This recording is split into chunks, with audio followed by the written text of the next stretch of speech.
Hey Insomniacs, before we begin, let me know what time it is and where you're tuning in from, and if you haven't yet, hit that subscribe button.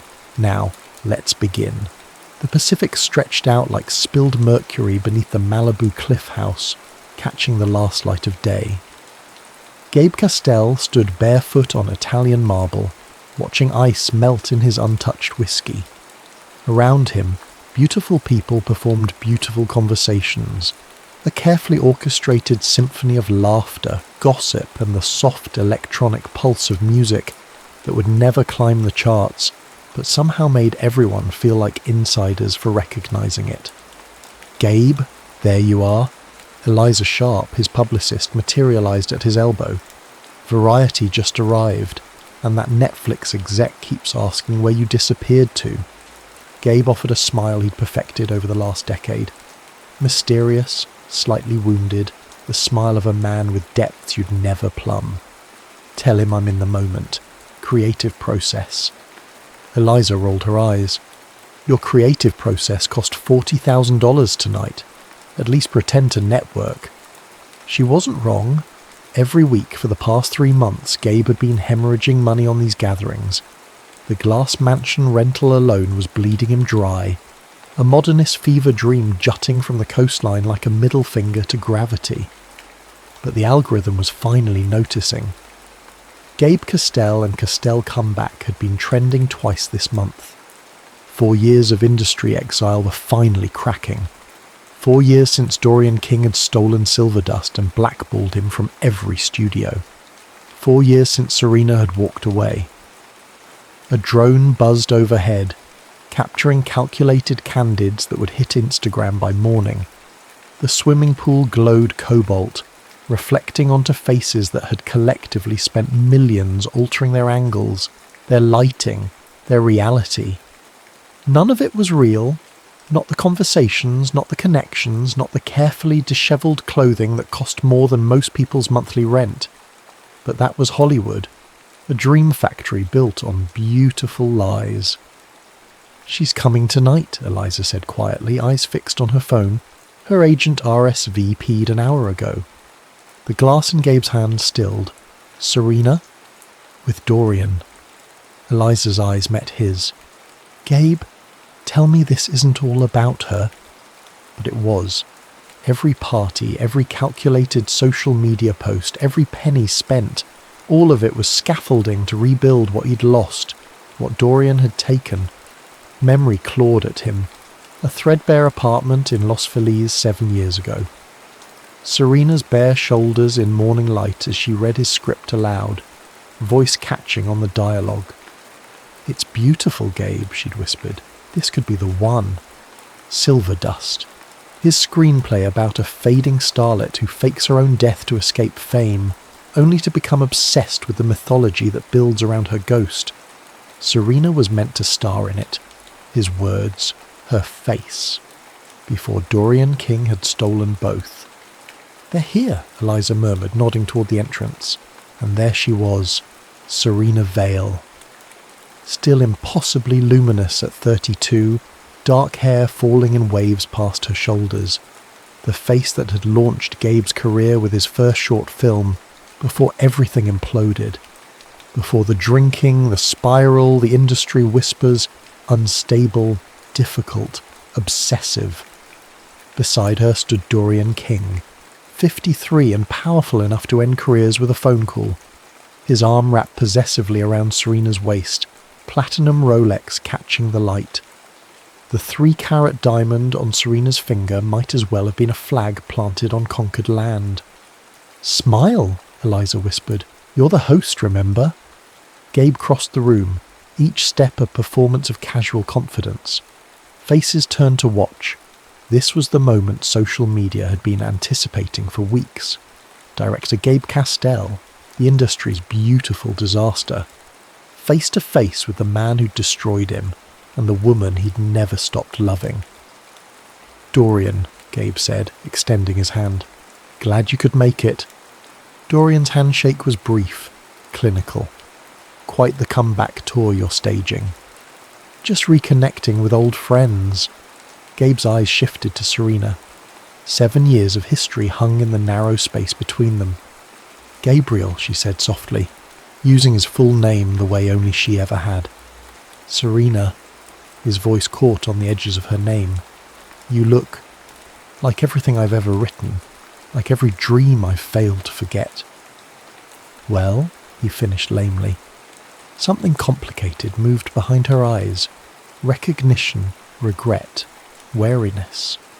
"Congratulations on all this," she gestured vaguely at the party, the house, the spectacle he'd created. "Everyone's talking about what you're doing next." What he was doing next was reclaiming everything that had been taken from him.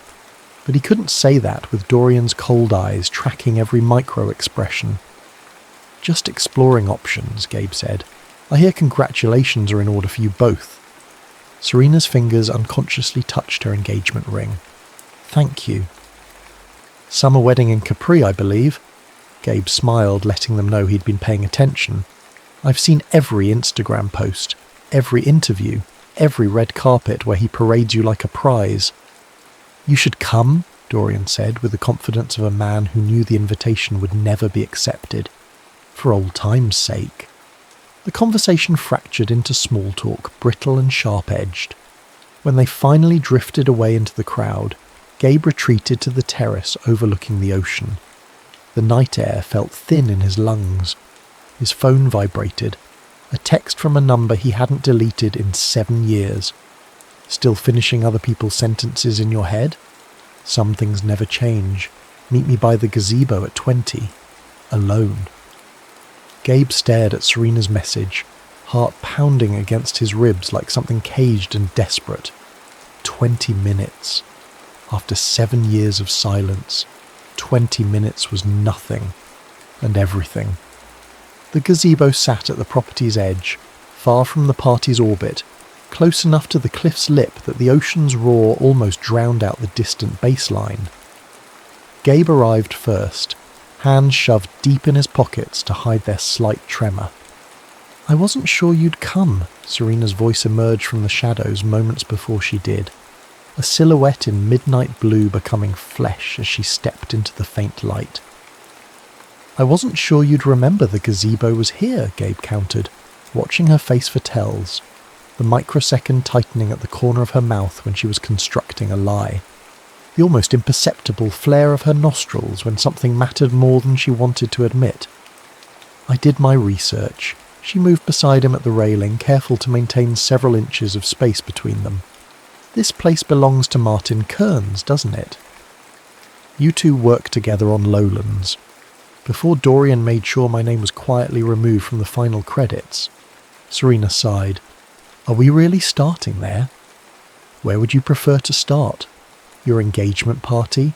The interview where you called my work promising but uneven? The restraining order Dorian's lawyers tried to file when I kept calling you? You were spiraling, Gabe, showing up at my parents' house at 3 a.m, sending manuscripts with passages highlighted in your blood." Her voice remained steady, but her fingers gripped the railing. "You needed help, not me." Memory flashed. A psychiatric hold. 72 hours of fluorescent lights and paper slippers. The diagnosis: bipolar 1 with psychotic features. The medication that dulled his creativity to a hum he could barely hear. The slow climb back to something resembling stability. "I got help," he said simply.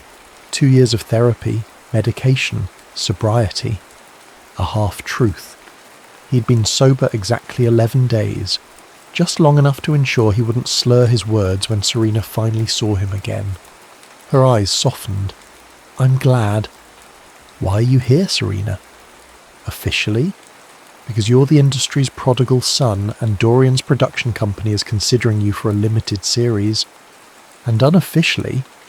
Her gaze dropped to her hands. The diamond caught the light, throwing prisms against the weathered wood. "I needed to see you, to know if these parties, this comeback, if it's real." "Define real. Are you actually working again? Creating? Or is this..." She gestured vaguely toward the main house where beautiful people continued their beautiful performance. "Just smoke." Before he could answer, his phone chimed. Harvey Wells. the Netflix executive who'd been circling all evening. "Where'd you disappear to? We need to talk about your next project. Thinking algorithm-friendly limited series." "Work calls?" Serena smiled faintly. "Netflix. They're interested." "In what?" "Me," Gabe said simply. "My name. My reputation. Not necessarily in that order." "And Silverdust?" She spoke the title like it was a secret language between them. In many ways, it was. "Dorian owns it now. You know that." "He owns the title, the treatment you submitted, the draft you foolishly left on his office computer." Her eyes held his. "But the soul of it, the real Silverdust, he can never own that." Something electric passed between them, understanding, recognition. Gabe took a careful step closer. "Dorian tells me you're dangerous," she whispered. "That you're manipulating everyone with these parties, creating an illusion of success." "And what do you think?" "I think you've always been most dangerous when you're telling the truth." Her fingertips grazed his there and gone like a match struck and extinguished. "We should get back before people notice." Gabe watched her walk away, the dress whispering against stone steps. His phone chimed again. Netflix. Opportunity. Compromise. He made his choice before he reached the main house. He would take the Netflix deal. Director for hire. Algorithm-friendly content. A Trojan horse to get back inside the industry's walls. And all the while he would rewrite Silverdust from memory. Every line, every scene. The story that had been stolen from him. The story that had always been about Serena. 3 weeks later, Gabe sat across from Harvey Wells in a downtown LA restaurant so exclusive it didn't have a name. Just a glyph etched into frosted glass doors. "The algorithm loves you," Harvey said, cutting into Wagyu beef that cost more per ounce than Gabe's first apartment. "Your socials are on fire, engagement through the roof." "I'm ready to work," Gabe said, "not just be talked about." "That's why we're here." Harvey slid a tablet across the table. On it, a treatment for a limited series called Gold Rush, young tech entrepreneurs in San Francisco destroying themselves for success. "We see this as your comeback vehicle. 6 episodes, full creative control." He paused. "Within parameters, of course." The parameters were outlined in dry contractual language. Appeal to the 18 to 34 demographic, optimize for binge metrics, leave room for a potential second season if viewership targets were met. Gabe skimmed the treatment. Formulaic, focus group to death, with just enough edge to feel dangerous without actually challenging anyone. Everything his early work had rebelled against. "I'll need to assemble my own team," he said. Harvey smiled. "Within reason. But yes." That night, after signing the preliminary paperwork, Gabe returned to his real apartment. Not the Malibu glass palace he rented for parties, but a modest Echo Park 2-bedroom cluttered with books and empty coffee cups. He opened his laptop and pulled up the file he'd been working on obsessively. Silverdust, revised. The screenplay Dorian had stolen from him, now reborn, page by page, scene by scene. Different characters, different settings, but the same beating heart. A story about identity lost and found, about the performance of life versus its reality. He would make Gold Rush for Netflix. He would play their game, deliver their algorithm-friendly content, and all the while Silverdust would grow in the shadows, waiting for its moment. His phone lit up with a text. "Heard about Netflix, congratulations. Dinner to celebrate? Just us. Old times. Serena." His heart stuttered in his chest. "When and where?" he replied. "Tomorrow, 8 p.m. Remember Lupo's?" He remembered. Their place in the early days, a hole-in-the-wall Italian restaurant where the owner had let them linger for hours over cheap red wine, talking about films, dreams, each other. "I'll be there," he typed. And then, after a moment's hesitation, "What about Dorian?" Her reply came seconds later. "Some things are none of his business." Lupo's hadn't changed in 7 years. Still cramped. still dimly lit by candles stuck in empty Chianti bottles, still smelling of garlic and history. Gabe arrived 15 minutes early, stomach knotted with anticipation. Guido, ancient and aproned, recognised him immediately. "The director returns," he crowed, arms wide. 7 years, no visit." "I've been away," Gabe said simply. "The girl too?" Guido raised bushy eyebrows. "She comes sometimes, always sits at your table, always looks at the door." Something inside Gabe's chest cracked and realigned. He let Guido lead him to the small corner table where he and Serena had spent countless evenings dissecting films, planning futures, falling into a love that had consumed them both. When she arrived, 5 minutes late, slightly breathless, the years collapsed like a telescope.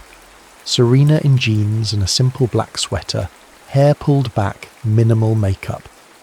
This wasn't the polished actress from magazine covers or the glittering fiancé on Dorian's arm. This was his Serena. "You still look at menus even though you always order the same thing," she said instead of hello, sliding into the seat across from him. Gabe closed the menu.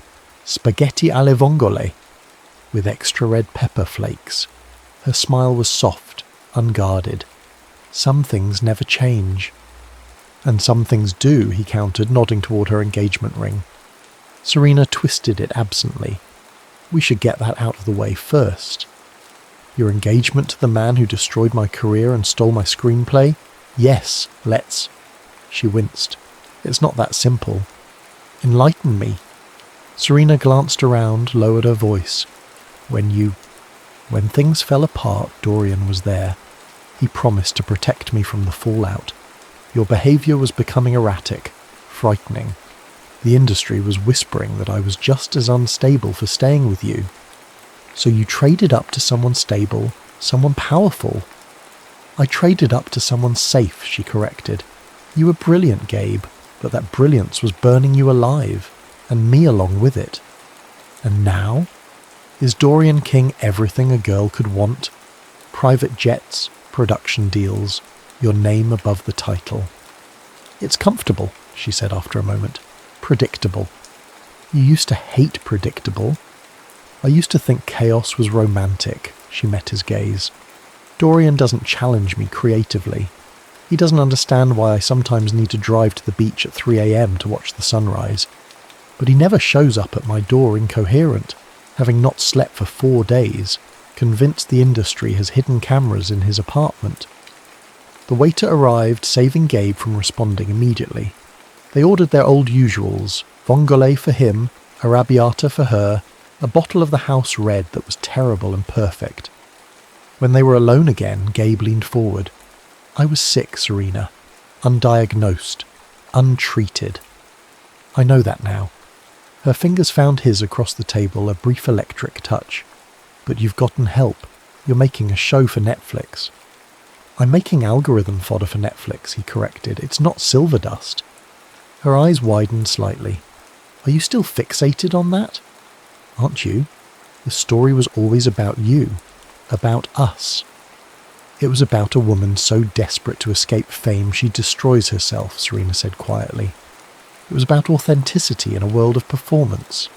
Gabe's fingers tightened around his wineglass. "Something you used to value?"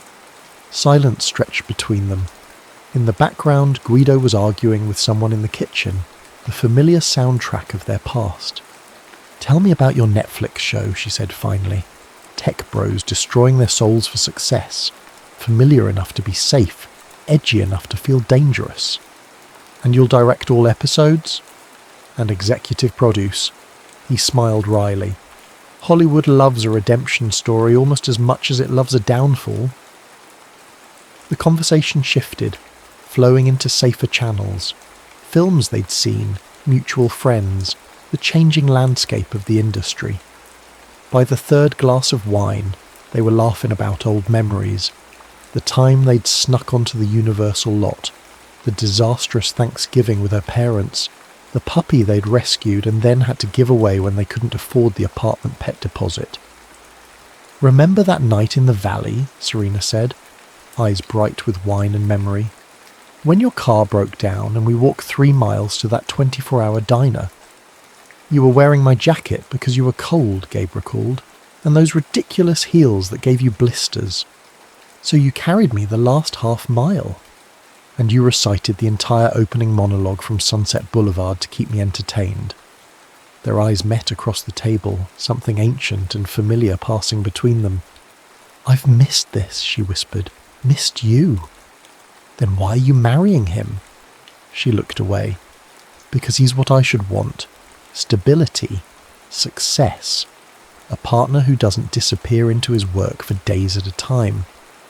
"But is he what you do want?" Before she could answer, her phone buzzed on the table. Dorian's name flashed on the screen. "I have to take this," she said, standing. "He's at a benefit in New York, supposed to call when it ends." Gabe watched her step outside, phone pressed to her ear, expression shifting from warmth to a carefully composed mask. Performance versus reality. The theme of Silverdust playing out in real time. When she returned, something had changed. A subtle withdrawal, walls reconstructing. "I should go," she said, reaching for her purse. "Early call tomorrow." "Serena." He caught her wrist gently. "Meet me again. There's something I want to show you." This was a mistake, Gabe. Dorian would... Damn Dorian! The words came out sharper than intended. "This isn't about him. It's about us. About Silverdust." "There is no us. Not anymore." "Then why did you text me? Why Lupo's? Why the walk down memory lane?" She hesitated, caught between truth and performance. "Tomorrow," he pressed. "My real apartment in Echo Park, not the Malibu showpiece. Just a couple of hours." "What do you want to show me?" "The real Silverdust. The one he couldn't steal." Something flickered in her eyes. Curiosity, longing. "Text me the address," she said finally. "No promises." The next day, his apartment doorbell rang at precisely 2 p.m. Serena stood on his threshold, sunglasses masking her eyes, oversized sweater making her look younger, vulnerable. "No assistant?" "No security detail?" Gabe asked, stepping aside to let her in. "I told everyone I was getting a facial." She removed her sunglasses, taking in his apartment, the crowded bookshelves, the screenplays stacked on every surface, the corkboard wall covered in index cards and photographs. "This is more what I expected from you." As opposed to the Malibu glass cage? That was never you. It was a set you built. She moved to the corkboard, studying the intricate storyboard taking shape. "Is this Silverdust?" "The real version. Not the one Dorian butchered into that melodramatic garbage he's producing with Channing Tatum." "He's not producing it anymore," Serena said quietly. "The project stalled when the original actress dropped out." Gabe hadn't known this. Hope flared dangerously in his chest. "I've been rewriting it," he said, moving to his laptop. "Scene by scene, from memory. But better. Clearer." He opened the screenplay file, stepped back so she could read. Serena sat at his desk, scrolling slowly through pages, expression unreadable.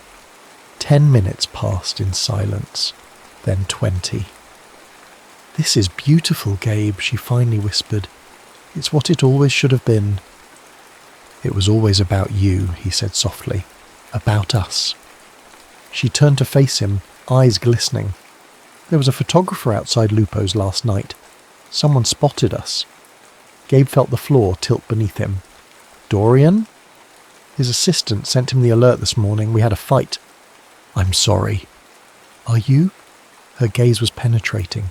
"These parties, this comeback, is it all just to get back at him? To get back at me?" "Not at you. Never at you." Gabe moved closer, kneeling beside her chair. "It started as revenge, yes. But now it's about reclaiming what's mine, my work, my voice." He hesitated. "And maybe the woman who always understood that voice better than anyone." "Gabe, I can't just... I'm not asking you to leave him, not yet. I'm asking you to help me make Silverdust, the real version. You and me, like we always planned." "How?" "Dorian owns the rights." "To that version." This is different enough to be legally distinct.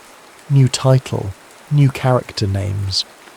But the same soul, she murmured, fingers tracing over the screenplay pages. The same soul, he agreed. She stood abruptly, pacing to the window.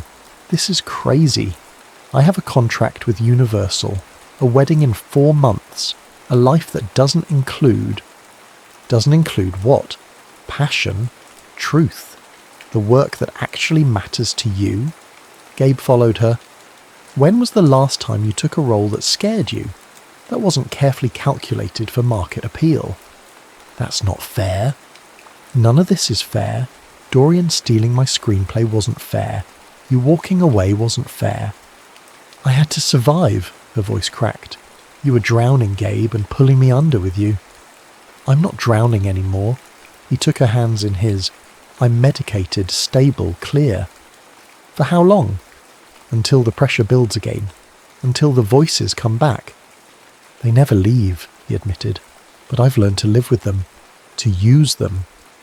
Serena's phone chimed, a text message. She glanced at it, face paling. I have to go. Dorian's called an emergency meeting with my team. Damage control. For having dinner with an old friend, Gabe's jaw tightened.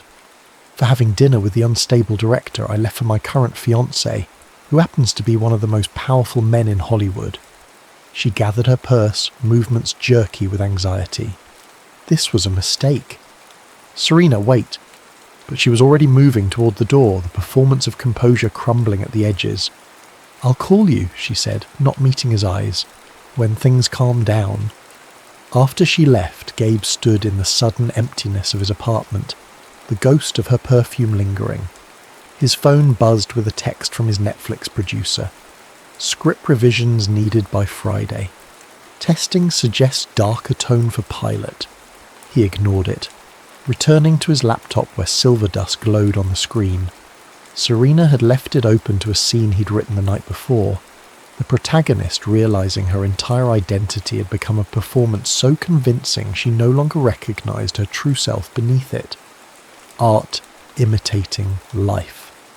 3 weeks passed. Gabe's Netflix production entered pre-production, a carefully controlled process where his creative input was filtered through algorithm preferences and focus group results. Meanwhile, his Malibu parties grew more elaborate, more desperate, a drowning man's increasingly violent thrashing. Serena didn't call. Her silence became a wound he prodded nightly, scrolling through paparazzi photos of her and Dorian at industry events. Their body language a study in public performance, his possessive hand at the small of her back, her practiced smile never quite reaching her eyes.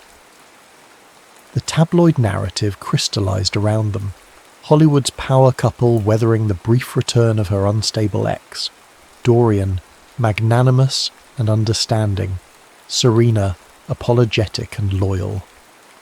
It was enough to make Gabe break his fragile sobriety. 11 days became 0, reset with the burn of expensive scotch and the familiar spiral of obsessive thoughts. Harvey called daily, concerned about rumours. People are saying you're unravelling again, he said during their 3rd conference call that week. Netflix is nervous. Netflix is getting exactly what they paid for, Gabe countered, nursing a hangover that felt like glass shards behind his eyes. A director with an edge. Controversy sells subscriptions. Controversy, yes. Public meltdowns, no. The decision formed in Gabe's mind like a fever dream. Leak the original Silverdust screenplay. Prove to the world, to Serena, that Dorian King was a fraud, a thief of other men's visions. He found a hungry film blogger with an axe to grind against mainstream studios. The plan was simple. Publish the screenplay with dates proving it predated Dorian's version, along with emails showing Gabe had submitted it for consideration before being removed from the project. The story broke on a Tuesday morning. By Tuesday afternoon, Dorian's lawyers had filed a cease and desist. By Tuesday evening, the blog had pulled the screenplay, but not before it had been downloaded thousands of times. Gabe's phone exploded with notifications, industry friends choosing sides, Netflix executives demanding explanations, his publicist threatening to quit. But no word from Serena, until Wednesday night, when a single text arrived. You realise he'll destroy you all over again. Gabe, 3 drinks into the evening, replied, let him try. The Hollywood Reporter ran a feature on Thursday. Silverdust Scandal. Director Gabe Castell accuses producer Dorian King of screenplay theft. Underneath was a smaller headline that cut deeper. Actress Serena Vale stands by fiancé, calls Castell's claims distorted by personal history. The spiral tightened. Gabe threw himself into planning one final Malibu spectacle, a party so lavish, so excessive it would either resurrect his career or burn it to ashes. Invitations went out to everyone: studio heads, streaming executives, influencers, journalists, actors, directors. Even Dorian and Serena received the black envelopes with silver embossing. Silverdust, the resurrection. He hired aerialists to perform over the pool, commissioned a drone light show spelling out scenes from the screenplay, ordered rare Japanese whiskey that cost more than his monthly rent. Everything designed to create a moment that would dominate social media for days. The night arrived cool and clear, stars pricking the velvet sky above the Pacific. Guests began arriving at 9. The curious, the opportunistic, the schadenfreude seekers hoping to witness the final unravelling of Gabe Castell. Gabe moved through his carefully constructed world in a detached haze, the perfect host, the maestro of artifice. Inside, he was hollow, watching the hours tick by with no sign of Serena. By midnight, the party had reached its carefully orchestrated crescendo. 100 conversations vibrated through the glass house, the swimming pool's blue light casting everyone in the same ghostly glow. Photographers circulated, capturing calculated spontaneity for tomorrow's feeds. That's when it happened. Derek Summers, a rising actor cast in Gabe's Netflix series, collapsed by the pool. At first, people thought he was drunk. Then came the seizure, the vomiting, the paramedics pushing through the beautiful crowd, breaking the spell of invincibility. Overdose, ecstasy cut with something stronger, something darker. The party imploded. Guests scattered like startled birds, suddenly remembering early morning calls, children at home, reputations to protect. Journalists who had come for a comeback story now had something juicier. The director who couldn't escape his demons, who dragged others down with him. By 2 a.m. the house stood empty except for Gabe, his publicist Eliza, and a handful of staff cleaning up the wreckage. Derek had been rushed to Cedars-Sinai, condition critical but stable. "This is it," Eliza said flatly. "Netflix will pull the plug. No one will touch you after this." Gabe stared out at the ocean, numb. "Is that your professional opinion?" "It's my damn resignation letter," she snapped, gathering her things. "I've stood by you through everything, Gabe. The breakdown, the comeback. But this? Endangering people's lives. I'm done." After she left, Gabe wandered through the emptied rooms, past abandoned drinks and discarded shoes. The dream factory shutting down for the night. He was on the terrace when he heard footsteps behind him. Turning, expecting another desertion, he found Serena. She stood in the doorway, still in evening wear, not from his party, but from some other event. Diamond earrings caught the moonlight. Her face was a mask of grief and fury. "What have you done?" she whispered. "I didn't give him the drugs, if that's what you're asking. This isn't about Derek, it's about all of it." She gestured at the ruined party, the empty house, the shambles of his resurrection. "You're doing it again. The self-destruction, the collateral damage." "I did it for you," he said simply. "For us. For Silverdust." "There is no us. There never will be again." Her composure fractured, voice rising. "Do you think I'd leave Dorian for this? For someone who builds his entire identity around obsession and revenge? You loved me once. I loved the man you were, the artist. The visionary. She stepped closer, eyes bright with unshed tears. But that man is gone. You've become the thing you always hated. All spectacle, no substance. Run away with me, Gabe said suddenly, desperately. We'll make Silverdust together, the way it was meant to be. Just you and me, like before. For a moment, just one heartbeat. Something wavered in her expression. Longing, perhaps. The memory of what they'd been. Then she leaned forward and pressed her lips to his. A kiss that tasted of goodbye. I have to go, she whispered against his mouth. Don't call me again. She turned and walked away, silver dress shimmering like a ghost in the half-light, leaving Gabe alone with the ruins of his beautiful performance. The fall was as spectacular as the ascent had been calculated. Netflix terminated his contract by email the next morning. The talent agency that had tentatively re-signed him issued a public statement parting ways with director Gabe Castell. The Malibu house owner demanded he vacate the premises immediately, citing dangerous and destructive use of the property. Derek Summers recovered physically, then immediately checked into rehab. His team made it clear that Gabe Castell was to blame for creating an environment of excess and self-destruction. The industry closed ranks, invitations dried up, calls went unreturned. 4 years of exile became irrelevant. Gabe was back to square one. Worse than square one, because now he'd proven the whispers true. Unstable, dangerous, obsessive. He retreated to his Echo Park apartment, ignoring the reporters who camped outside for 3 days before finding fresher scandals to chase. The silence that followed was absolute. For the first time in months, no one was watching. No one was waiting for his next performance. In that silence, Gabe found something unexpected. Relief. The constant pressure to maintain the illusion. The parties, the connections, the calculated social media presence had been crushing him as surely as his untreated condition once had. Now, with nothing left to lose, he stopped performing. He cut his hair himself badly, let his designer stubble grow into an unkempt beard, wore the same sweatpants for days. His medication schedule at least remained sacred, the hard-won stability that had survived even his recent spiral. One morning, 3 weeks into his exile, he opened his laptop and found himself not returning to Silverdust, but to something else. A small, incomplete project from years ago. A personal documentary he'd shot during film school. Raw footage of his parents' struggling diner in Michigan, intercut with his own journey west.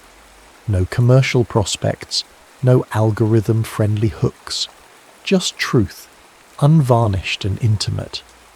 He began editing, losing himself in the rhythm of cutting, the meditative flow of finding connections between moments. The work felt like breathing after years of suffocation. Days blended together. He emerged only for food and therapy appointments. His therapist, Dr. Levinson, watched his transformation with cautious optimism. "You seem present," she observed during their 6th post-meltdown session. "I'm not trying to be anything for anyone," Gabe admitted. "It's just me and the work now." And Serena. He told her everything. The obsession, the parties, the desperate final plea. "She was right to walk away," he said quietly. "I wasn't seeing her. I was seeing what she represented. Validation, vindication, my own mythology." "That's insightful, Gabe. Doesn't make it hurt less." Weeks became months. The documentary took shape. Unpolished, honest, nothing like the glossy Hollywood narratives he'd been chasing. When it was finally finished, he uploaded it to Vimeo with no fanfare, no press release, not even a social media announcement, just a simple title, Going Home. He expected nothing. A few views from film school friends, perhaps, a curiosity footnote in his imploded career. Then his phone rang, a number he didn't recognize. "Is this Gabe Castell?" A woman's voice, unfamiliar. "Who's asking?" "My name is Maya Lin. I run the New Voices Film Collective. Gabe vaguely recognized the name, a grassroots organization showcasing independent filmmakers, operating on the fringes of the industry. "Your documentary," she continued. "Someone shared it with me. It's remarkable." "Thank you." He didn't know what else to say. "We're holding a small festival next month. Underground, no corporate sponsorship. Would you consider screening it?" His first instinct was refusal.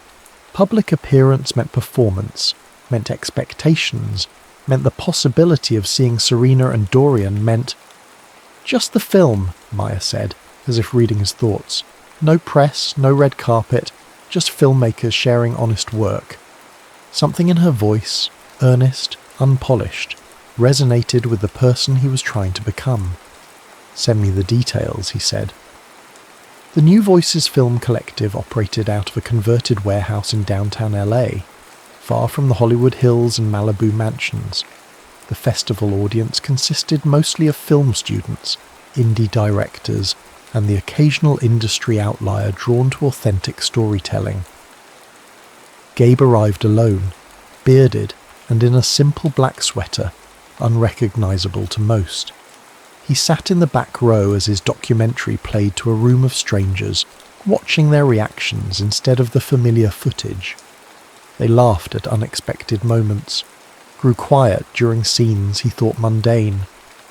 Afterward, the applause was modest but genuine. No networking, no ulterior motives. During the post-screening mingling, he nursed a club soda at the makeshift bar, content to observe rather than perform. That's when he saw her. Serena stood near the exit, no makeup, hair pulled back, watching him. No Dorian in sight. No entourage. When their eyes met, she didn't look away. He crossed the room slowly, giving her every opportunity to leave. She stayed. "You cut your hair," he said, noticing the bob that now framed her face. "You grew a beard," a small smile. "It's terrible." "I know." Silence stretched between them, not uncomfortable but weighted with history. "Your film," she finally said. "It's beautiful. Real." "Thank you. I didn't expect to see you here." "Likewise."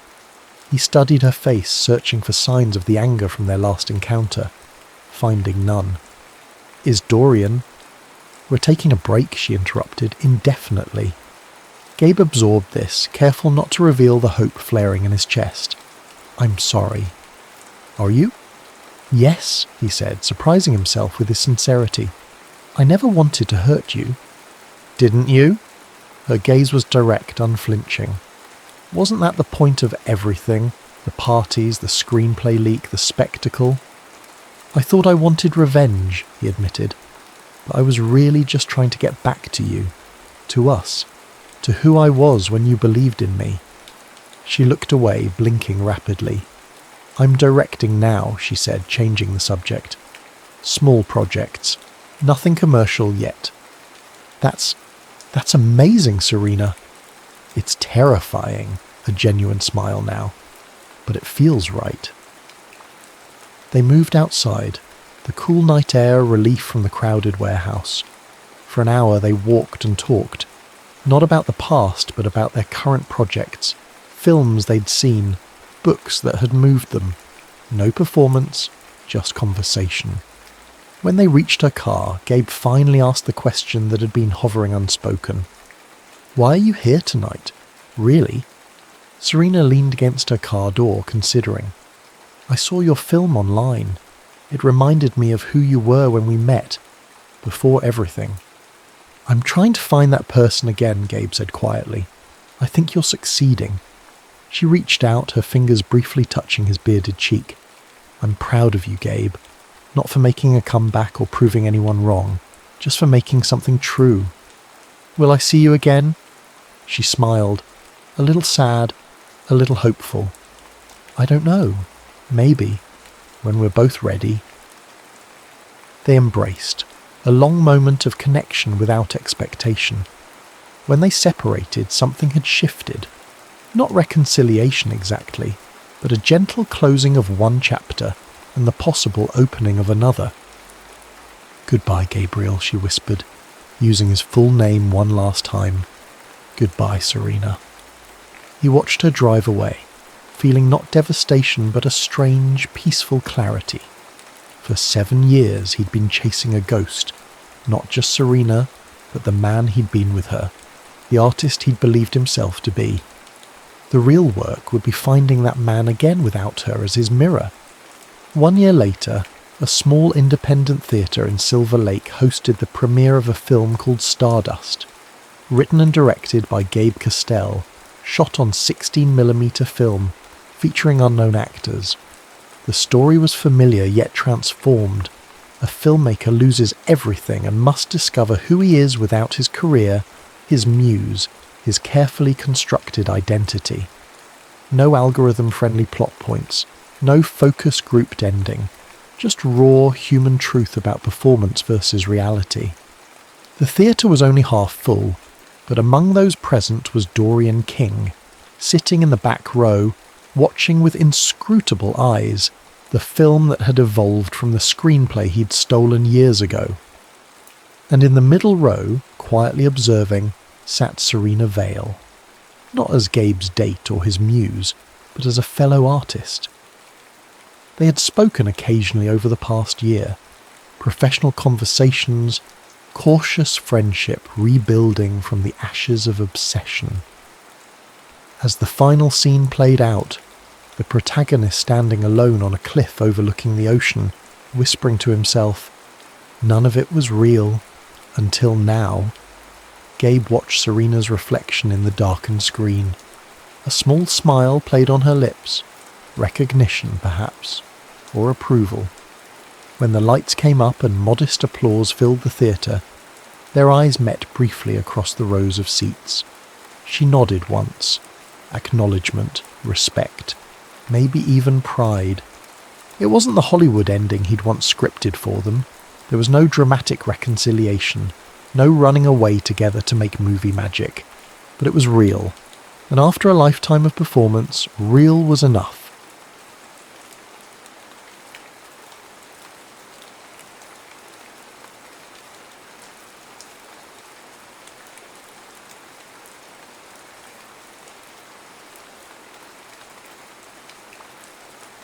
Beneath the Banyan, a Vietnam War love story. The jungle breathed. As dusk settled over the canopy, a symphony of life emerged from the shadows. Cicadas thrumming their metallic chorus, frogs calling from hidden pools, and somewhere distant, the hollow percussion of artillery fire punctuating the natural rhythm. The air hung thick with moisture, pressing against the skin like a living thing. Above this living tapestry, a lone UH-1 Huey helicopter cut through the darkening sky. Inside the cockpit, Captain Jack Reynolds gripped the controls, his knuckles white beneath his flight gloves. At 27, his face already carried the weathered look of someone much older, deep lines etched around eyes that had seen too much death for one lifetime. 5 minutes to target, he called over his shoulder to the medic bracing himself against the open doorframe. Downed patrol, at least 3 casualties reported. The medic nodded grimly, checking his kit one last time. These twilight medevac missions were always the worst. What pilots called the golden hour, when light played tricks on the eyes and NVA gunners lurked in perfect camouflage. Jack's forearm stung where he'd gotten a fresh tattoo just days earlier, during a rare 48-hour pass to Saigon, a banyan tree with roots stretching down his wrist. The pain kept him focused as he navigated the contours of the valley, the downed soldier's coordinates punched into his navigational equipment. Through his headset came the static-filled voice of his commanding officer. Reynolds, satellite shows increased enemy movement in your sector. Abort if... The transmission dissolved into white noise. Command, repeat last, over. Jack adjusted his frequency, but received only the hollow whisper of dead air in response. In the fading light, he spotted the clearing where the patrol had marked their position with a smoke grenade, a small purple plume rising above the trees. He began his descent, relief washing over him as he spotted 3 prone figures and 2 standing soldiers waving frantically. He was so focused on the landing zone that he missed the muzzle flashes from the tree line until tracer rounds streaked past his windshield. "Taking fire!" he shouted, banking hard to the left and pulling up sharply. But it was too late. A round punctured the fuel line, and another shattered his instrument panel in a shower of sparks. The helicopter lurched sideways, the distinctive whop-whop-whop of the rotor blades faltering. "Mayday! Mayday!" Jack wrestled with the controls as the helicopter began to spin. "Hotel 6 going down. Coordinates." The world tumbled around him as the Huey plummeted through the canopy, metal shrieking against wood as giant branches gave way. Jack's head slammed against the side window, and darkness edged his vision. The last thing he remembered was the sickening crunch as the helicopter hit the ground. Then silence. A silence more terrifying than all the chaos that preceded it. When consciousness returned, it came in fragments. The copper taste of blood in his mouth, the smell of fuel and burning metal, pain shooting through his left leg, the distant sound of voices speaking a language he didn't understand. Jack forced his eyes open, finding himself still strapped into the pilot's seat of the now mangled cockpit. The medic lay motionless beside him, a branch the thickness of a man's arm having pierced through the side of the helicopter directly into his chest. There was no need to check for a pulse. With trembling fingers, Jack released his harness and nearly screamed as pressure shifted onto his injured leg. Looking down, he saw a piece of the instrument panel had embedded itself just above his knee, blood soaking through his flight suit. The voices were growing closer now. Survival training kicked in. Jack grabbed his sidearm and the emergency kit strapped behind his seat, then dragged himself through the shattered windshield. Each movement sent white-hot pain through his body, but fear drove him forward, away from the wreckage. He knew the smoke would draw the enemy soldiers to the crash site within minutes. The jungle floor was a tangle of roots and undergrowth. Jack crawled deeper into the vegetation, leaving a trail of blood that he desperately tried to conceal by brushing leaves over it. 20 yards from the wreckage, he found a hollow beneath a massive fallen tree, partially concealed by dense ferns and vines. He squeezed himself inside just as flashlight beams cut through the darkness near the helicopter. Men's voices called to each other, their tones urgent and commanding. Jack pressed himself deeper into his hiding place, forcing his breathing to slow despite the pain threatening to overwhelm him. From his position, he could see silhouettes moving around the wreckage, their AK-47s distinctive against the night sky. One man shouted something that caused the others to spread out, beginning to search the surrounding area. Jack pulled a compression bandage from his kit and, biting down on a strap from his pack to muffle any sounds, yanked the metal shard from his thigh. The pain nearly caused him to black out again, but he managed to apply pressure and wrap the wound tightly. As a flashlight beam swept just feet from his hiding place, Jack held his breath. Blood loss and shock were making him lightheaded, the edges of his vision pulsing with each heartbeat. He knew he couldn't run, couldn't fight off an entire patrol in his condition. His only hope was to remain hidden until they gave up the search, or until American forces came looking for the downed helicopter, if they came at all. If anyone had heard his mayday call.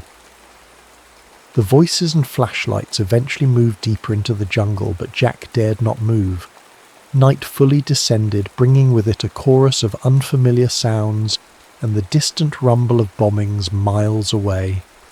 Above, through gaps in the canopy, stars appeared. The same stars that would be visible back home in Oregon, where his parents probably sat on their porch swing, unaware that their only son lay bleeding in a jungle on the other side of the world. Jack's thoughts began to drift as fever set in. The wound would be infected soon without proper treatment. He had water and morphine in his kit, but little else that would help long term.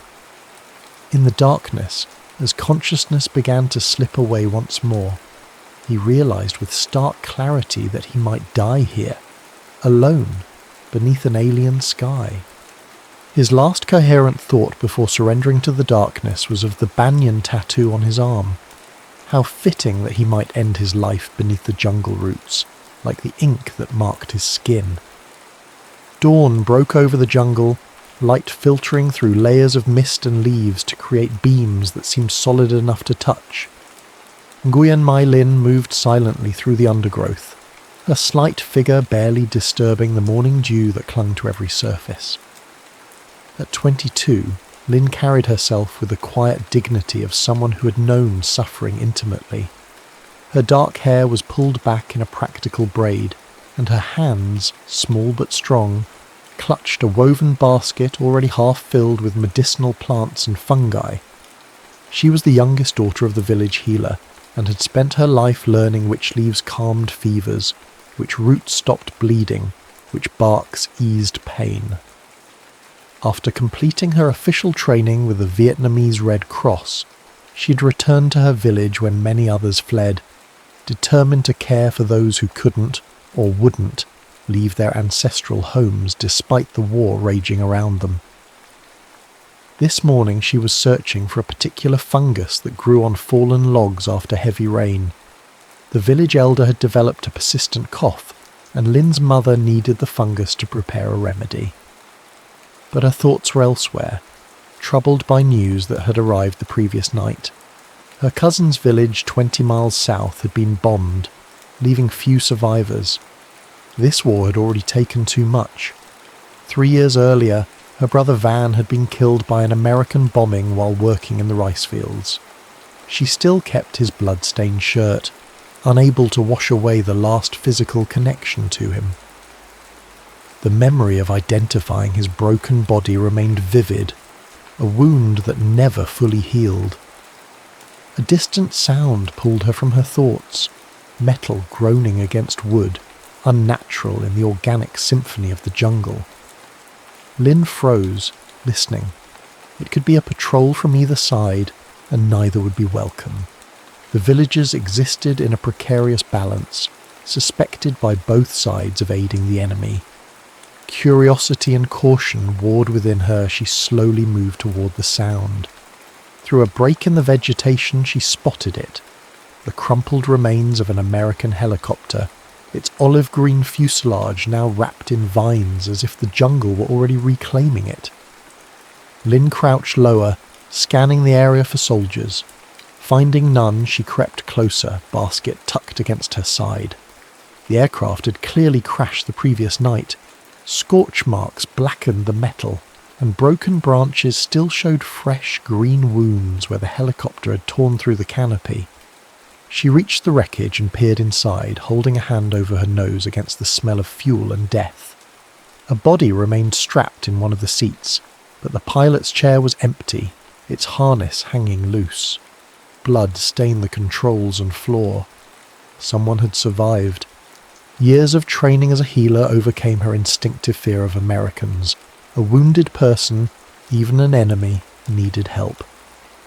Stepping back from the helicopter, she began searching for signs of the missing pilot. It didn't take long to find the blood trail leading away from the crash site.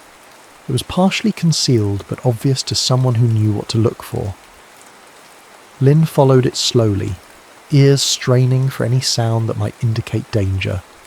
The trail led to a fallen log covered in moss and ferns. Had she not been tracking blood, she might have walked past without noticing the small gap beneath it. Kneeling, Lin peered into the darkness of the hollow. There he was, an American soldier, unconscious, his face pale beneath a layer of dirt and dried blood. His breathing was shallow, and a makeshift bandage around his thigh was soaked through with blood. Without treatment, he would die within days, perhaps hours. Lin sat back on her heels, conflicted. By all rights, she should report him to the local authorities or leave him to his fate. This man was the enemy, perhaps even one who had dropped bombs on villages like her cousins or her brothers. And yet... She reached out cautiously, pressing her fingers to his neck to check his pulse. At her touch, the man's eyes flew open, startlingly blue against his dirty face, and his hand shot out to grab her wrist. His grip was weak but desperate. Lynn remained still, meeting his panicked gaze steadily. "I am nurse," she said in halting English, one of the few phrases she had learned during her Red Cross training. "You hurt. Bad." The man's eyes darted around wildly before focusing on her face again. His grip loosened slightly, but he didn't release her. "American?" he rasped, his voice barely audible. She shook her head. "Vietnamese. Red Cross." She pointed to herself. "Lynn."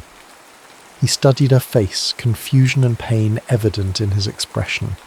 Finally something, exhaustion or trust, Lynn couldn't tell which, caused him to release her wrist and slump back. "Jack," he whispered, pointing weakly to himself before losing consciousness once more. Lynn sat beside the hollow for several minutes weighing her decision. Helping this man, Jack, could bring danger to her village if discovered, but leaving him to die went against everything she believed as a healer. In the end, it wasn't a complicated choice. Life was life. She couldn't move him alone, and bringing others would risk exposure. Instead, she opened her basket and began applying a poultice of herbs to his wound, after cleaning it with water from her canteen. She left bread and dried meat from her own lunch beside him, along with her water container. As the sun climbed higher, Lynn knew she needed to return to the village before she was missed. She arranged branches and ferns to better conceal the hollow, then leaned close to Jack's ear. "I return. Night," she whispered, unsure if he could hear her. "Stay." Back in the village, Lynn went about her duties with mechanical precision, her mind constantly returning to the wounded American hidden in the jungle. During the communal evening meal, she carefully wrapped extra portions in a banana leaf, hiding the bundle in her healing kit. Her mother noticed her distraction. "You're troubled, daughter," she said as they washed bowls together. Lynn forced a smile. "Just tired. I will go to bed early tonight." But when darkness fell, she slipped out of their small home, healing kit in hand. The journey through the nighttime jungle was dangerous, but Lynn knew these paths intimately, having gathered herbs under every moon since childhood. When she reached the hollow, she found Jack awake but feverish, his eyes glassy as they tracked her approach. "You came back," he murmured, sounding surprised. Lynn nodded, kneeling beside him. "Cannot stay here," she whispered. "Patrols come. Looking." Understanding flickered in his eyes. "Where?" She pointed deeper into the jungle. "I know place. Safe." Without waiting for his response, she began gathering his few possessions. "Can walk?" "Little." Jack grimaced but nodded, allowing her to help him out of the hollow. He towered over her as he stood, swaying dangerously before steadying himself against a tree. Lynn positioned herself beneath his arm, supporting as much of his weight as her small frame could manage. Their progress was painfully slow. Every few minutes they had to stop for Jack to rest, his breathing laboured, sweat beading on his forehead despite the cool night air. The third time they paused, distant voices echoed through the trees, a patrol moving in their direction. Lynn felt Jack tense beside her. "NVA," he whispered. She nodded, urgency lending her strength as she pulled him forward again. "Hurry, not far now." They stumbled through the darkness, Jack gritting his teeth against the pain, Lynn guiding them along invisible paths only she could see. The voices grew closer, then began to fade as the patrol moved in another direction. Still, they didn't slow until they reached their destination, a massive banyan tree, its aerial roots creating a natural fortress of wooden columns descending from high branches to the ground. Between two of the thickest roots, partially hidden by the curtain of smaller tendrils, was a small bamboo shelter Lynn had built years ago as a quiet place to sort her herbs away from the village's constant activity. It was little more than a platform with a sloped roof, but it was dry and hidden from casual observation. "Here," she said, helping Jack climb onto the platform. He collapsed immediately, his face ashen from the exertion. Lin worked quickly, changing his bandage, applying fresh medicine, and coaxing him to drink a bitter tea she had prepared. Then she arranged palm leaves to better conceal the shelter from view before settling beside him. "Why?" Jack asked suddenly, his voice clearer than it had been before. He gestured weakly between them. "Why help me?" In the dim moonlight filtering through the canopy, Lin studied the face of her enemy, a face that, in pain and exhaustion, looked remarkably human. She thought of her brother, of her cousin's destroyed village, of all the reasons she should hate this man. Then she thought of her oath as a healer, of her mother's words when she first began her training. To heal is to recognize that suffering knows no sides. "I nurse," she said simply, knowing her limited English couldn't express the complexity of her feelings. "You hurt. Bad." Jack held her gaze for a long moment before nodding slightly, as if accepting that incomplete answer for now. His eyelids grew heavy as the medicinal tea took effect. "Thank you," he murmured as he drifted off to sleep. Lin remained awake, listening to the night sounds of the jungle and the deep breathing of the American soldier beside her. She knew with absolute certainty that her life had just changed irrevocably, though she couldn't yet imagine how. Above them, the ancient banyan tree stood sentinel, its roots connecting sky to earth, much like the connection now forming between two souls who, in any other circumstance, would never have met. The first 3 days beneath the banyan tree passed in a blur of fever and pain for Jack. He drifted between consciousness and delirious dreams, often calling out names Lin didn't recognize or muttering coordinates and radio codes that meant nothing to her. She came twice daily, dawn and dusk, bringing food, fresh bandages and herbal medicines. Each time she left a container of water and emergency provisions in case patrol movements prevented her next visit. Each time she spoke to him in her limited English, telling him the date, where he was, that he was safe, anchoring him to reality as infection fought to claim his mind. On the 4th day, Jack woke clear-headed for the first time. Weak sunlight filtered through the aerial roots of the banyan, creating patterns on the bamboo floor of the shelter. For a moment he thought he might still be dreaming until the sharp pain in his leg reminded him otherwise. He found himself alone, but evidence of Lin's care surrounded him. Fresh water, neatly folded bandages, a small bundle of rice wrapped in a banana leaf. Nearby his few possessions were arranged carefully. His combat knife, dog tags, a waterproof match case, and the battered photo of his parents he kept in his pocket. Outside, the distinctive sound of rain began as fat droplets hit the canopy above, slowly building to a steady downpour that created a curtain of water around the shelter. The monsoon season was beginning, Jack realized. Any American search parties would be grounded for days, perhaps weeks.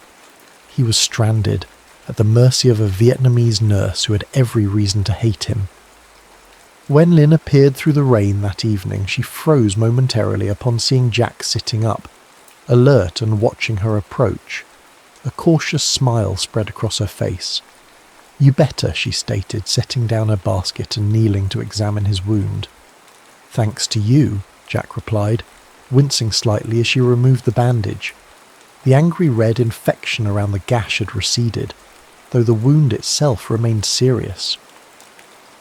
As she worked, Jack studied her face, the focused concentration in her eyes, the small furrow between her brows, the gentle firmness of her hands as they applied medicine to his injury. He had been too delirious before to really see the person who was saving his life. "How do you say thank you in Vietnamese?" he asked suddenly. Lin looked up, surprised. "Come on," she replied. "Come on," Jack attempted, the tones all wrong. A small laugh escaped her, the first he'd heard, before she covered her mouth quickly as if remembering herself. "Number listen. Come on." "Come on," he tried again, closer this time. She nodded, a hint of approval in her expression. Good. It became their routine, this exchange of languages. Each visit, Lin would teach Jack a Vietnamese phrase, and he would offer an English one in return. They drew pictures in the dirt to bridge gaps in understanding, acted out concepts when words failed, and slowly, painfully began to communicate.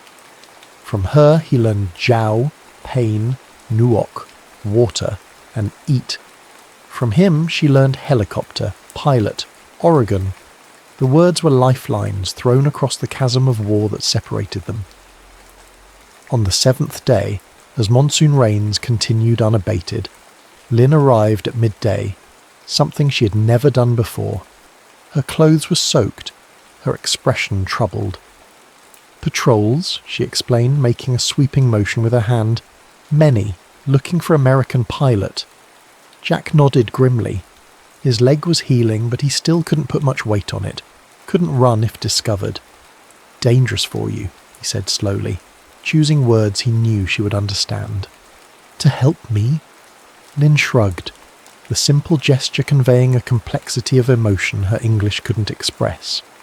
She reached into her basket and pulled out something wrapped in cloth, a wooden crutch she'd carved from a young bamboo stalk, the top padded with woven grass. "For walking," she explained, demonstrating its use. "Soon, not now."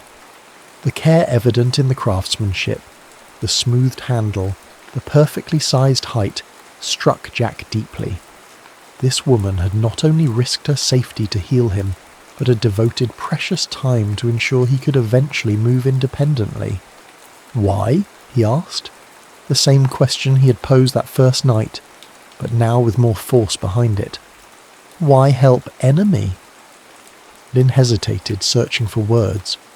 Finally she pointed to her Red Cross armband, then to him.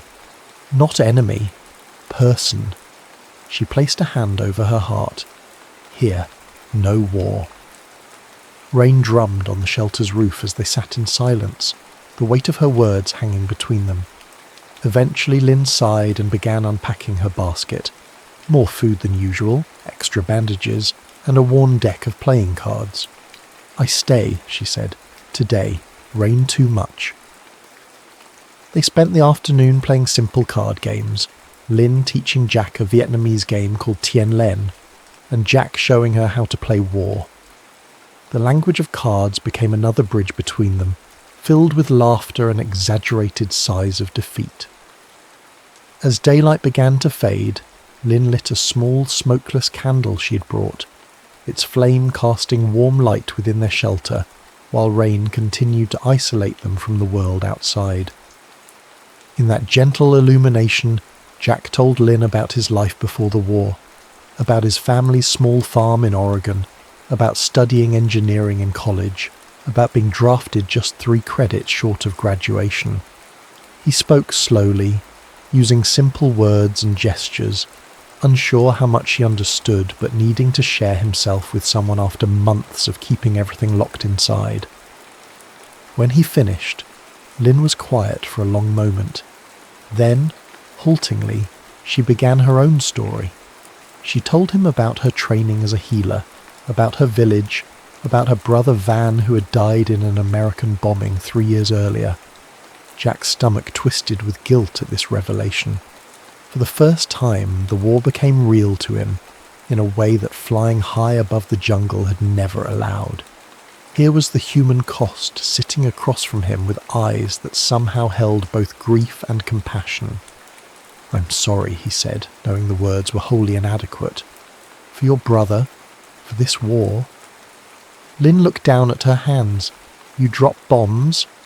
"No," Jack replied. "I fly." He mimicked a stretcher with his hands.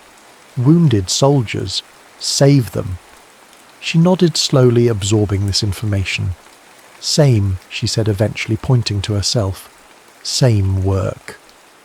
The realization settled over them, that in another world they might have been colleagues instead of enemies separated by politics neither fully understood.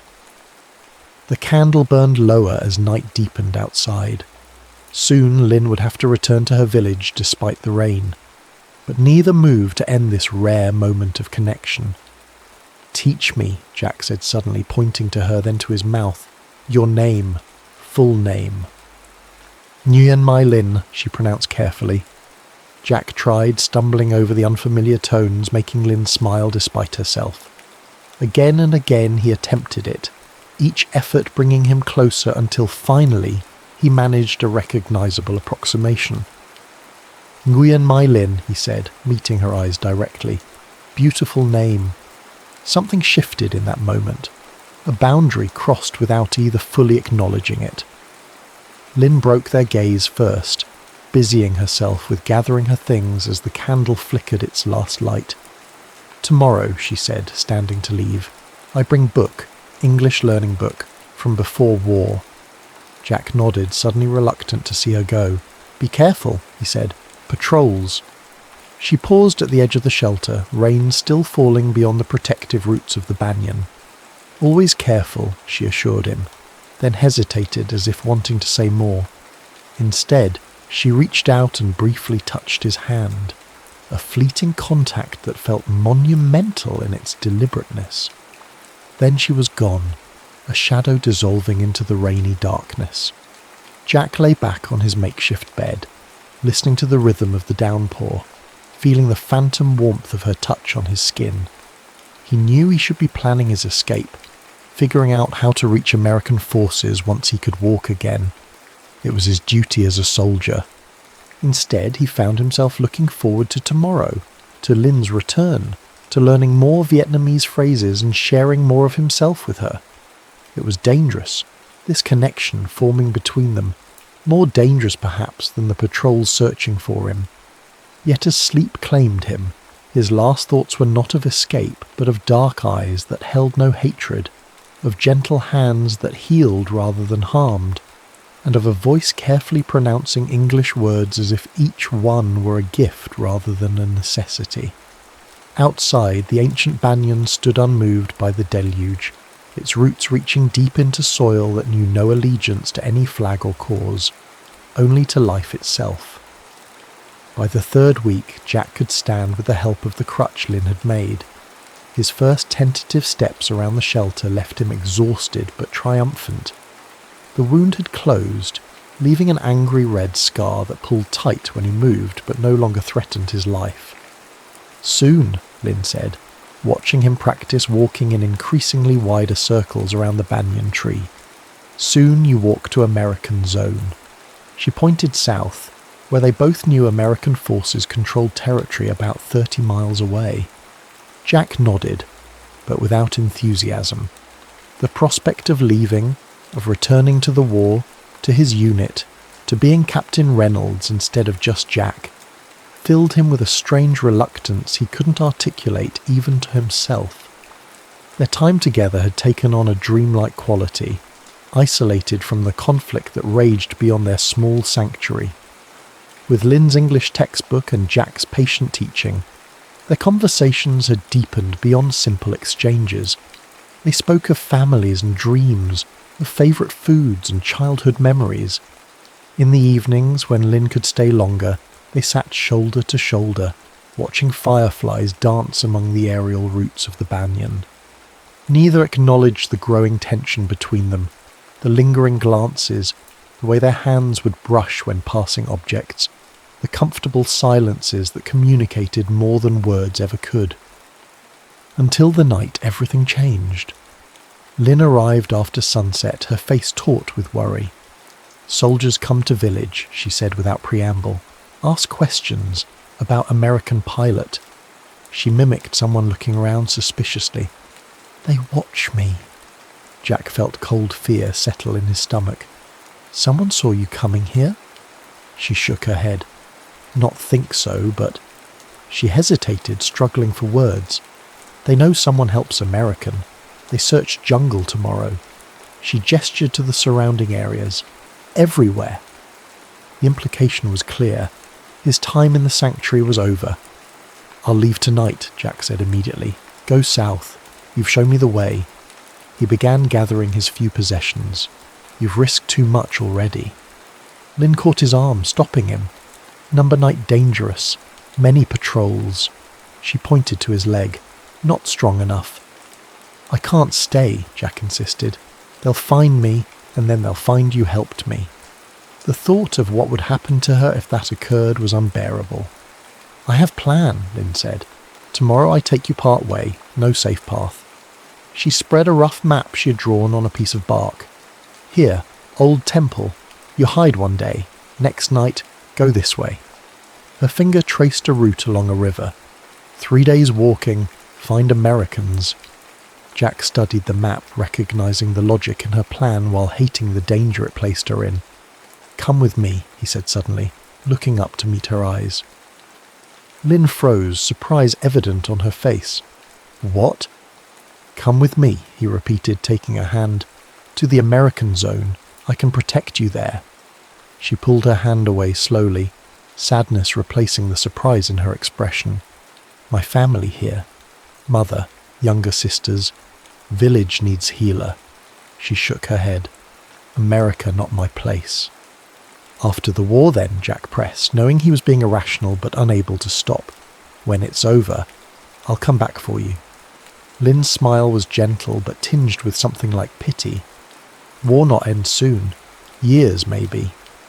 I'll wait, Jack insisted, however long it takes. She looked away, blinking rapidly. Americans forget Vietnam when go home, forget promises. Not me. Jack reached out, gently turning her face back toward his. I won't forget. I couldn't. The certainty in his voice seemed to reach something in her. Lynn's composure cracked, revealing the fear and longing she'd kept carefully controlled during their weeks together. I'm afraid, she whispered. For you. For... She touched her own chest. Here. Jack understood. This fragile connection between them existed only in the suspended reality beneath the banyan tree. Outside, the world would tear it apart with the same impersonal cruelty that had already claimed so many lives. I'm afraid too, he admitted, still cradling her face in his palm. But I'm more afraid of leaving tomorrow and never seeing you again. In the quiet that followed, something settled between them, an acceptance of what had been growing since that first day when she found him dying in the hollow log. Slowly, giving her every chance to pull away, Jack leaned forward until his forehead rested against hers. Nguyen Mai Lin, he said softly, the name he had practiced countless times until he could say it perfectly. I think I've fallen in love with you. Her sharp intake of breath was the only sound in the shelter. For a heartbeat, Jack feared he had ruined everything with his confession. Then her hand came up to cover his, and she closed the remaining distance between them. The kiss was gentle at first, tentative, questioning, before deepening into something urgent and necessary. Years of cultural differences and months of war fell away, leaving only two people finding comfort in a world determined to deny it to them.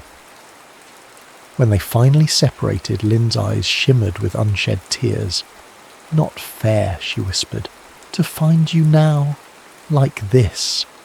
Jack pulled her closer, wrapping his arms around her slight frame. None of this is fair, he agreed, but it's real. He pressed his lips to her forehead. Whatever happens tomorrow, this is real. They spent the night wrapped in each other's arms, alternating between passionate discoveries and quiet conversations about impossible futures. They spoke of Oregon forests and Vietnamese rice fields, of what peace might look like if it ever came, of children with her eyes and his smile.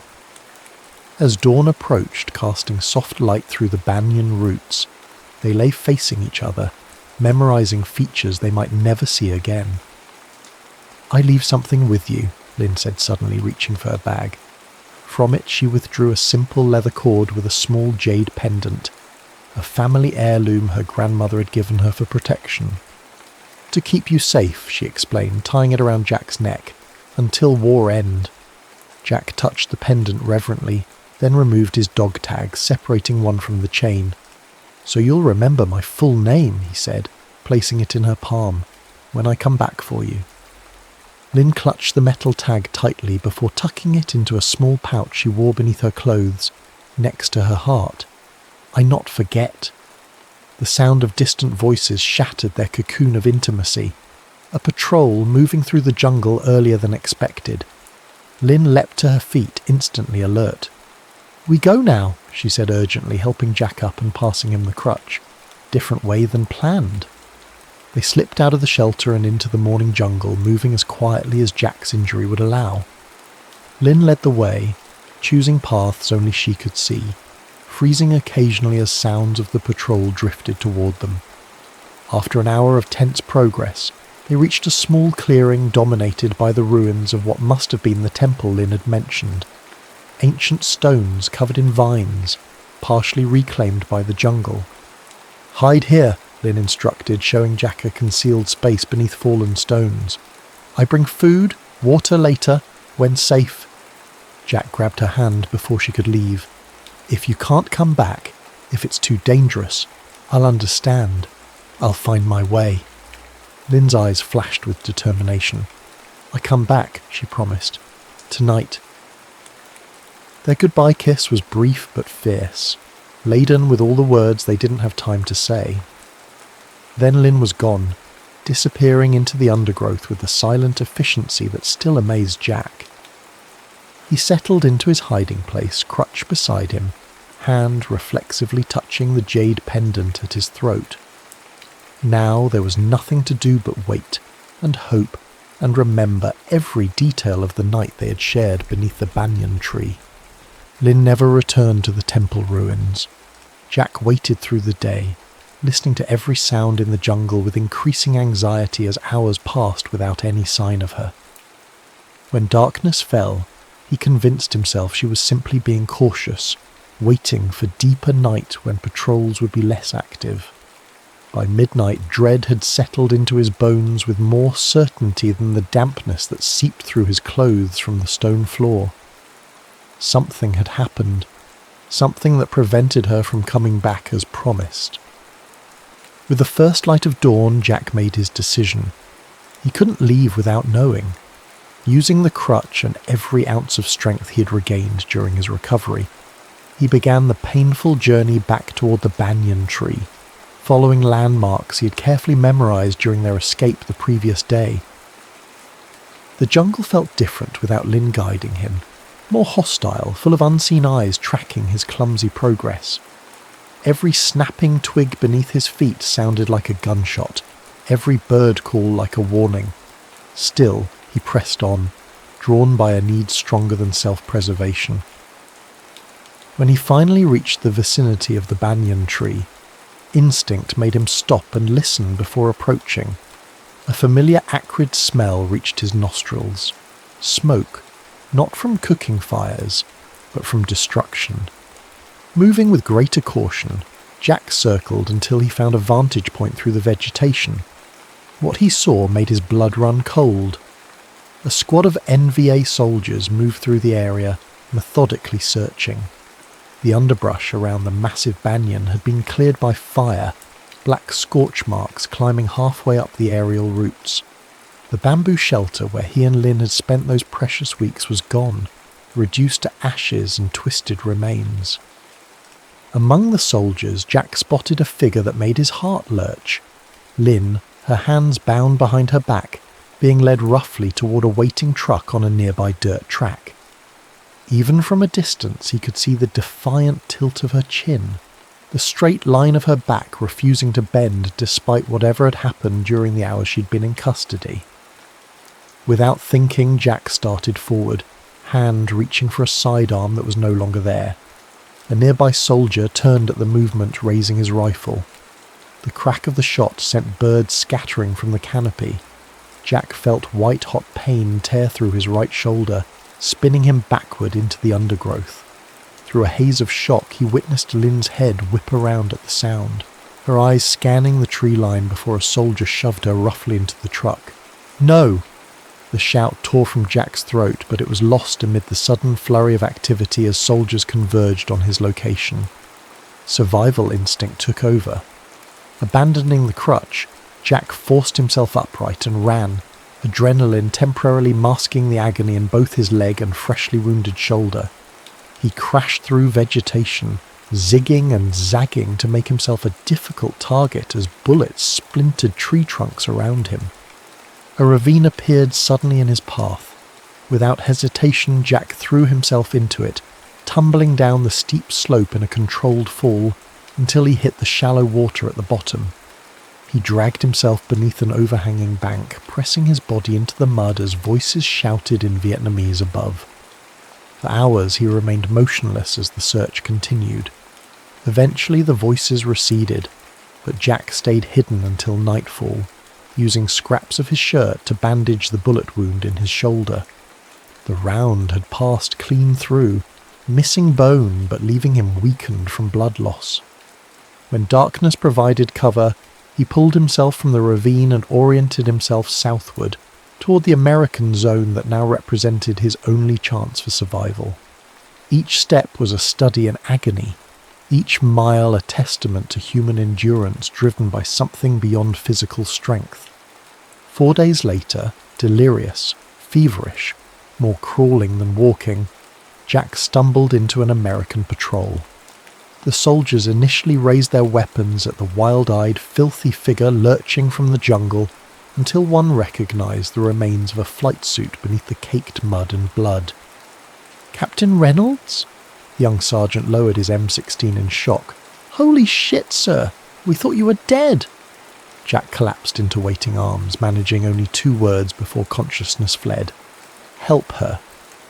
Recovery in a field hospital passed in fragments of lucidity between morphine hazes. Jack learned his medevac had been reported shot down 6 weeks earlier, with all hands presumed dead when no distress call was received. He was listed as missing in action, and the search had been abandoned after 3 days. When he was coherent enough, Jack told a simplified version of his survival story to his commanding officer, a version that mentioned a downed pilot being saved by a local nurse, but omitted the depth of their connection. He gave Lynn's full name and village, insisting she'd been arrested for helping him and needed extraction. "We'll look into it, Reynolds," the colonel said, his expression indicating the matter was already closed. "But without specific intelligence on prisoner movements, there's not much we can do. You know that." Jack did know. Thousands went missing in this war every month. One village nurse wouldn't merit a rescue operation, especially not with offensives being planned elsewhere. As soon as he could walk without assistance, Jack began calling in every favour he'd accumulated during his time in Vietnam. He reached out to CIA contacts, to South Vietnamese officers he'd befriended, to anyone who might have information about prisoners from Lynn's region. The answers were always the same: nothing, or worse, conflicting reports that led nowhere. Some said she'd been sent to a re-education camp near Hanoi. Others claimed she'd been released after questioning. One particularly disturbing rumour suggested she'd been executed as a collaborator, along with several others from her village.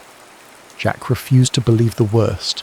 The jade pendant Lynn had given him never left his neck, a constant reminder of his promise.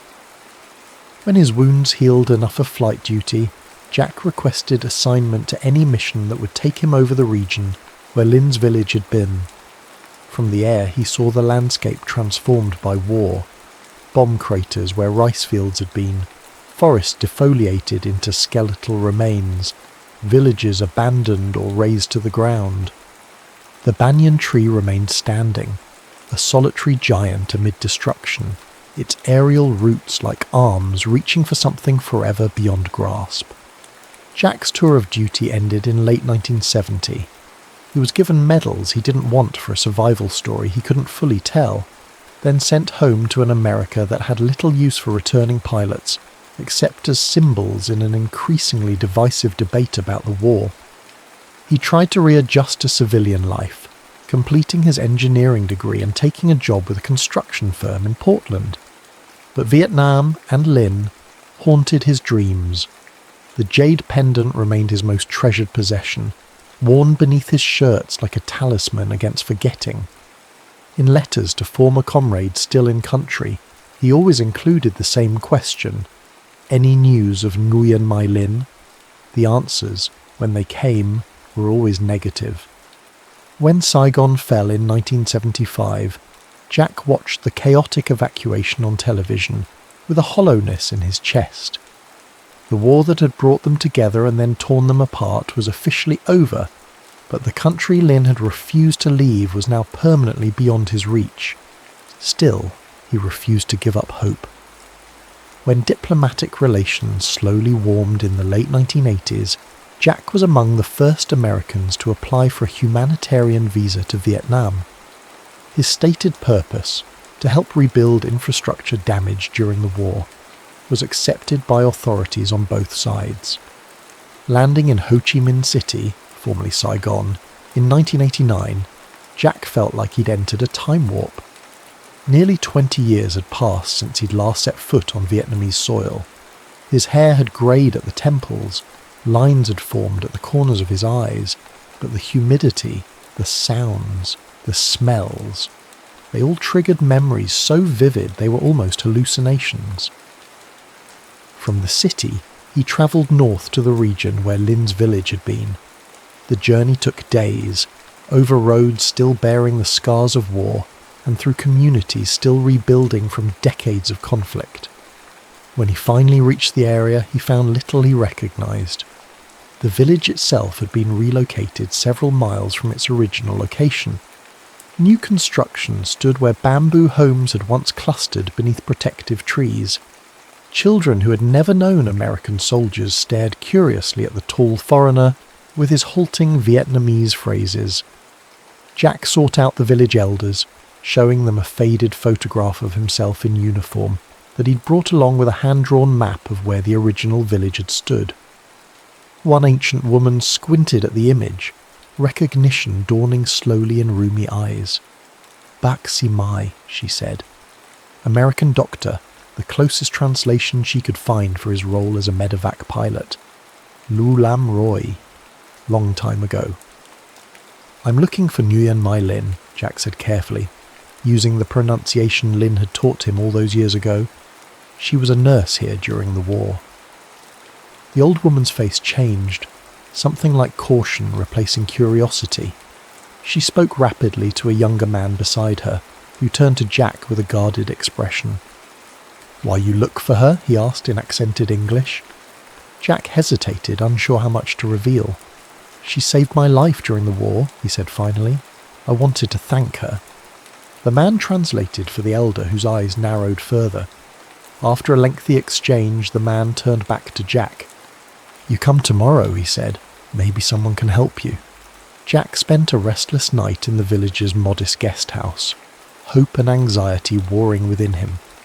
He removed the jade pendant from around his neck for the first time in years, holding it in his palm like a compass that had finally led him home. The next morning a young woman appeared at his door. She couldn't have been more than 17 or 18, dressed in the simple clothes of a rural villager, but carrying herself with unmistakable dignity. "My grandmother says you look for Lynn," she said without preamble, her English surprisingly good. Jack's heart thundered in his chest. "Yes. Do you know where she is?" The girl studied him with an intensity that felt familiar somehow. "Why should I believe you mean no harm? Many Americans come after war, some good, some not." Jack reached into his pocket and withdrew his remaining dog tag. "I gave her one of mine," he said, showing it to the girl, "and she gave me this." He held out the jade pendant, its surface worn smooth from years of anxious handling. The girl's eyes widened slightly as she recognized it, her composure slipping momentarily. "Come," she said abruptly, turning to leave without checking if he followed. She led him through the village and beyond, along a narrow path that wound through restored rice paddies and into a stand of trees that had somehow survived both the war and the subsequent years of intensive logging. In their midst stood a sight that made Jack's breath catch in his throat. A banyan tree, not as large as the one that had sheltered them, but similar enough to stop him in his tracks. The girl paused, watching his reaction. "You know such trees?" Jack nodded, unable to speak past the tightness in his throat.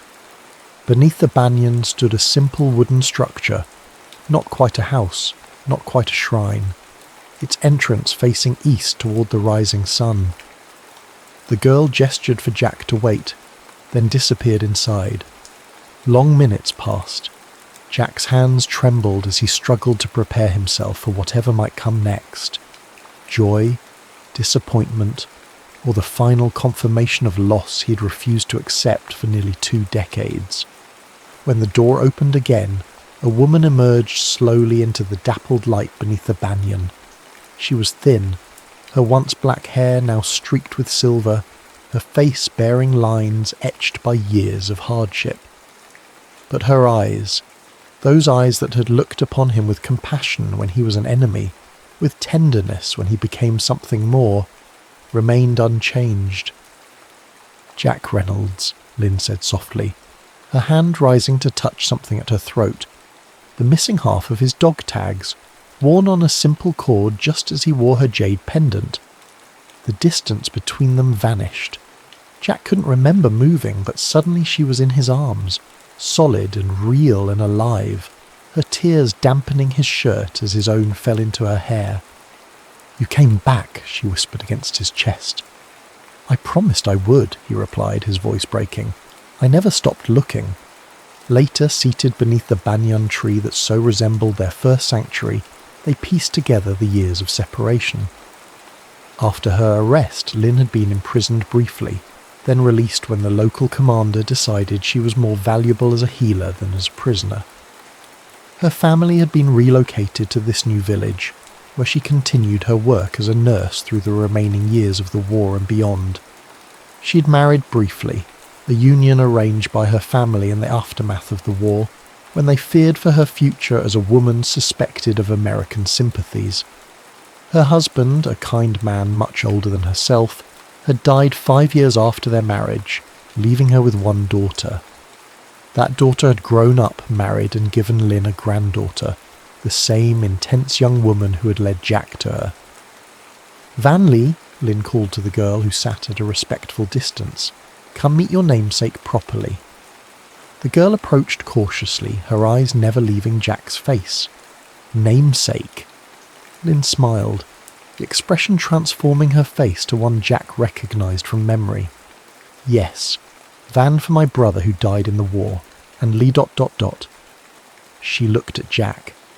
"The closest I could come to your state. Oregon. I couldn't speak its name without raising questions, but I wanted her to carry something of you." Jack felt humbled by this revelation, that Lynn had found a way to honour their connection even when separated by impossible distances and political divides. "What happens now?" Lynn asked quietly when Vanley had left them alone once more. "You found me. Your promise is kept."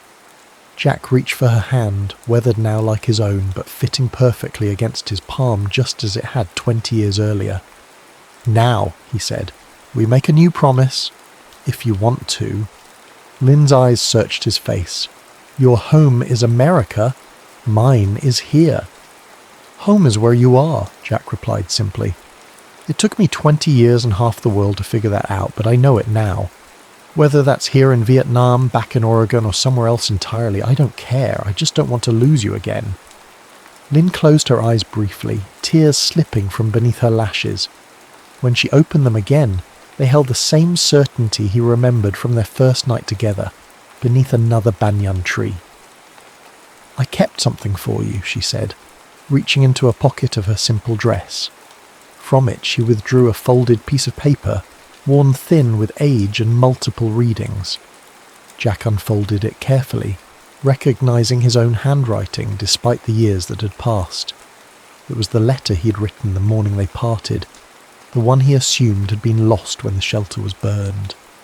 "You are my home," he had written in English with a clumsy Vietnamese translation beneath. "I will find you." "You did find me," Lynn said softly, "after all this time." As the setting sun filtered through the aerial roots of the banyan tree, casting the same dappled patterns that had witnessed their first love, Jack and Lynn began the patient work of building a future from the fragments of a past that war had stolen but never fully destroyed. Above them, the ancient banyan stood as it had for generations before them and would for generations after, its roots connecting sky to earth, past to future, and two souls who had found their way back to each other against all odds.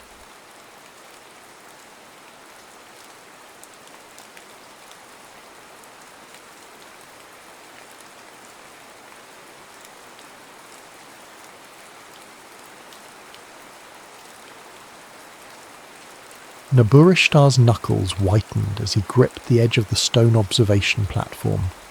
The night air hung heavy with the scent of incense and river clay as he stared upward, his breath caught in his throat.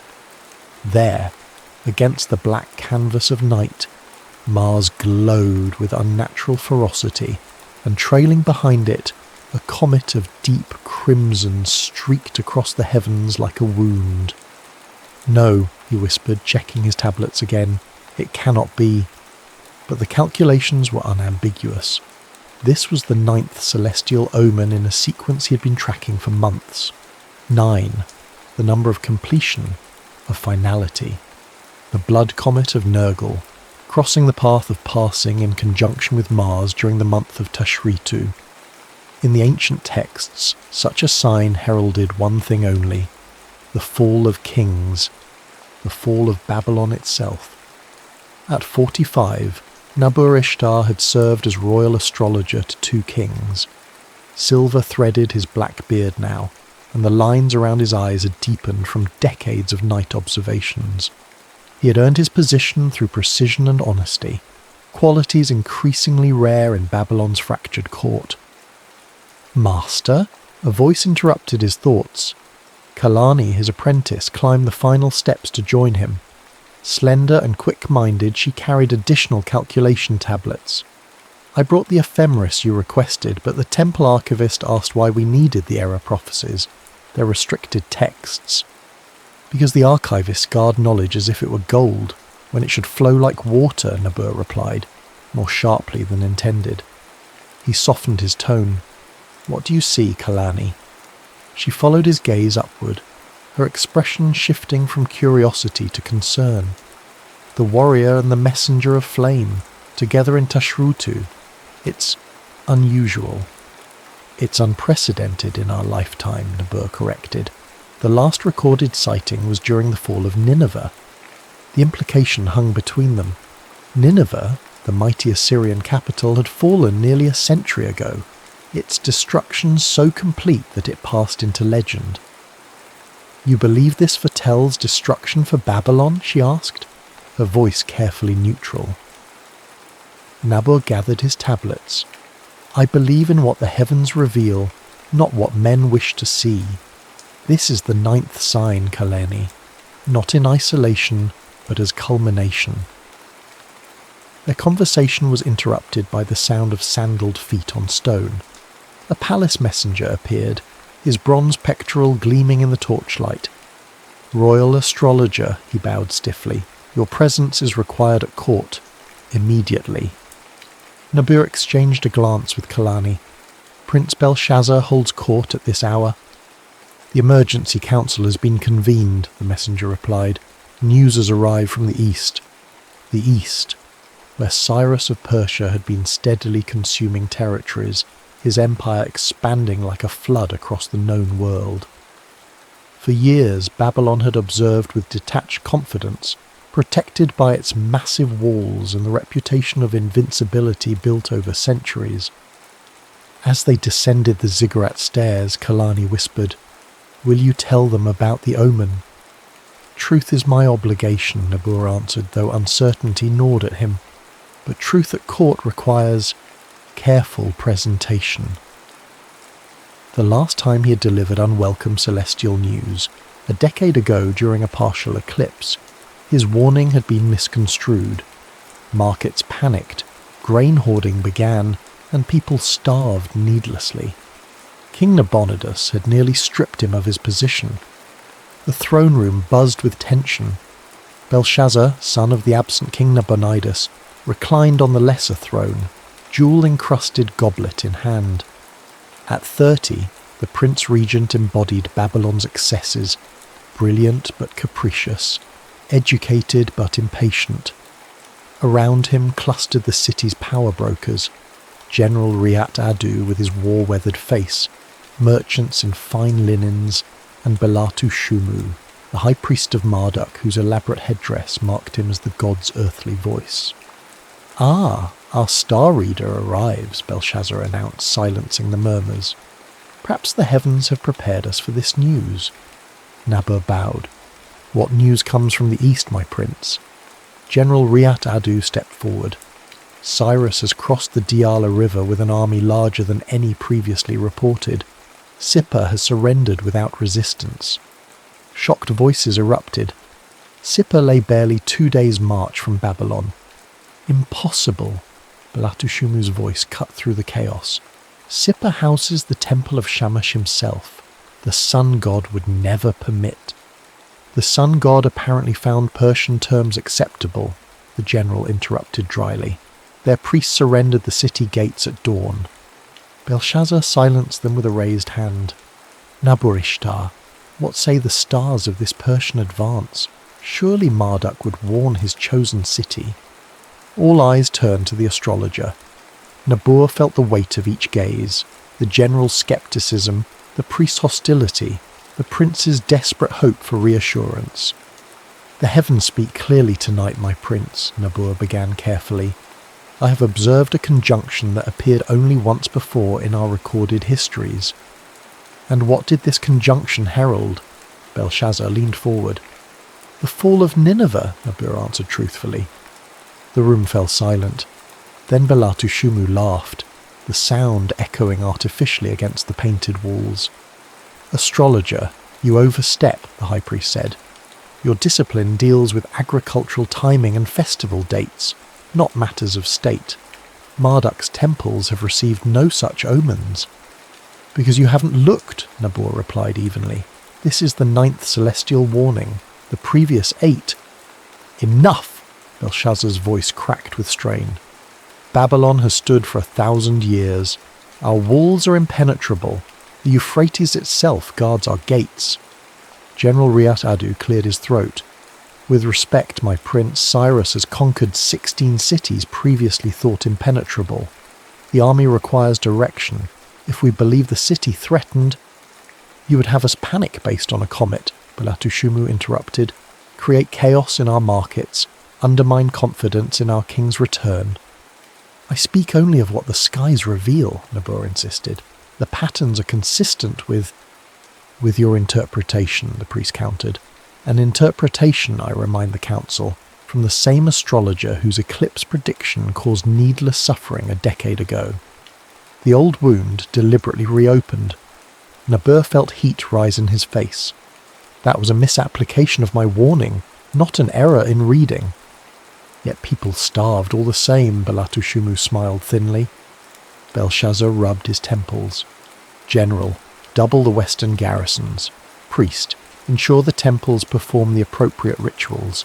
Neber, continue your observations, but contain these predictions to this council.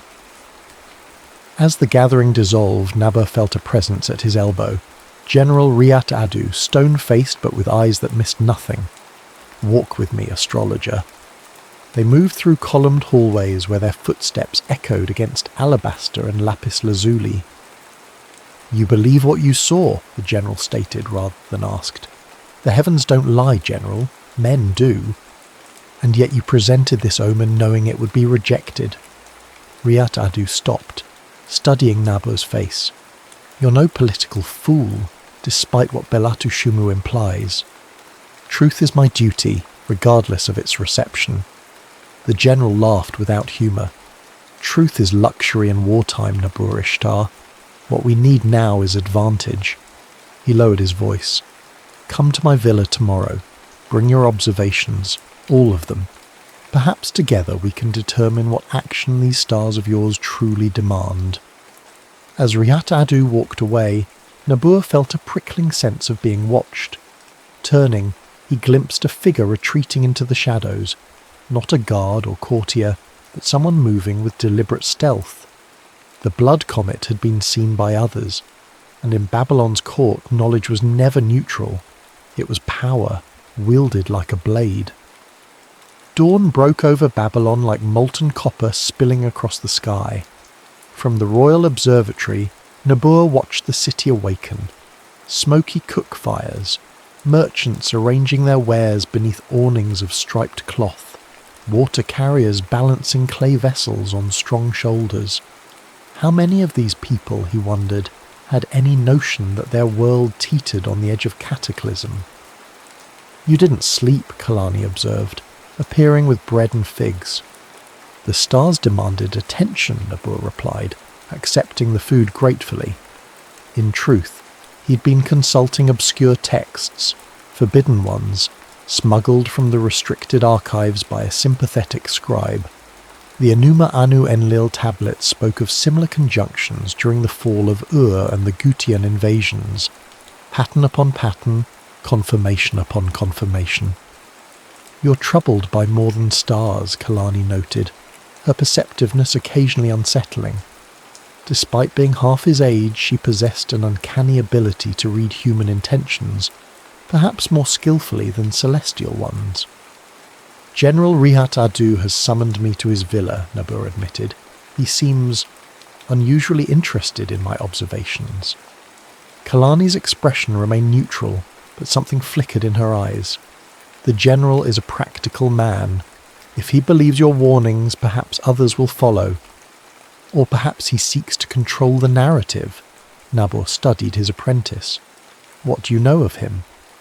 Only that he's commanded Babylon's armies for 15 years, survived 2 kings, and maintains extensive trade connections in Damascus and Egypt.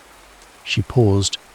And that his niece married into a Median family with Persian sympathies. Nabur raised an eyebrow. You've made inquiries. Knowledge is survival, she echoed his own frequent teaching.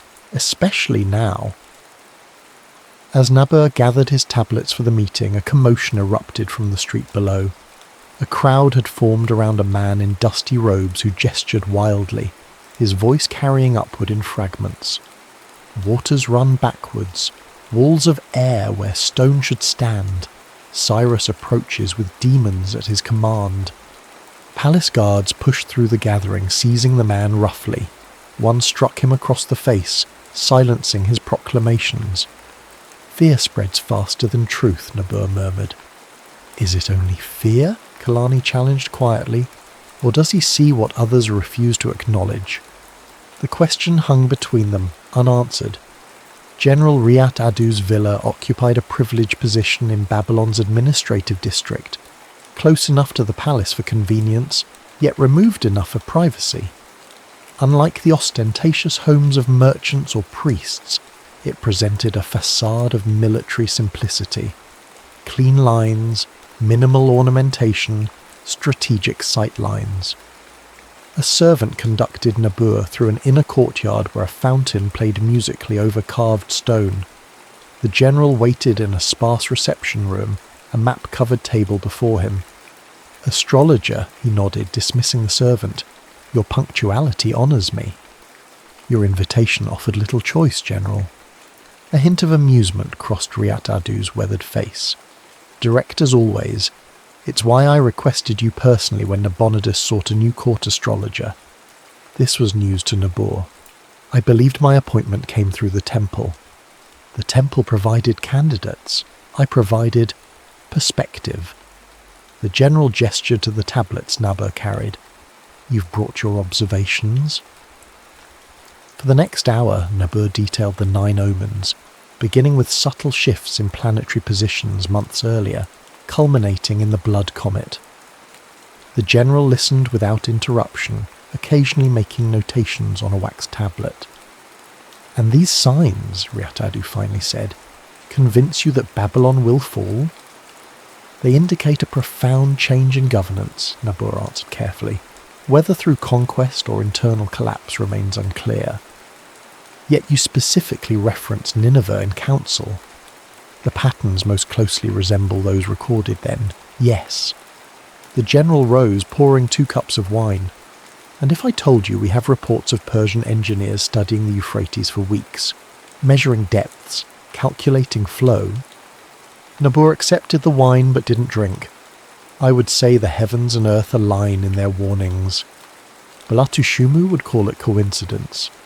Balatushumu serves the temple's interests, not truth. And what of the king's interests? The general's voice hardened. Nabonidus has spent years neglecting Marduk for foreign gods, leaving his son to play at rulership while he wanders the desert. Now he returns expecting loyalty. The conversation had shifted to dangerous ground. Nabur chose his words with precision. I serve the office, not the man. A convenient distinction. Riat Adu leaned forward. But times of change require choosing sides, astrologer. When the Persians arrive, and they will arrive, what matters is not who predicted their coming, but who positions themselves advantageously in the new order. The implication crystallized. You're negotiating with Cyrus. I'm ensuring Babylon's survival, the general corrected. Cyrus doesn't destroy what submits. Ask the Medes, the Lydians, even the Jews. He requires only acknowledgement of his authority. And you would facilitate this submission. With minimal bloodshed, Riat Adu confirmed, but I need your cooperation. Your warnings, while accurate, must be modulated. Too much panic, and the city becomes ungovernable. Too little concern, and fools like Belshazzar might attempt genuine resistance. Nabur set down his untouched wine. You want me to manipulate my readings? I want you to interpret them strategically, the general countered.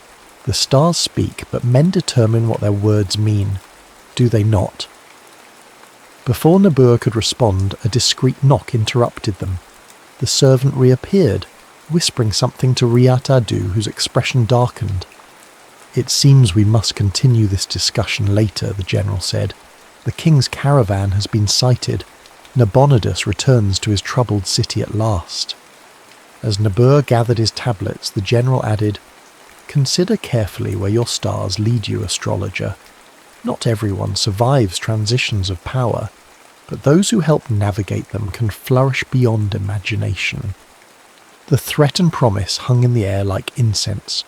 Outside, the city had transformed. Word of the king's return spread through the streets, prompting hasty preparations. Garlands appeared on doorways, merchants discounted their wares, temples opened for sudden influxes of worshippers seeking blessings. The machinery of royal arrival groaned into motion, part genuine reverence, part practiced performance. Nabur walked quickly, mind racing. The general's veiled treason complicated an already fraught situation.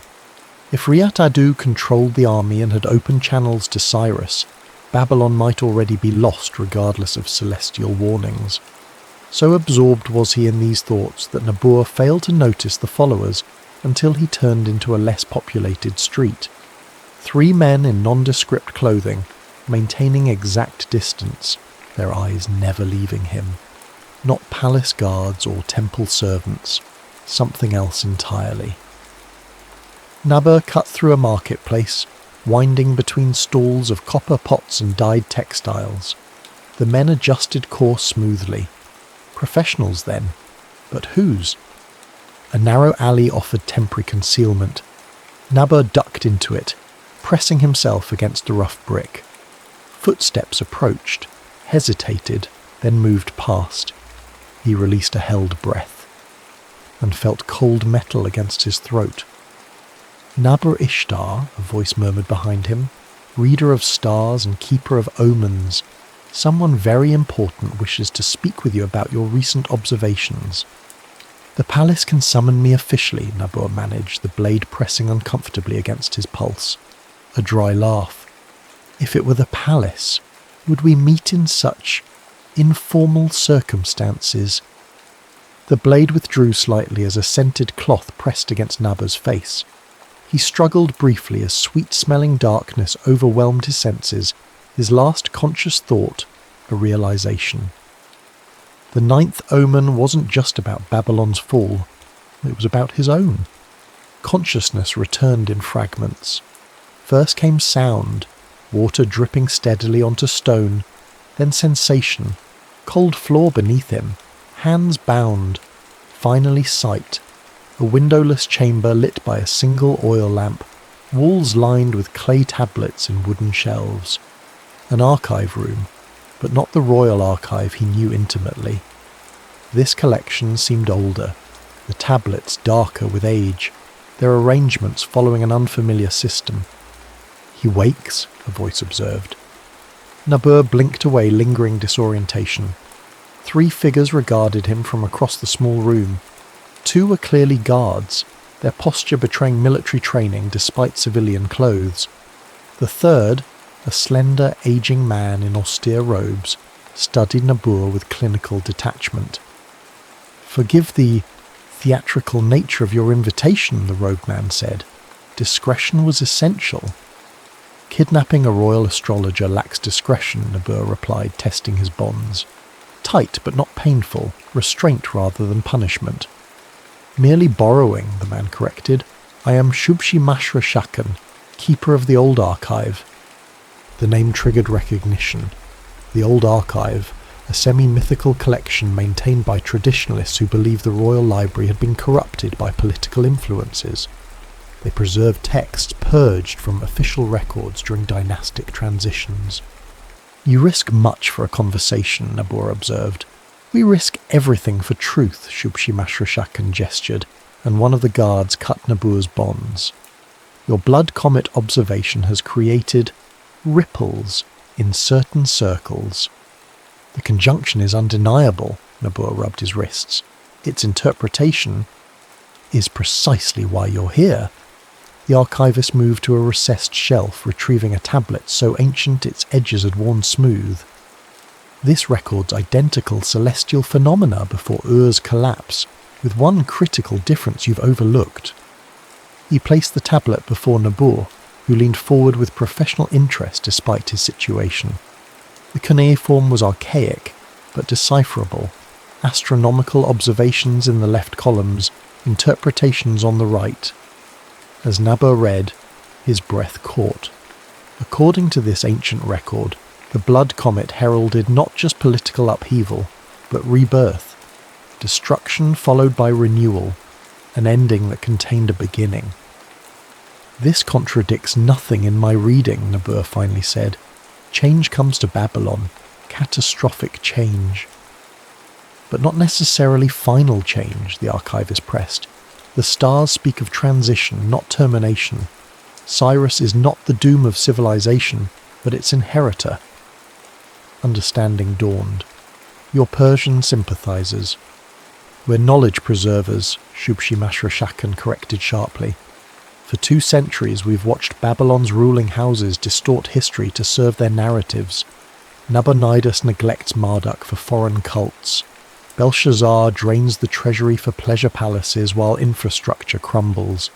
Meanwhile, Cyrus practices religious tolerance and administrative innovation," Nabur finished. "So I've heard. General Riyat Adu made similar arguments earlier today." Surprise flickered across the archivist's face. "The general revealed himself to you?" "Not explicitly, but his meaning was clear." Nabur studied the old man carefully.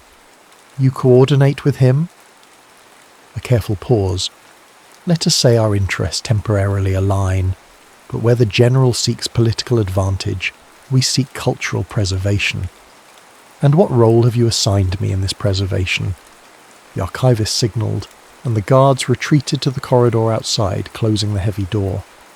"Your 9 omens will be the talk of every tavern by nightfall, despite the council's attempt at secrecy," he said quietly.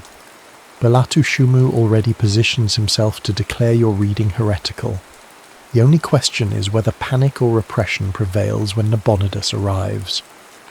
"Unless I offer a third interpretation," Nabur surmised, "one that acknowledges change while preventing panic." "Precisely. The transition need not be blood-soaked if properly managed. Cyrus doesn't want Babylon destroyed, he wants it incorporated." Nabur considered his position. These archivists offered a compelling historical precedent that modified but didn't contradict his observations.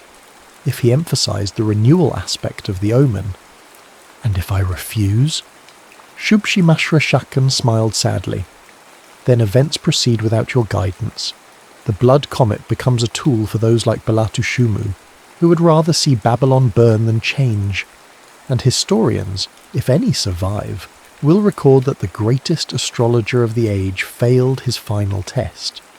A masterful manipulation, appealing to both Nabur's ego and conscience. Yet something in the archivist's desperation rang true. "I'll consider your interpretation," Nabur said carefully. but I must verify it against my own calculations. Relief visibly washed over the old man. We ask nothing more. He retrieved another tablet. This contains observational details missing from the royal archives, purged during Nebuchadnezzar's revisionism. Take it, compare, then decide. A guard escorted Nabur through winding corridors that eventually opened into an unfamiliar section of the city's western quarter. Only as he emerged into late afternoon sunlight did Nabur realize how long he'd been detained. The streets buzzed with anticipation of the king's arrival. Royal guards established positions at major intersections. Merchants hastily rearranged displays to feature luxury goods, and temple officials in formal regalia directed preparations for welcome ceremonies. All this theatre for a king who had abandoned his city for years, chasing religious visions in the desert while his son mismanaged the realm. The irony wasn't lost on Nabur. He needed time to process the archivist's revelations, but time had become scarce.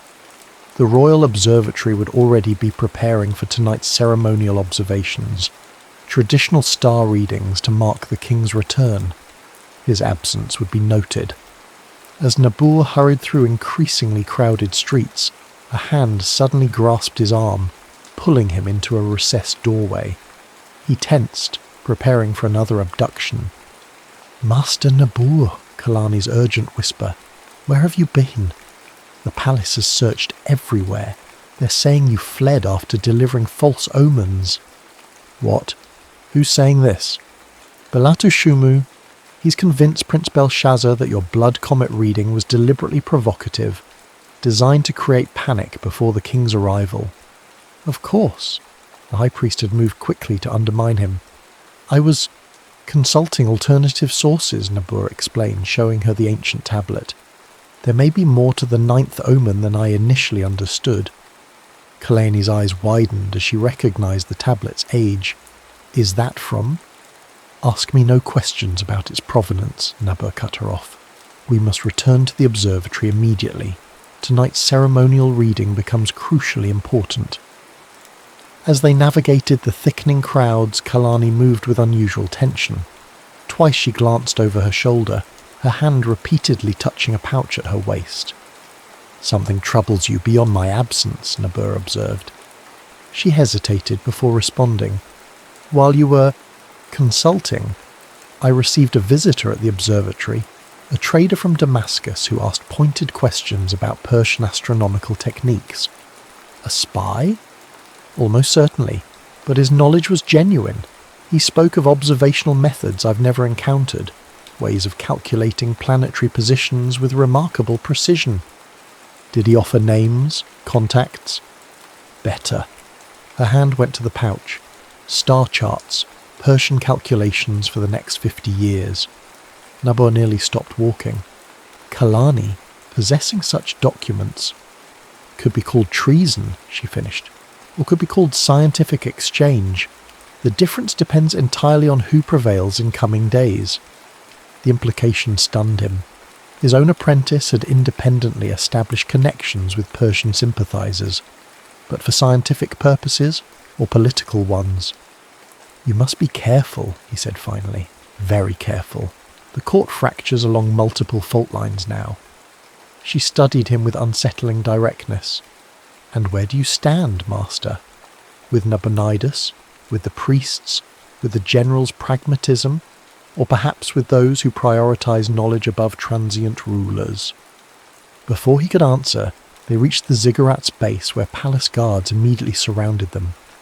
"Royal astrologer," their captain said stiffly, "you're summoned to the king's presence. Immediately."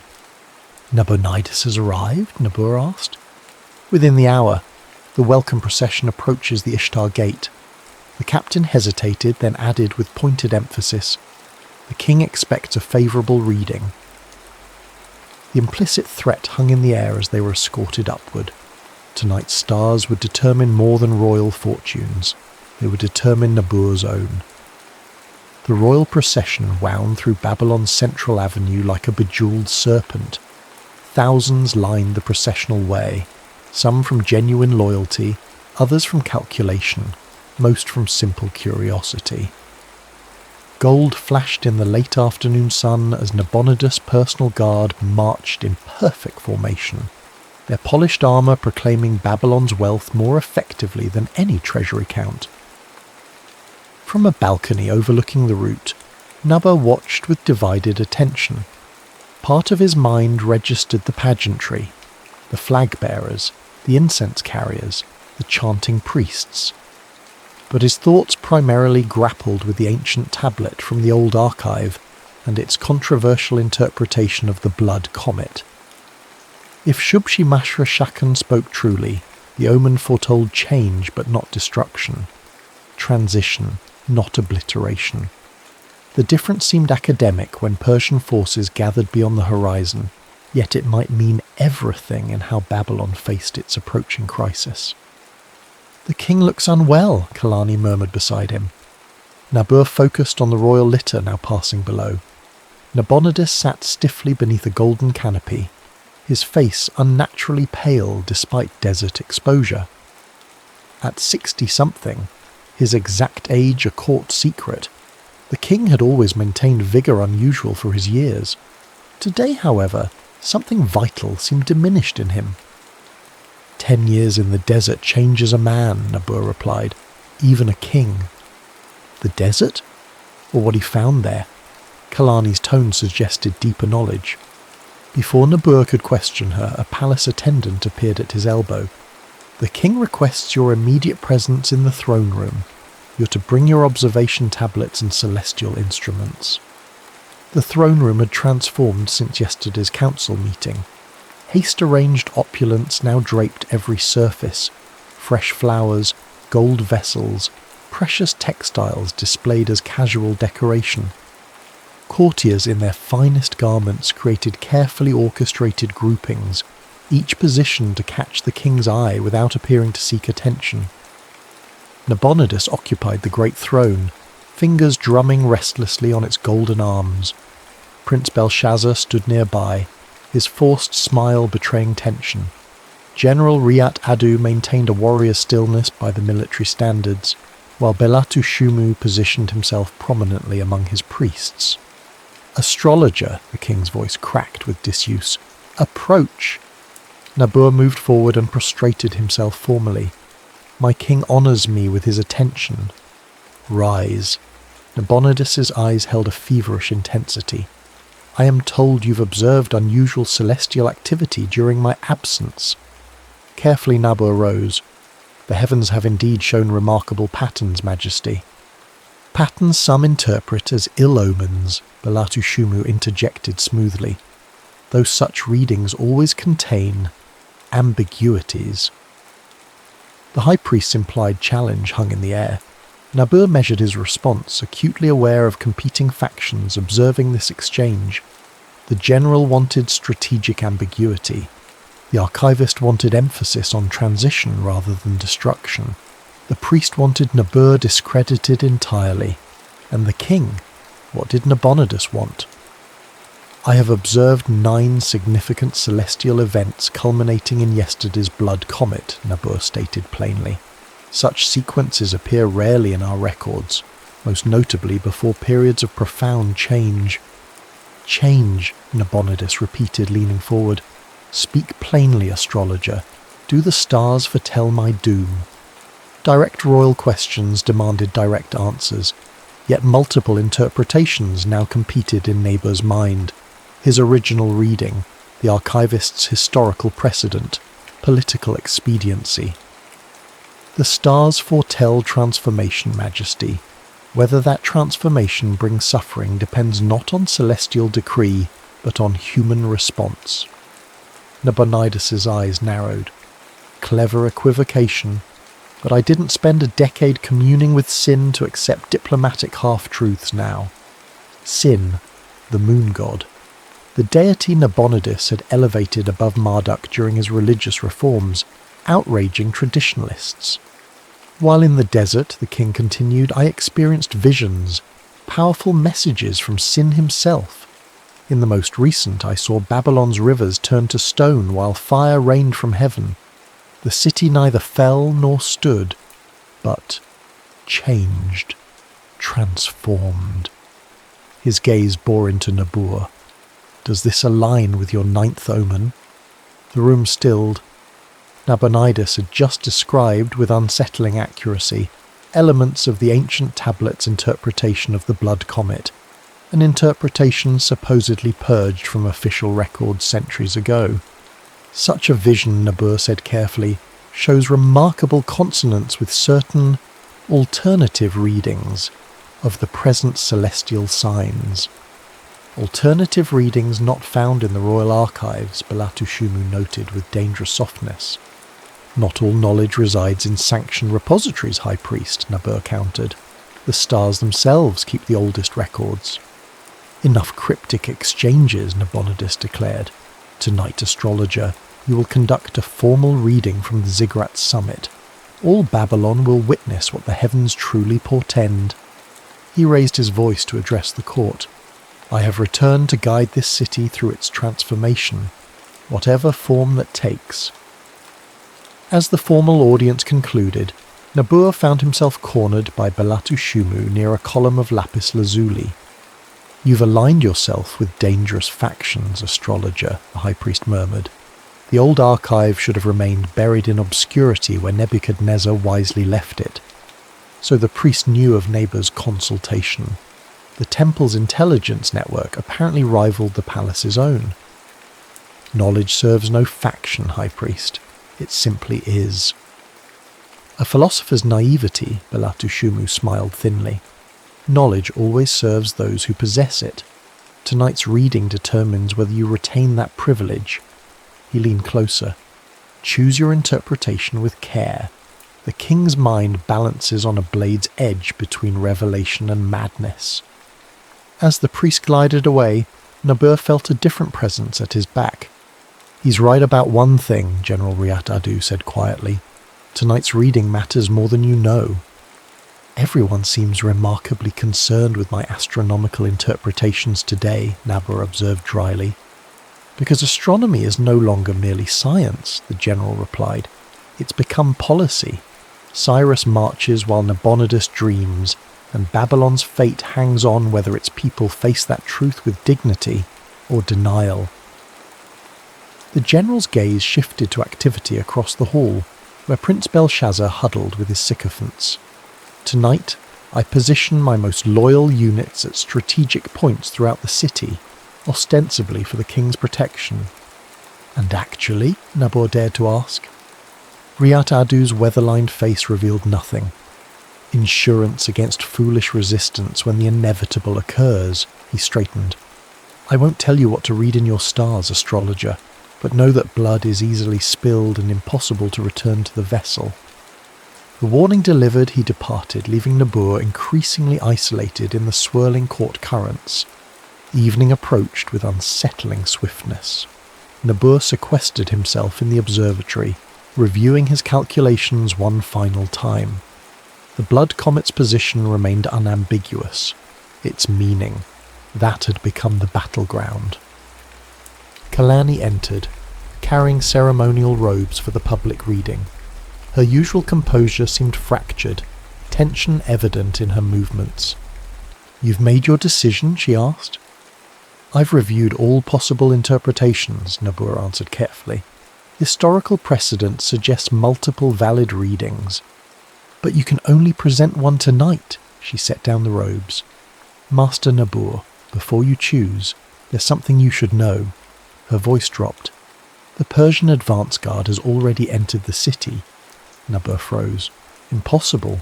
The walls are irrelevant when gates open from within, she finished. My contact confirmed it this afternoon. Cyrus's engineers have diverted part of the Euphrates, lowering the water level at the river gates. By midnight, Persian forces can wade through. You've known this was coming, Nabur realized. Not a question. Kalani met his gaze unflinchingly. I've known that Babylon's time under current governance draws to a close, yes. The stars revealed it months ago, though you focused on more traditional interpretations. And you didn't think to share these alternative readings. Would you have believed them from an apprentice? She challenged. Or would you have reported me for Persian sympathies? The accusation stung because it contained truth. Nibbur had ignored subtle indicators his brightest student had been carefully highlighting, too invested in traditional methodology to recognize innovation. Tonight's reading was never going to change Babylon's fate, Kalani continued softly, but it might change how that fate unfolds. Panic and resistance mean bloodshed. Acceptance means transition. The realization crystallized with perfect clarity. Nibbur stood at the fulcrum of history, not as the great astrologer who predicted an empire's fall, but as the man who determined whether that fall became slaughter or surrender. The Ninth Omen was never about prediction, he murmured. It was about preparation. Kalani nodded solemnly. The stars reveal the path. They don't dictate how we walk it. As twilight descended, torches illuminated the processional way to the great ziggurat. Thousands gathered, their faces upturned with mingled hope and dread. Upon the massive stepped structure, Babylon's elite assembled on the second highest level while Nibbur, Nabonidus, and select priests occupied the summit platform. The night sky opened above them like a vault of polished obsidian. Stars emerged with cold clarity, the blood comet now prominently visible, its crimson trail stretching across the heavens.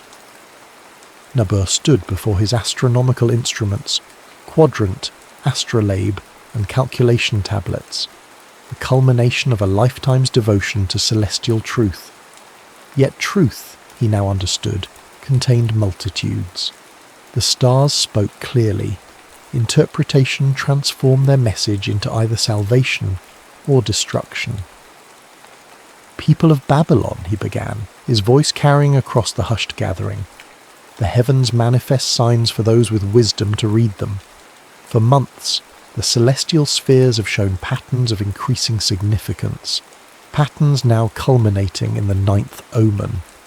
He gestured toward the blood comet. "Ancient records tell us this configuration heralded the fall of Nineveh and the transition of changes that reshaped the known world." Murmurs rippled through the crowd.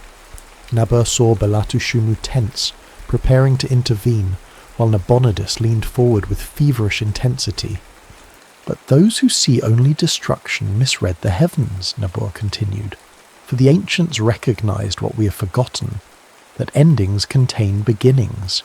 Transition, not termination, forms the celestial message." He turned to face the king directly. "Majesty, your vision of rivers turning to stone speaks profound truth.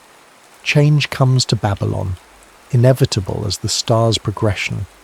But how that change manifests, whether through blood or peaceful transition, remains our choice." Nabonidus's eyes widened with understanding. Whatever madness or wisdom the desert had instilled in him, he recognized the diplomatic path Nibbur offered. Before the king could respond, a messenger arrived breathlessly, whispering urgently to General Riat Adu. The general's face remained impassive, but he immediately moved to Nabonidus's side with measured urgency. Words passed between them. The king's expression shifted from confusion to resignation. He raised a hand, silencing the growing murmurs. "People of Babylon," Nabonidus proclaimed, his voice stronger than it had been since his return. "The heavens speak truth through our astrologer. Transition approaches, indeed, arrives at our very gates." Gasps and cries erupted as understanding spread. Nibbur caught Kalani's eye across the platform. She nodded once, confirmation of what he already knew. The Persians had entered. "I have ruled as sin directed," Nabonidus continued. "Now the gods direct a new path. Babylon shall endure, not through futile resistance, but through wisdom. No blood need stain our streets if we recognize divine will." In that moment, history pivoted. The crowd might have erupted in panic or calls for resistance.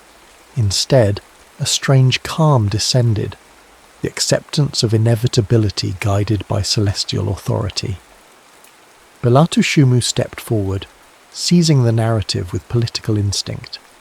The gods have spoken through stars and kings, he announced, as if this had been his position all along. Marduk welcomes worthy successors when they come in peace. As the night progressed, reports filtered through the city, Persian forces entering unopposed through the riverbed, Cyrus himself approaching with promises of autonomy and religious freedom, the Babylonian army standing down on General Riat Adu's orders, a conquest without battle, a transition without tears, the Ninth Omen fulfilled not as catastrophe, but as transformation. Hours later, as dawn approached, Nippur stood alone on the ziggurat summit.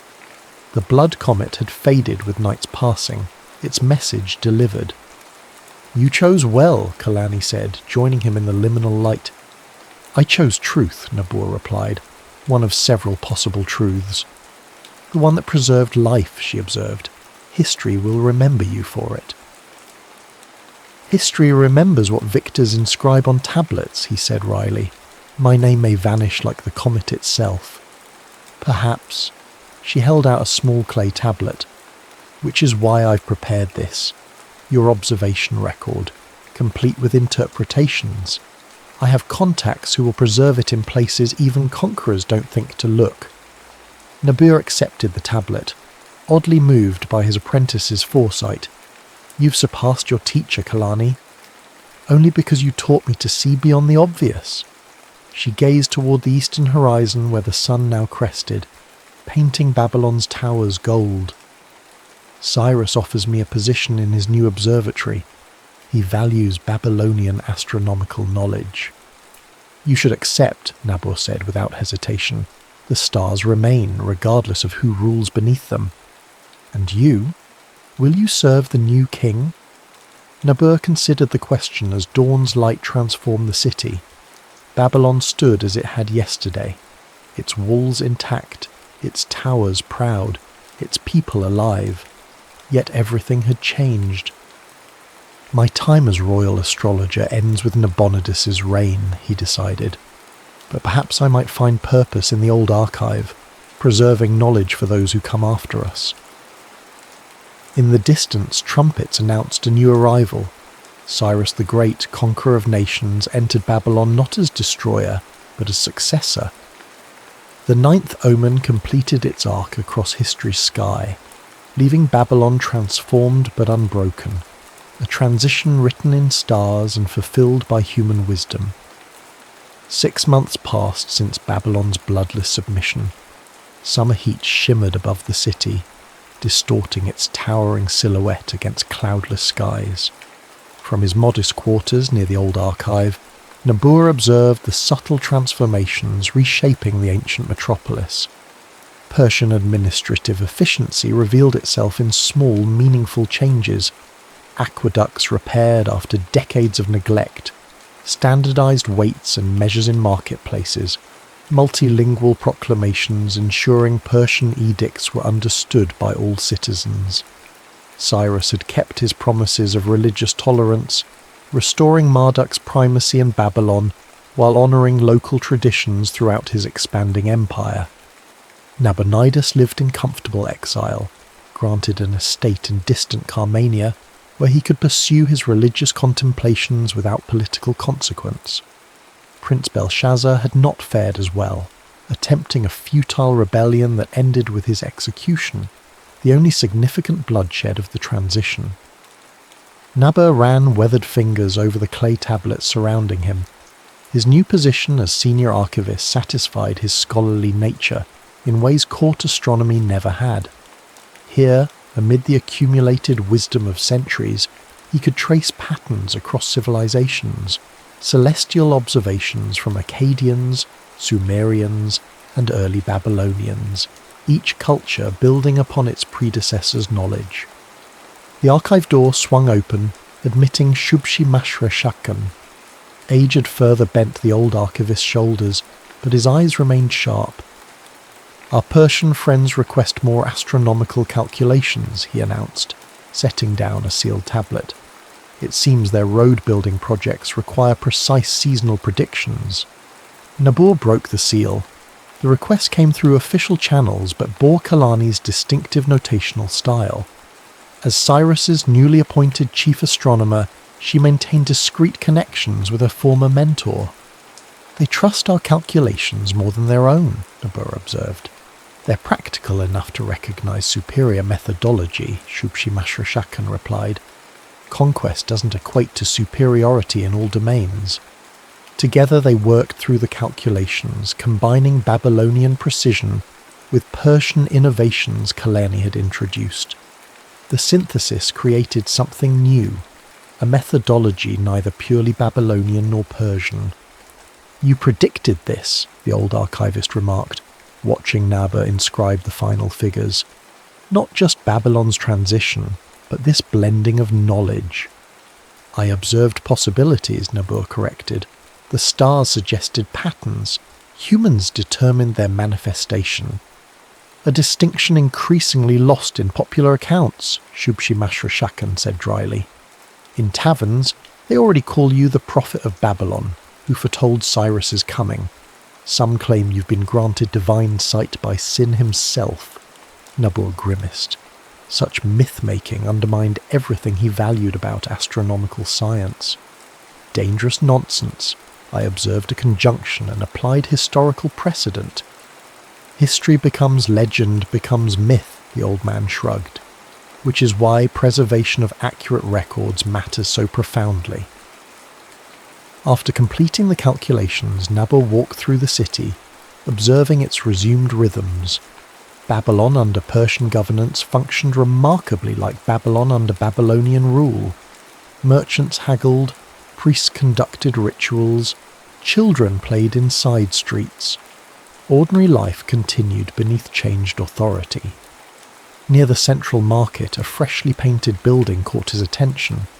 The Persian administrative headquarters had replaced its Babylonian military predecessor, emblazoned with Cyrus's royal standard. "Does the famous stargazer approve of our renovations?" a familiar voice inquired. General Riyat Adu, now Governor Riyat Adu under the Persian administration, approached with a small retinue of mixed Babylonian and Persian guards. His transition from military commander to civilian administrator had proceeded seamlessly, his pragmatism rewarded with continued authority. "The building serves its purpose," Nabur replied neutrally. The general dismissed his entourage with a gesture, falling into step beside Nabur. "Still disapproving of those who facilitated necessity?"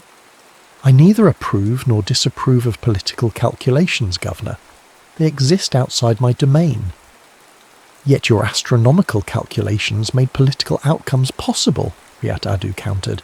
"Your public reading convinced the populace that submission fulfilled divine will rather than betrayed patriotic duty." They walked in silence for several moments, the unspoken question hanging between them.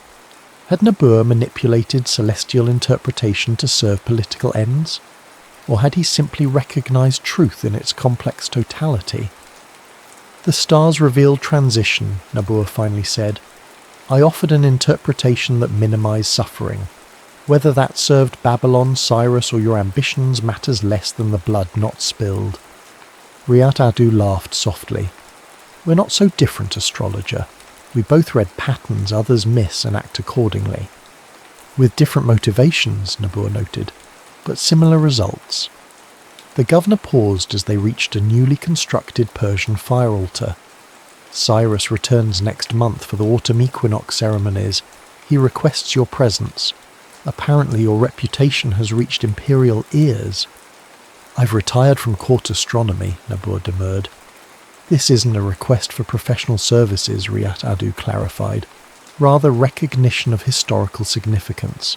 The man whose reading facilitated peaceful transition deserves acknowledgement." "The stars facilitated transition," Nabur corrected. "I merely reported their position." The general's weathered face creased with genuine amusement. "Maintain that fiction if it comforts you. We both know interpretation shapes reality as surely as facts themselves." As Riyat Adu departed, Nabur remained troubled by the exchange. Had he simply recorded astronomical truth, or had he shaped narrative to achieve preferred outcomes? The boundary between observation and manipulation had blurred during that crucial night. Returning to the archive, Nabur found an unexpected visitor waiting. Belatu Shumu, no longer bedecked in the high priest's regalia, but still carrying himself with practiced dignity. "The archivist said I might find you here," the former priest said. "I've brought something that belongs in these collections." He unwrapped a small bundle containing a clay tablet, its surface covered with precise cuneiform. Nabur recognized it immediately. Astronomical calculations from the Royal Observatory, specifically those documenting the Blood Comet. "I removed this from the royal records before Persian administrators catalogued them," Belatu Shumu explained. "Insurance, initially. Now, historical completion." Nabur accepted the tablet with scholarly reverence. A surprising act of preservation from someone who once threatened me for these very observations. "Perspectives shift with circumstances," the former priest replied without apology. "Like you, I've found unexpected purpose under new governance. Cyrus values religious knowledge as much as astronomical wisdom." "As advisor on Babylonian rites?" "As comparative theologian," Belatu Shumu corrected. "The Persian Zoroastrian practices share interesting elements with our older traditions. Scholarly documentation of these connections serves the empire's multicultural integration. Former adversaries repurposed by historical currents, perhaps the most Babylonian outcome possible. Adaptation had always been their civilization's greatest strength." "Did you believe your own interpretation that night?" Nabur asked suddenly. "Or was it political expedience?" Belatu Shumu considered the question with unexpected candour. "Does it matter? The interpretation served its purpose. Babylon stands, its people live, its knowledge continues." He gestured to the archive surrounding them. "Isn't that what truly matters?" After the former priest departed, Nabur remained among the tablets, contemplating the complex interplay between truth, interpretation, and outcome. He retrieved a fresh clay tablet and began writing. Not astronomical calculations, but personal reflection. "I, Nabur Ishtar, once royal astrologer to King Nabonidus, record these words in the 5th month of Cyrus's governance of Babylon, not as prediction or proclamation, but as testimony for those who come after. The stars speak truth, but human ears hear selectively. The Ninth Omen revealed transition inevitable as sunrise. Whether that transition came through blood or peaceful acceptance, that choice belonged to human wisdom, not celestial decree. Truth exists in multiple dimensions. The Blood Comet foretold Babylon's fall. This was accurate. It also heralded Babylon's continuation under changed governance. This too was accurate. Both readings existed simultaneously in the same celestial event, like light and shadow inseparably linked. Did I manipulate interpretation to achieve preferred outcome? Perhaps. Did I recognize deeper truth that transcended immediate political concern? Also perhaps. The boundary between prophet and pragmatist blurs under historical scrutiny. For future scholars who discover these words, question not just what was observed, but why certain observations were preserved while others vanished. Truth resides not merely in what is recorded, but in understanding who did the recording and for what purpose. The stars endure, interpretations evolve. Wisdom lies in recognizing both constants and variables across the cosmic equation. As Nabur inscribed the final words, twilight descended over Babylon. From his window he observed the first stars emerging, eternal, unchanging patterns against which human dramas briefly played. Kalani had been right. The Ninth Omen was never about prediction, but preparation. Not about foreseeing the inevitable, but framing how inevitability would be received. In a cedar box beneath his sleeping pallet lay the original Blood Comet calculations and his personal interpretations. Alongside them rested Kalani's secretly prepared record, and now Belatu Shumu's preserved tablet. multiple perspectives on a single celestial event, each containing partial truth. Someday, perhaps centuries hence, scholars would discover these contradictory accounts and attempt to reconstruct what actually happened when Babylon fell without falling, when an empire transitioned without destruction. Would they understand that astronomical truth and human interpretation had become inseparable, that Nibiru had become both observer and participant in the cosmic pattern? Outside, Babylon continued its eternal rhythms. Markets closed for evening, temple fires illuminated ziggurats, Persian administrators and Babylonian citizens alike returned to their homes. The city breathed on, adapting as it had for centuries before and would for centuries after. The Ninth Omen had completed its arc through history. The blood comet had faded from view. But the pattern it revealed, the delicate interplay between cosmic forces and human choices, remained written in both stars and human hearts. Nibiru sealed his reflection tablet and placed it carefully among older records, his contribution to the eternal conversation between those who observe the heavens and those who interpret their meaning. Truth, he had learned, was not singular but multifaceted, a constellation of perspectives forming patterns visible only when viewed together across the vast skies of time. The end.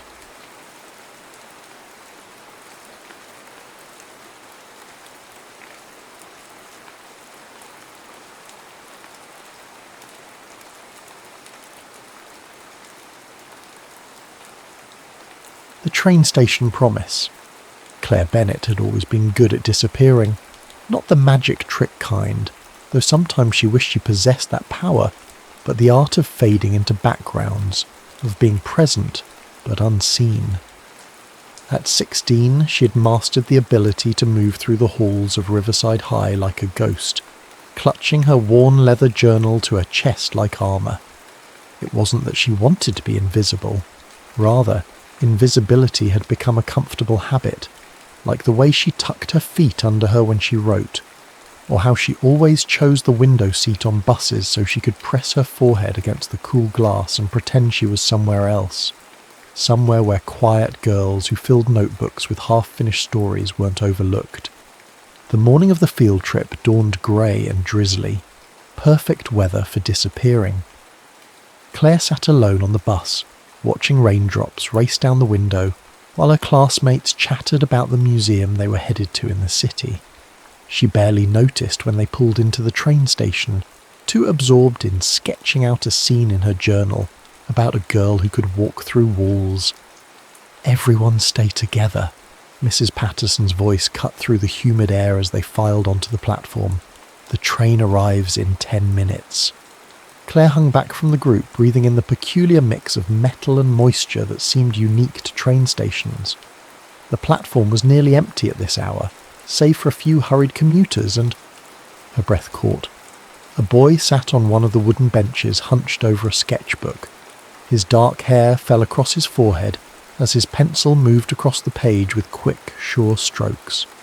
He looked up suddenly, as if sensing her gaze, and Claire found herself unable to look away from eyes that seemed to hold every shade of autumn. He smiled, and something shifted in Claire's carefully constructed world of shadows and silence. The platform beneath her feet felt less solid, as if the ground itself was conspiring to push her toward him. She clutched her journal tighter. "You're holding your breath," he said, his voice carrying across the space between them with surprising warmth. "Artist's habit. I do it too when I'm drawing." Claire realised he was right and let out a shaky exhale. She hadn't even noticed she was doing it. Before she could retreat into her well-worn silence, he held up his sketchbook, turning it toward her. On the page, rendered in swift, elegant lines, was the station platform, and there, at the edge of the scene, a girl with her head bent over a journal. Her. He'd been drawing her. The train whistle pierced the morning air and Claire jumped. She could hear Mrs. Patterson calling for final boarding, could feel the moments slipping away like water through her fingers. The boy stood, shouldering his backpack, and Claire noticed he wore a uniform from St. Michael's, the private school across town. "I'm Jason," he said, and there was something in the way he said it, like he was sharing a secret rather than just his name, that made Claire's heart stutter. "Claire," she managed, her voice barely above a whisper. The train doors hissed open behind them. In the chaos of her classmates' boarding, Jason stepped closer. "Do you believe in fate, Claire?" She didn't get to answer. Mrs. Patterson appeared at her elbow, ushering her toward the train. As Claire stepped through the doors, she looked back. Jason still stood on the platform, sketchbook in hand, that same quiet smile playing at the corners of his mouth. The last thing she saw before the doors closed was him tearing a page from his book and folding it carefully into his pocket. Claire found her window seat, pulse racing beneath her skin. As the train pulled away from the station, she opened her journal to a fresh page and began to write, her pencil moving with an urgency she'd never felt before. She didn't notice she was smiling until she caught her reflection in the window, and for the first time in years the girl looking back at her didn't seem quite so invisible anymore.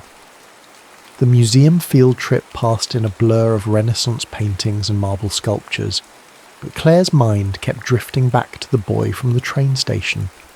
His sketch of her, the way he'd captured her in just a few swift lines, made her feel simultaneously exposed and understood.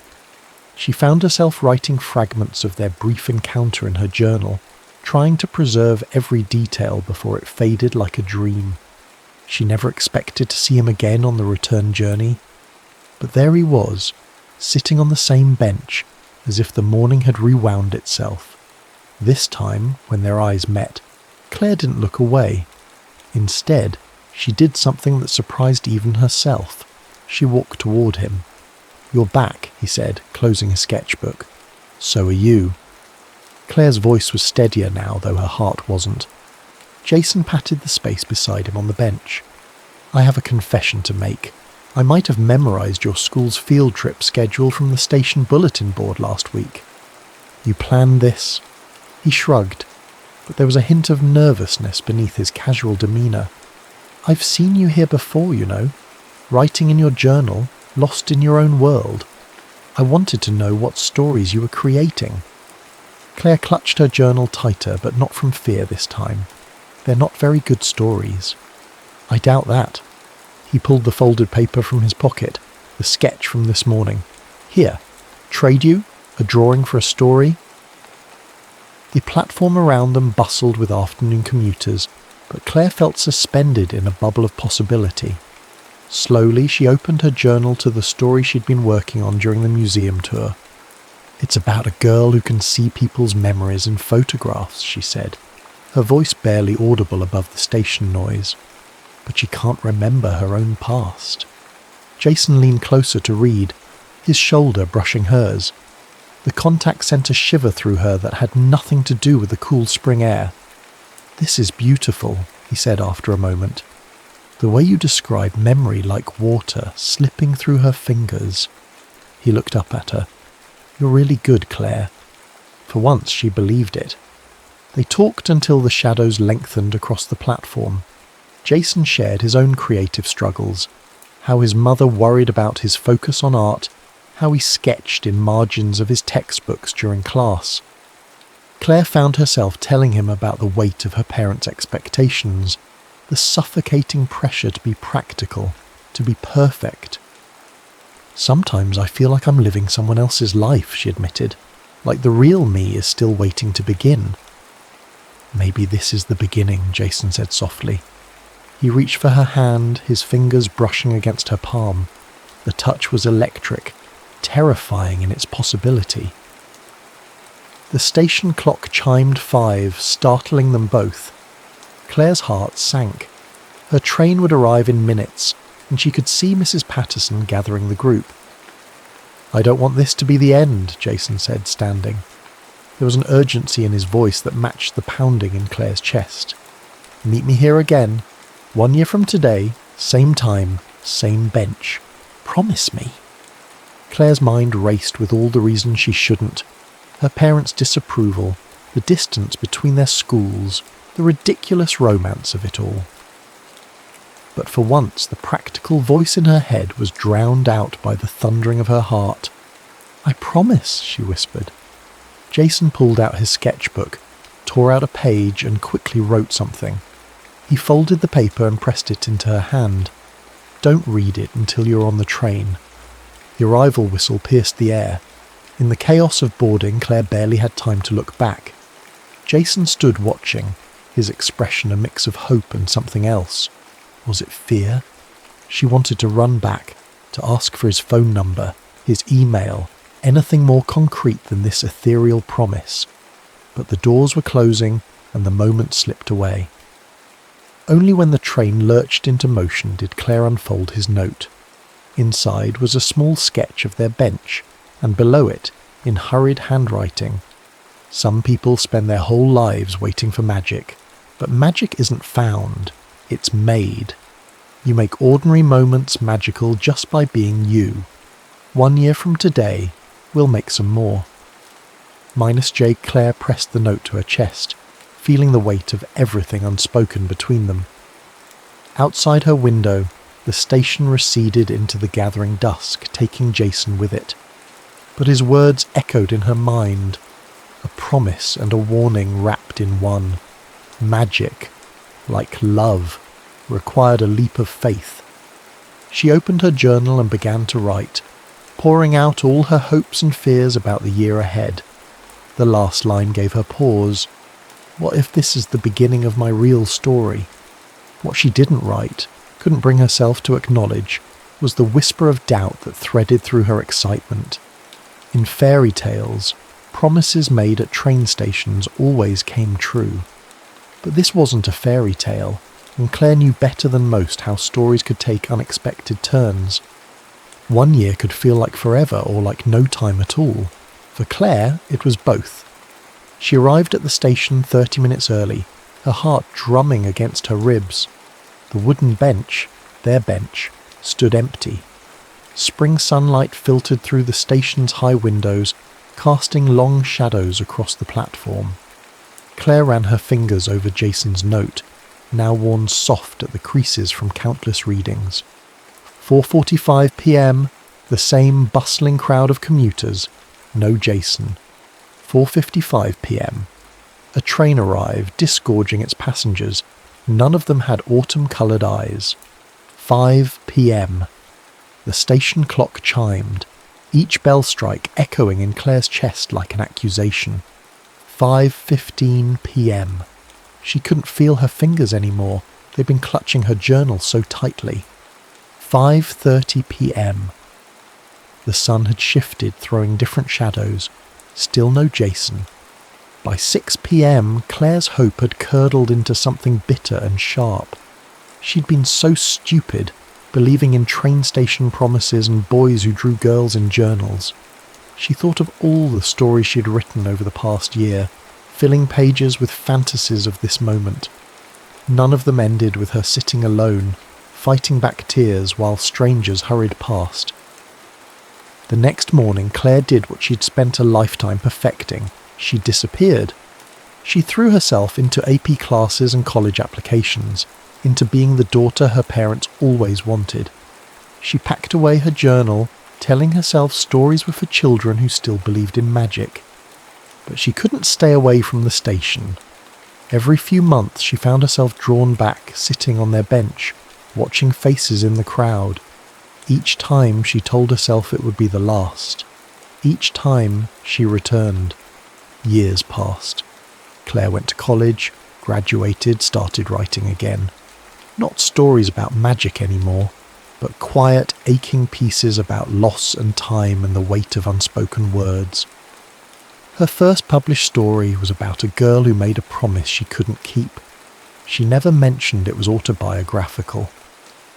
On a rainy spring afternoon, 7 years after that first promise, Claire sat in a cafe near the station, working on her latest piece.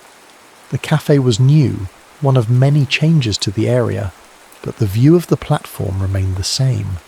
She wasn't waiting anymore. At least that's what she told herself. but her gaze still drifted to the bench whenever someone sat down. A familiar silhouette caught her eye. Dark hair, broad shoulders, a sketchbook in hand. Claire's coffee cup clattered against its saucer. It couldn't be, but it was. Jason looked older, his jawline sharper, hints of silver threading his temples. He sat on their bench, opened his sketchbook, and began to draw. The gesture was so achingly familiar that Claire forgot how to breathe. Before she could think, she was moving. The bell above the cafe door chimed as she stepped into the rain. Her feet carried her across the platform, drawn by the same gravity that had pulled her toward him 7 years ago. He looked up. Claire, he breathed, and her name in his voice was both a homecoming and a wound. You never came, she said. The words she'd held back for 7 years spilled out. I waited, and you never came. Jason's face crumpled. I did come. I was here at 5 p.m. exactly, just like we promised, but you weren't. What? No, I was here from 4:30 until after 6. On May 15th? Claire felt the world tilt. May 15th? The promise was for May 14th. I have your note. She fumbled in her bag for her wallet, where she still kept the worn piece of paper. Jason was already pulling out his own weathered notebook. He flipped it open to a page marked with a faded train ticket. There, in Claire's careful handwriting from 7 years ago, was a story about a girl who could see memories in photographs, and at the bottom, a hastily scrawled date, meet May 15th, 5 p.m. I wrote it down wrong, Claire whispered, the realization hitting her like a physical blow. We were here on consecutive days, missing each other by 24 hours. I came back too, Jason said softly, every few months, just hoping. They stared at each other across 7 years of missed connections and unspoken words. The rain fell harder, but neither of them moved. Around them, commuters rushed past with umbrellas and hurried steps, but Claire and Jason remained frozen in their own pocket of time, like a sketch caught between one stroke and the next. I never stopped writing about you, Claire admitted, her voice barely audible above the rain. I never stopped drawing you, Jason replied, and opened his sketchbook. Pages and pages of her, sitting on the bench through different seasons, her profile in winter light, her silhouette in summer dusk. 7 years of glimpses, each one a testament to a promise that refused to die. Claire felt tears mixing with the rain on her cheeks. All those years of believing he hadn't cared, when he'd been carrying her with him just as she'd carried him, in art, in words, in the spaces between heartbeats. What do we do now? She asked, her voice shaking. Thunder rolled overhead, and Jason stood, closing the distance between them. He reached out, his fingers hovering just shy of touching her face, as if he wasn't sure she was real. We start over, he said, or we pick up where we left off. Or, his voice caught, or you walk away, and this becomes another story in your journal. Claire looked up at him, at the boy who'd seen her when she was invisible, now a man who'd spent 7 years drawing a ghost. In his eyes she saw the same autumn colours that had haunted her dreams, and something else, a fear that mirrored her own, the fear of reaching for magic and finding only empty air. The next moment would change everything. Claire felt its weight pressing against her chest, demanding an answer to a question 7 years in the making. Was it braver to hold on to a beautiful dream, or to risk turning it into reality? Claire reached for Jason's sketchbook with trembling fingers.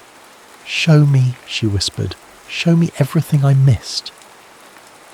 They found shelter from the rain in the cafe, claiming a corner table by the window that overlooked their bench. Steam rose from fresh coffee cups as Jason turned pages, sharing 7 years of sketches, not just of Claire, but of his life. His mother's proud smile at his art school graduation, the small design studio he'd started, the empty apartment that never quite felt like home. "I drew this the night I missed you," he said, pointing to a dark, chaotic piece. The bench stood alone in the rain, the platform around it dissolving into shadow.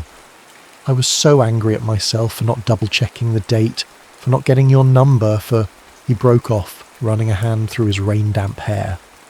I kept thinking about all the ways I could have done it differently. Claire pulled out her own journal, its pages swollen with years of writing.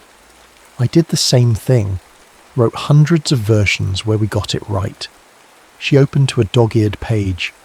This one's about a girl who builds a time machine out of train tickets and station clocks just to fix one moment. Jason smiled, touching the words gently. "Read it to me?" So she did. As the afternoon light softened into evening, they traded stories for sketches, filling in the gaps of their lost years. Claire learned about Jason's struggle to convince his mother that art could be more than a hobby, how he'd work through college at a print shop to help support them both. Jason discovered how Claire had found her voice as a writer, turning her private journal stories into published pieces that spoke to others who knew what it meant to miss something, or someone, with their whole heart. "I used to think you hadn't shown up because I wasn't worth waiting for," Claire admitted, staring into her third cup of coffee. "That I'd imagined the connection between us." "Claire." Jason reached across the table, taking her hand. His fingers were stained with graphite, just as they had been 7 years ago. "You were never imaginary to me. Look." He flipped to a recent sketch. Claire at the bench last month, her head bent over her laptop, sunlight in her hair. The detail was extraordinary, down to the small frown she got when searching for the right word. "You saw me? All those times?" "Every time. I just couldn't make myself approach you. I was afraid you'd hate me for not being there that day, that you'd moved on, found someone else who didn't break their promises." "There wasn't anyone else," Claire said softly. "Not really. How could there be? They all felt like rough drafts of this story." Outside, the rain had stopped. The setting sun broke through the clouds, painting the station in shades of gold and rose. On the platform, their bench caught the light, glowing like a beacon. "I have a confession," Jason said. "Remember that first sketch I did of you? The one from the morning we met?" Claire nodded. "I still have it. Every time I thought about giving up art, about taking a real job like my mum wanted, I'd look at it. Something about the way you were lost in your writing, creating your own world. It reminded me why I started drawing in the first place, to capture moments that matter, to make the ordinary magical." He pulled out his wallet and carefully extracted a folded piece of paper, the original sketch, worn soft at the creases, just like Claire's note. "We've been carrying pieces of each other all this time," Claire realised, touching the aged paper with reverence. "Maybe that's what kept bringing us back here. Not just the promise, but the pieces of ourselves we left with each other." The cafe was nearly empty now, the evening commuter rush long past. Through the window they could see new passengers hurrying to catch their trains, each focused on their own destinations, their own stories. "So what now?" Claire asked, echoing her earlier question. But this time there was no fear in her voice, only possibility. Jason stood, offering his hand. "Now we write a new story. Together this time." He nodded toward their bench, starting right there, where it all began. Claire took his hand, feeling the years of longing and regret begin to dissolve like rain. As they stepped out into the golden evening light, she realised something. The magic hadn't been in the promise they'd made 7 years ago. It was in this moment, in choosing to begin again, in believing that some stories were worth waiting for, worth fighting for, worth rewriting until they got it right. They sat on their bench, shoulders touching, as the station lights flickered on one by one. Jason opened his sketchbook to a fresh page. Claire uncapped her pen. "Tell me a story," he said. "Draw me a memory," she replied. And together they began to fill the blank page with everything that waited ahead of them. No longer a promise of what might be, but the start of what already was. 1 year later, the wooden bench had finally been replaced, Claire ran her hand along the sleek metal surface, remembering all the hours she'd spent on its predecessor, waiting, writing, wondering. The new bench was part of the station's modernisation project, just like the digital departure boards and automated ticket machines that had replaced the old paper schedules and window kiosks. But some things hadn't changed. She opened her latest novel, running her fingers over the dedication page. For the boy who drew magic in ordinary moments, and the bench where our story began. Some promises are worth the wait. The book had started as a simple love story about missed connections, but it had grown into something more, a meditation on time, art, and the courage it takes to believe in second chances. The reviews had called it her breakthrough work. Claire knew it was simply the story she'd been trying to write all along. She checked her phone, 4:55 p.m, right on schedule.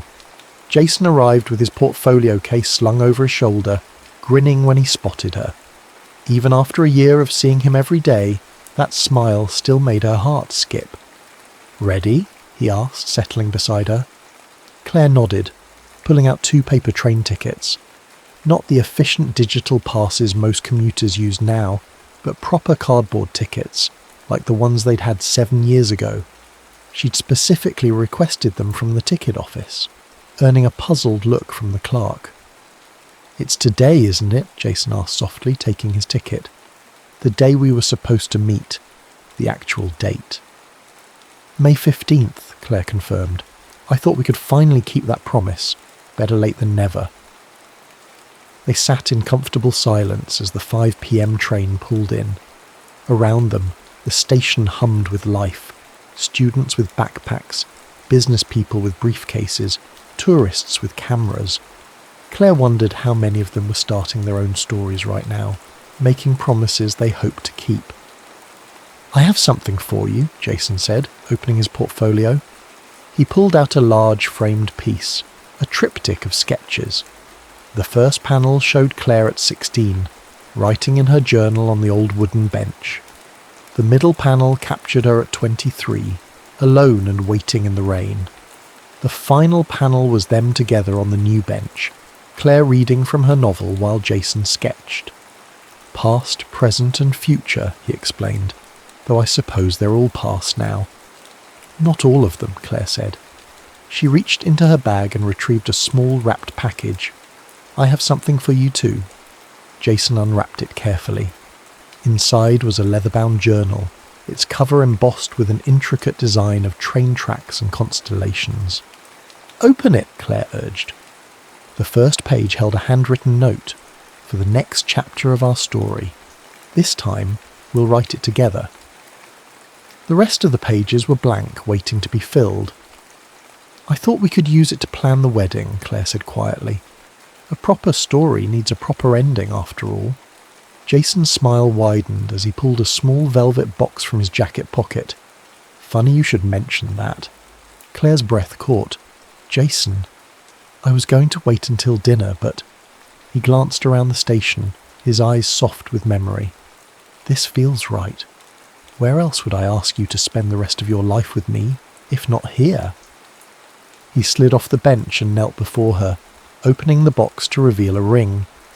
But it wasn't just any ring. The band was engraved with tiny train tracks that wrapped around to meet at a small, perfect diamond. "Claire Bennett," he said, his voice steady despite the tremor in his hands, "will you help me make ordinary moments magical for the rest of our lives?" Through tears, Claire saw a small crowd gathering, commuters pausing their rush home to witness this moment. She thought about the girl she'd been, the one who tried so hard to disappear, who never imagined she'd be the centre of such a beautiful scene. "Yes," she whispered, then louder, "Yes." The station erupted in applause as Jason slipped the ring onto her finger. When he kissed her, Claire heard the 5:15 train whistle in the background, the same whistle that had torn them apart 8 years ago, now heralding their new beginning. Later that evening, they sat at their bench one last time before heading home. Jason sketched the station at twilight while Claire wrote in their new journal, each of them doing what they'd always done, making art from love and love from ordinary moments. On the first page, beneath her earlier note, Claire added, "Some people spend their lives searching for magic in grand gestures and perfect timing. But real magic lives in the missed connections that find their way home, in wrong dates that lead to right moments, in love that waits as long as it takes to get the story right. And sometimes, magic is simply two artists on a bench, transforming an ordinary train station into the beginning of forever." She showed the words to Jason, who added a small sketch in the margin. Two figures on a bench, surrounded by stars, their stories finally synchronized, their time finally right. Above them, the station clock struck 6, and neither of them needed to catch a train. They were already exactly where they were meant to be.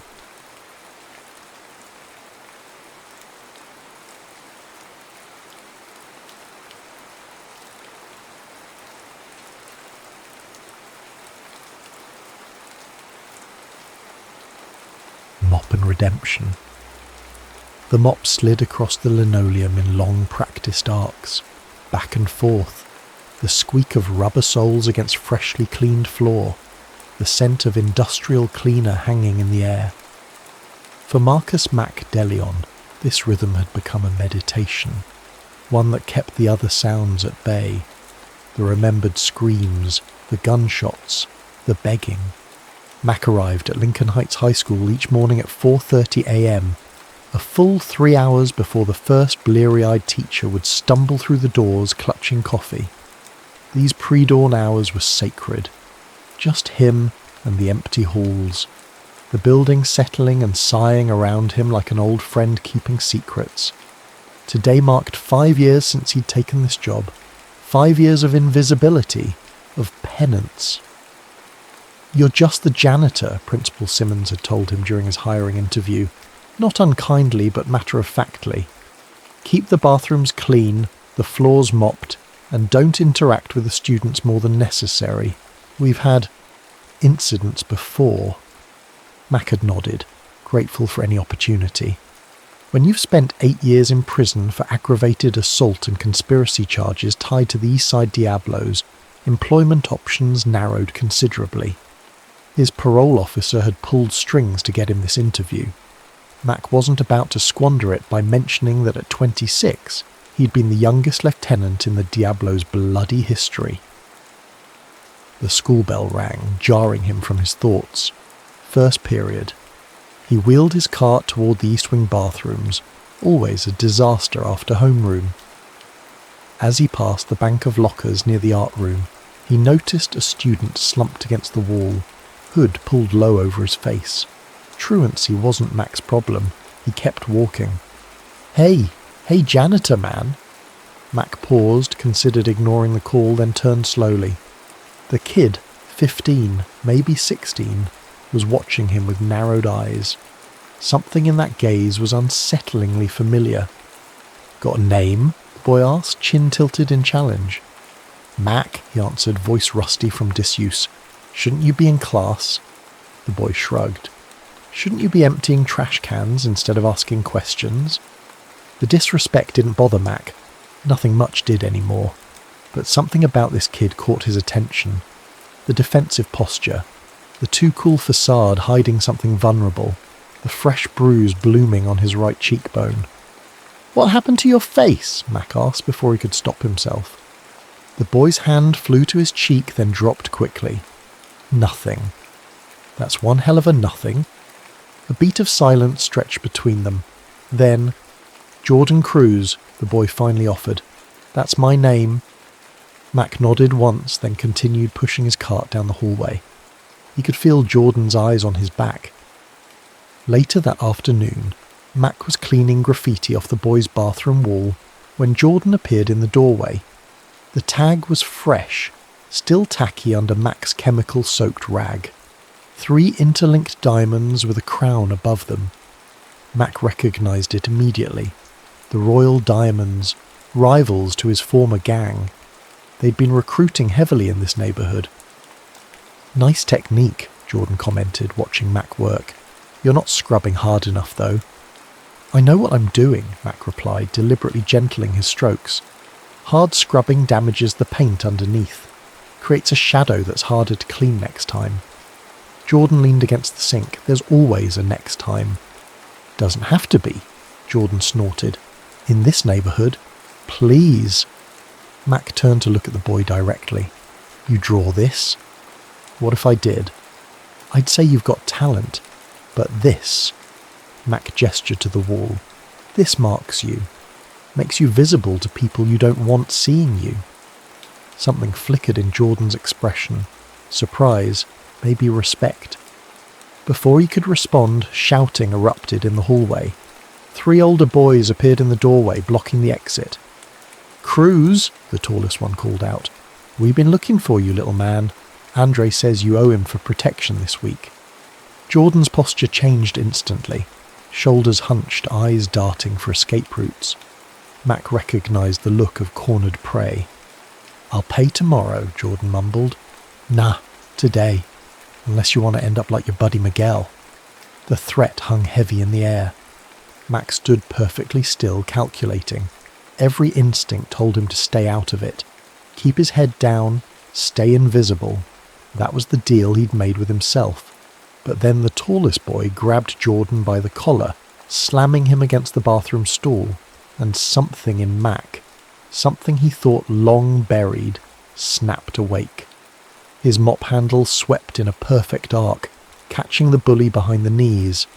The boy dropped with a surprised yelp. Before his friends could react, Mac had positioned himself between them and Jordan. "School's property," Mac said calmly. "Take your business elsewhere." The boys hesitated, suddenly unsure. There was something in Mac's stance, in his eyes, that didn't match the janitor uniform. "Whatever," the fallen boy muttered, scrambling up. "We'll catch you later, Cruz." When they'd gone, Jordan stared at Mac with new eyes. "Where'd you learn to move like that?" Mac didn't answer. Instead, he resumed cleaning the graffiti, his movements methodical again. After a moment, he said, "That tag, it's not even right. The diamonds use 3 connected diamonds, not stacked, and the crown has 5 points, not 3. He realized his mistake immediately. Jordan's eyes widened. "How would you know that?" Mac's hand stilled on the wall. The silence stretched between them like a tightrope. "I notice things," he finally said. "Part of the job. Now get to class."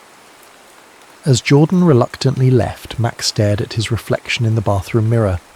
The face looking back was lined with regret. Fatigue etched around eyes that had seen too much. He'd revealed too much. Broken his own rule of invisibility. Something about Jordan Cruz reminded him painfully of another boy, one who'd stood at a similar crossroads decades ago and chosen wrong. That afternoon, Mac received a summons to Principal Simmons' office. As he sat across from her desk, he already knew what was coming. "Mr. DeLeon," she began, peering at him over reading glasses, "we had an incident report today involving you and some students in the bathroom." "I was cleaning graffiti," he said. "Some boys came in to hassle another student. I suggested they leave." Principal Simmons studied him. "The report suggests you did more than suggest." "No one was hurt." "That's not the point." She removed her glasses. "You were hired with the understanding that you would have minimal interaction with students. Your background check raised concerns." Mac met her gaze steadily. "I've been here 5 years without incident. And I'd like to keep it that way." Her tone softened slightly. "Look, I understand you thought you were helping, but we have protocols for these situations. Next time, call security." Mac nodded, though they both knew security was a joke at Lincoln Heights. 2 aging rent-a-cops who spent most of their time in the parking lot smoking. As he left her office, he glimpsed Jordan waiting in a chair outside.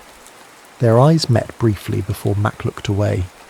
He'd made a mistake getting involved. He wouldn't make it again. But as he pushed his mop down the empty hallway after final bell, he knew it was already too late. For the first time in 5 years, someone at Lincoln Heights had really seen him, and Mac had seen something worth saving. Dawn broke grey and sullen over Lincoln Heights as Mac unlocked the service entrance. 3 weeks had passed since the bathroom incident.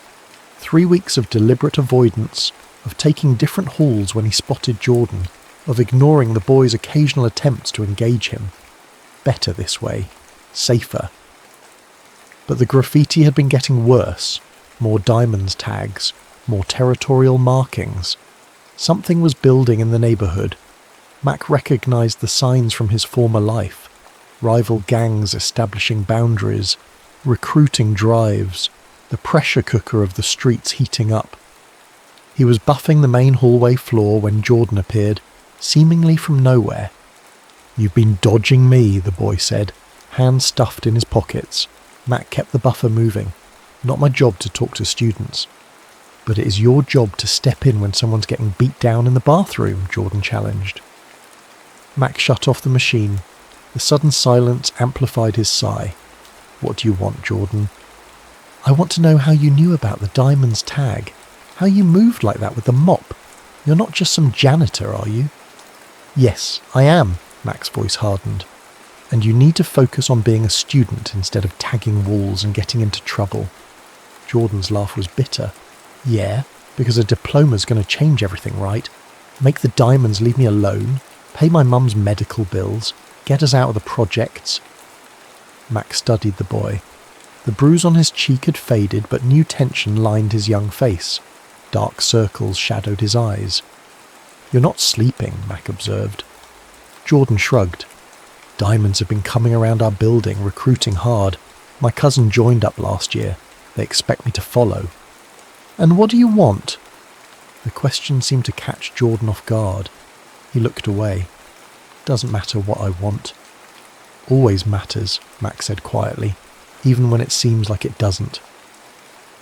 The first bell rang, saving Jordan from having to respond, but as he turned to go, he paused. "I've been watching you. The way you move, the way you're always aware of exits, of who's coming in a room, the way you never turn your back to an open door, a beat. My dad moved the same way, before he went to prison." Mac's expression remained neutral, but his heart hammered against his ribs. Jordan was too observant for his own good. "Your father teach you how to use those?" Mac nodded toward Jordan's hands, knuckles scabbed and split from fighting. Jordan flexed his fingers. "Nah, that I learned on my own." He hesitated. "Could use some pointers, though." "Go to class, Jordan." For the rest of the day, Mac felt unsettled. The boy had seen too much, was asking dangerous questions. Getting involved would violate his probation, could cost him his job, could drag him back into a world he'd barely escaped. As he gathered trash from the art room after school, Ms. Reyes, the guidance counsellor, was erasing the whiteboard. "Jordan Cruz turned in a project today," she remarked without turning round. "First assignment he's completed all semester." Mac grunted noncommittally. "It was a self-portrait," she continued. "Interesting piece. He drew himself holding a mop like a staff, like some kind of urban warrior monk." Now she did turn, fixing Mac with a knowing look. "Any idea why?" "No." Ms. Reyes smiled slightly. "He's a good kid, you know. Smart. Sees things others miss. Just needs someone to believe in him." She gathered her things. "Have a good evening, Mr. de Leon." Outside, the November air bit through Mac's worn jacket as he headed for the bus stop. 3 blocks from school, he noticed a black SUV crawling alongside him. The window rolled down. "Yo, Killer Mac. Long time." Mac's blood ran cold. He knew that voice. Hector Bones Delgado, former leader of the Eastside Diablos, his old boss. "Don't call me that," Mac said without stopping. "That's not who I am anymore." Bones chuckled. "Once a Diablo, always a Diablo, homie. Get in. Let's talk." "Nothing to talk about." The SUV accelerated, cutting him off. Bones stepped out. Older now, heavier, but still radiating menace. Gold gleamed on his fingers and around his neck. "That how you treat family after all these years?" Bones spread his arms. "I heard you were working at that school. Couldn't believe it. My boy, mopping up after these children." It's honest work, Mac said tightly. Is it now? Bones circled him slowly. Thing is, people have been talking, saying you broke up something between some diamonds and a kid at the school, saying you might be taking an interest in local business again. I'm clean, just doing my job. Bones nodded thoughtfully. See, that's good, because the diamonds have been pushing into our territory again, getting bold, and if they thought they had someone like the legendary killer Mac on their side... He let the implication hang. I'm not on anyone's side, Mac insisted, and I'm not that person anymore. We'll see. Bones clapped him on the shoulder. Just remember who you really are, Mac. Who your real family is. You start forgetting. I might have to remind the authorities about certain cases that never got solved. The threat was clear. Stay away from me, Mac said, and stay away from the school. Bones laughed. Still giving orders like a lieutenant. I like that. He climbed back into the SUV. I'll be seeing you, Mac. That night, Mac couldn't sleep. The encounter with Bones had awakened old fears, old instincts. He thought he'd buried that life. Now he realised he'd only been hiding from it. The next morning, Mac found Jordan waiting by the service entrance. Teach me, Jordan said without preamble. Teach you what? How to defend myself, for real. Not just street fighting. I know you know how. Mac shook his head. Not happening. Why not? Jordan stepped closer, desperate. The diamonds came to my apartment last night. Said I have until the end of the week to join up. His voice cracked slightly. They said they'd hurt my mom if I don't. Mac closed his eyes briefly. When he opened them, decision crystallized. Meet me in the gym after last bell. Don't tell anyone. Later, as Mac showed Jordan how to hold his hands, protect your face, your center line, how to stand, balanced, knees soft, ready to move. He felt something he hadn't in years. Purpose. Fighting's the last resort, Mac explained, demonstrating a simple block. First is awareness. Second is avoidance. You only fight when you have no other choice. Is that what you did? Jordan asked, mimicking the movement. When you were... whatever you were before? Mac's jaw tightened. Number. And that's why I ended up in prison. He adjusted Jordan's stance. I'm teaching you so you don't make my mistakes. For the first time, a genuine smile crossed Jordan's face. So you admit it. You were somebody. I was nobody, Mac corrected. Just another fool who thought violence made him a man. He handed Jordan a mop. Now show me that block again, with this. As Jordan practiced, Mac watched the boy's reflections in the gym's wall of mirrors. So much anger in that small frame. So much potential. But also, something Mac recognised from his own youth. A desperate hunger to be seen. To matter. Why are you helping me now? Jordan asked later as they put away the equipment. Mac considered the question carefully. Because someone should have helped me when I was your age. It wasn't the whole truth, but it was enough for now. The winter rain hammered against the gymnasium skylight as Mac demonstrated another technique with the mop handle. 2 months of these after-school sessions had transformed Jordan, not just physically, but in his bearing. The boy stood straighter, met people's eyes. His grades had improved enough that Ms. Reyes had taken notice, cornering Mac in the hallway. Whatever you're doing, she'd said quietly, it's working, but be careful. Principal Simmons is watching. The warning had sent a chill through Mac. He'd been discreet, but he knew he was violating her explicit instructions about student interaction. If she reported him, his parole officer would be notified. Best case, he'd lose his job. Worst case, back to prison. But every time he considered ending these sessions, he remembered the look in Jordan's eyes that first day. And he remembered another boy, himself, who'd been throwing away his life by 15 because no one had ever shown him another way. Your footwork's improving, Mac noted as Jordan perfectly executed a sidestep maneuver. Jordan grinned, breathless. Been practicing at home. With the mop I gave you? Yeah. My mum thinks I've gone crazy. Suddenly volunteering to clean the apartment. They shared a laugh. a sound Mac realised had been absent from his life for far too long. "Hey," Jordan said, suddenly serious. "There's something I need to tell you. The diamonds, they came around again last night." Mac's hand stilled on his own mop. "What happened?" "Nothing big, just talking trash. But their leader, Andre, he mentioned you." "What did he say?" Jordan looked uncomfortable. "He asked if I knew who you really were. Said you used to run with the Diablos. Called you Killer Mac." The old nickname hung in the air between them. Mac turned away, focusing on the rain streaming down the skylight. "Is it true?" Jordan's voice was quiet. A long silence stretched. Finally Mac nodded once. "You killed people?" Mac faced the boy. "I did a lot of things I can't take back." "So you were in prison? That's why you're a janitor now." 8 years, Mac confirmed. "Got out 5 years ago. This job was part of my parole." Jordan absorbed this. "That's why you know all this stuff. Why you move the way you do." "I learned to fight in prison, to survive. Before that, I was just a thug with a gun. Thought it made me powerful." Mac's voice hardened. "Nothing heroic about it, Jordan. Nothing to admire." "What did you do to get locked up?" "Aggravated assault, conspiracy, racketeering." Mac looked directly at Jordan. "I hurt people, for money, for respect, for a family that forgot about me the minute I went inside." Jordan was silent for a moment. "But you changed." "I try to. Every day."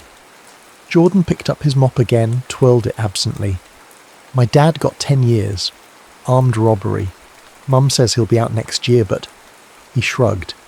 "He stopped writing 3 years ago." Mac understood. "Prison changed you, hollowed you out. Some men never found their way back." "That why you're teaching me this stuff?" Jordan asked. "So I don't end up like him, like you were?" "Partly." "What's the other part?" Mac considered the question. "Redemption, maybe," he finally said. "Trying to put some good back in the world to balance the bad I've done." The gym door banged open, startling them both. Principal Simmons stood in the doorway, her expression thunderous. "Mr. de Leon, my office, now." Her gaze shifted to Jordan. "Mr. Cruz, go home." Jordan started to protest, but Mac shook his head slightly. The boy gathered his things and left, shooting Mac a worried glance. In her office, Principal Simmons didn't mince words. "I explicitly told you to minimize contact with students." She paced behind her desk. "Now I find you've been conducting some kind of martial arts class with a student with disciplinary issues." "I've been helping him," Mac said quietly. "You've been overstepping." She stopped pacing. "Do I need to remind you of the conditions of your employment here? Of your background?" "No." "Jordan Cruz has a file 3 inches thick. Fighting, truancy, suspected gang affiliations, and you think teaching him combat skills is helping?" "They're defensive skills," Mac corrected. "And yes, it is helping. His grades are up. He's staying out of trouble." Principal Simmons sat down heavily. "Mr. de Leon, I took a chance hiring you, against better judgment, against policy, because your parole officer convinced me everyone deserves a second chance." She sighed. "Don't make me regret it." "Jordan's a good kid," Mac insisted. "He just needs someone to believe in him." "That's not your job," she shot back. "You're the janitor." The words stung more than Mac wanted to admit. "I'm also the only adult male in his life who gives a damn what happens to him." Principal Simmons studied him for a long moment. "This stops. Now, or I'll have to let you go, and report the violation to your parole officer." Her expression softened slightly. "I'm sorry, Mr. de Leon, but I'm responsible for the safety of every student in this building." Mac nodded stiffly and left. Outside, the rain had stopped, leaving the world washed and gleaming under streetlights. Mac pulled his collar up against the chill and headed for the bus stop. His mind raced with the implications of Principal Simmons' ultimatum. Losing this job meant likely returning to prison for parole violation, but abandoning Jordan now. He was so lost in thought he didn't notice the black SUV until it cut across his path. 4 men emerged, surrounding him. Bones stepped out last. "We need to talk, Mac," Bones said, gesturing toward the vehicle. "Get in." "Not interested." One of the men moved closer. Mac recognized him. Andre, leader of the local diamond set. "What is this?" Mac demanded. "Since when do Diablos roll with diamonds?" Bones smiled coldly. "Times change. Territories merge. The diamonds have agreed to come under my organization. One big happy family now." "Still not interested." "Thing is," Bones continued as if Mac hadn't spoken, "we've been watching you, getting cozy with that Cruz kid, teaching him things." His smile vanished. "After I specifically told you to stay in your lane." "Jordan's got nothing to do with any of this." Andre stepped forward. "Kid's got everything to do with it. His cousin's one of my best soldiers. Family business." "He doesn't want any part of it," Mac said. "Not his choice," Andre sneered. "Besides, we already got plans for him.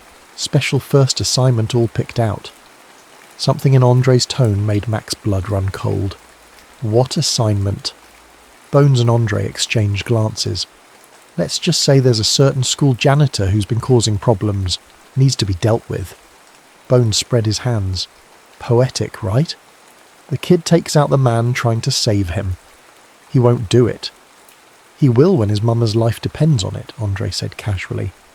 Rage, an emotion Mac thought he'd buried years ago, surged through him. His hands curled into fists. Bones noticed. "There he is. Killer Mac. I knew he was still in there somewhere." He signalled to his men. "Take him for a ride. Remind him what happens to people who don't know their place." The first punch caught Mac in the stomach. He doubled over, years of prison-honed instincts taking over. He blocked the second blow, countered with an elbow strike that sent one attacker sprawling, but there were too many. A blow to the kidney brought him to his knees. Another split his lip. As consciousness faded, his last thought was of Jordan. The fluorescent lights of the emergency room buzzed overhead as Mac winced through the physician's examination. 3 cracked ribs, facial contusions, possible concussion. The doctor's voice seemed to come from very far away. "You're lucky someone found you," she was saying. "Exposure could have been as dangerous as the beating in this weather." Mac nodded absently. The someone had been Ms. Reyes, driving home late after a parent-teacher conference. She'd spotted him in the gutter 2 blocks from school and called 911. "I've notified the police," the doctor continued. "They'll want to take a statement." "No police," Mac said immediately. She frowned. "Sir, you were assaulted." "I fell," Mac insisted, "slipped on the ice." The doctor's skepticism was clear, but she didn't push. "You should stay overnight for observation." "Can't? Need to get home?" Truth was, he needed to find Jordan. Warn him. But as he struggled to sit up, the room spun violently. Maybe a few hours rest first. When he woke, daylight was streaming through the hospital window. He'd slept through the night. Panic gripped him as he checked the clock. 11:43 a.m. Jordan would be at school. Vulnerable. Mac signed himself out against medical advice, ignoring the protests of the nursing staff. Every breath sent sharp pain through his ribcage as he caught a bus to Lincoln Heights. The school was ominously quiet when he arrived. No Jordan in his usual spots. Mac tried the cafeteria, the library, even risked a quick check of the boys' locker. Nothing. In desperation, he knocked on Ms. Reyes' office door. "Mr. De Leon," she stood quickly, shock registering at his battered appearance. "You should be in the hospital." "Jordan Cruz," Mac rasped. "Need to find him." Her expression changed. "He's not here. Didn't show up today. I called his mother, but there was no answer." Fear seized Mac's chest. "I need his address." "I can't give you that information," she said gently. "You know that." "Please." Mac rarely begged for anything. "He is in danger." Ms. Reyes studied him for a long moment. Then she turned to her computer and wrote something on a slip of paper. "If anyone asks, you never got this from me." The projects were 15 blocks from school. A maze of identical brick buildings with broken elevators and graffiti-covered hallways. Mac found Jordan's building and climbed 6 flights of stairs, each step an agony for his injured ribs. Apartment 613. He knocked, then pounded when there was no answer. Finally the door cracked open. Jordan's mother, thin, exhausted, with the same wary eyes as her son, peered out. "Mrs. Cruz? I'm Mac DeLeon from Lincoln Heights. Jordan's ... What was he? Teacher? Mentor? Friend? I work at Jordan's school." "He's not here," she said flatly. "Left last night, didn't come home." Mac's heart sank. "Did he say where he was going?" She shook her head. "His cousin came by, Andre. They argued, then Jordan took off." Her eyes filled with tears. "I'm scared for him. Andre's bad news, into all kinds of things." Mac hesitated, then made a decision. "Mrs. Cruz, Jordan's been spending time with me after school, learning self-defense, talking about his future." He swallowed hard. "I think he might be in trouble. Real trouble." Her expression hardened. "Why should I trust you, looking like that?" She gestured to his battered face. "Because I know what the gangs want from Jordan. I know because..." Mac took a deep breath. "Because I used to be in one. Before prison. Before I changed my life." To his surprise, she nodded slowly. "Jordan told me. Said you were teaching him to be better than that life." Her voice broke slightly. "Said you were the only one who believed he could be." Mac blinked back unexpected tears. "I need to find him, before he does something he can't take back." Mrs. Cruz disappeared deeper into the apartment, returning with a piece of paper. "He left this. Wouldn't tell me what it meant." It was a crude map. Mac recognized the area immediately, an abandoned warehouse near the river. Former Diablo's territory. The perfect place for an initiation, or an execution. "I'll bring him home," Mac promised. The warehouse loomed against the twilight sky, its broken windows like empty eye sockets staring down at Mac. Pain radiated through his body with each careful step. He wasn't ready for this. Not physically. But time wasn't on his side. From inside, faint voices echoed. Mac found a side entrance, easing through rusted doors into the cavernous space. Hiding behind a stack of rotting pallets, he assessed the situation. In the centre of the warehouse, illuminated by portable floodlights, stood Jordan. Surrounding him in a loose circle were 8 gang members, a mix of diamonds and Diablos. Andre stood directly before the boy, holding out what appeared to be a gun. "Time to prove yourself," Andre was saying. "One shot, that's all it takes." "And if I don't?" Jordan's voice was steady, but Mac could hear the fear underneath. Bones stepped forward. "Then we visit your mama. Simple choice." Mac's mind raced. Even at full strength, he couldn't take on 8 armed gang members, but he couldn't let Jordan make this choice either. Time slowed as Jordan reached for the gun. Mac saw the boy's hand trembling, saw his eyes, wide with terror and indecision. "Jordan," Mac called, stepping out from his hiding place. "Don't do this." All heads whipped toward him. Jordan's face registered shock, then relief, then terror again. "Mac, what are you doing here?" "Looking for you." Mac moved forward slowly, hands raised. "You don't have to do this, Jordan." Andre's laugh was ugly. "Look who dragged himself off the pavement. Killer Mac himself coming to save the day." "This isn't his fight," Mac said, eyes locked on Jordan. "Let him go. I'm the one you want." Bones stepped forward. "Actually, this is exactly his fight. His initiation. Kill or be killed. That's gang life." He gestured expansively. "You taught him all those fancy moves. Let's see if they pay off." Jordan looked from the gun to Mac, conflict raging across his young face. "Whatever they're threatening," Mac said quietly, "it's not worth your soul, kid." "Shut up!" Andre shoved the gun closer to Jordan. "Take it. Do it now or we go to your mum's place next." In that moment, Mac saw something change in Jordan's eyes. A decision. A hardening. The boy took the gun. That's it, Andre coaxed. One shot, right between the eyes, just like we practiced. Jordan raised the weapon, pointing it at Mac. His hand shook violently. It's okay, Mac said softly. I understand. Jordan's finger moved to the trigger. Mac closed his eyes. The shot never came. Instead, there was a clatter as the gun hit the concrete floor. No, Jordan said, his voice stronger than Mac had ever heard it. I won't. Silence fell over the warehouse.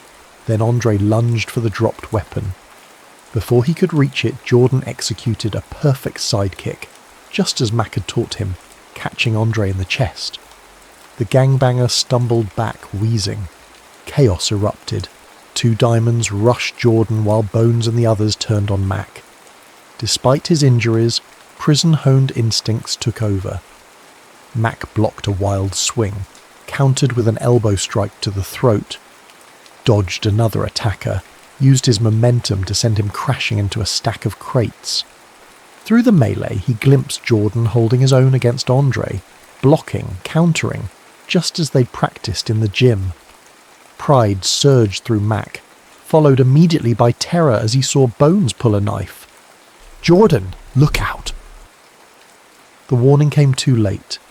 Bones lunged, blade flashing in the floodlights. Jordan twisted, avoiding a fatal blow, but the knife still caught him across the shoulder. He cried out, falling to one knee. Bones raised the knife for a killing strike. Something primal exploded in Mac's chest. He roared, a sound more animal than human, and charged, ignoring the pain screaming through his injured body. He slammed into Bones with all his remaining strength, driving them both to the ground. The knife clattered away. Bones writhed beneath him, cursing. Mac pinned him, fist raised. One punch, then another. Years of bottled rage finding release. Every blow felt like vindication, like justice. Mac! Stop! Jordan's voice penetrated the haze of violence. You'll kill him! The words cut through Mac's fury like ice water. He froze, fist still raised, breathing hard. Bones lay beneath him, bloodied and semi-conscious. Kill him. The words echoed. Killer Mac.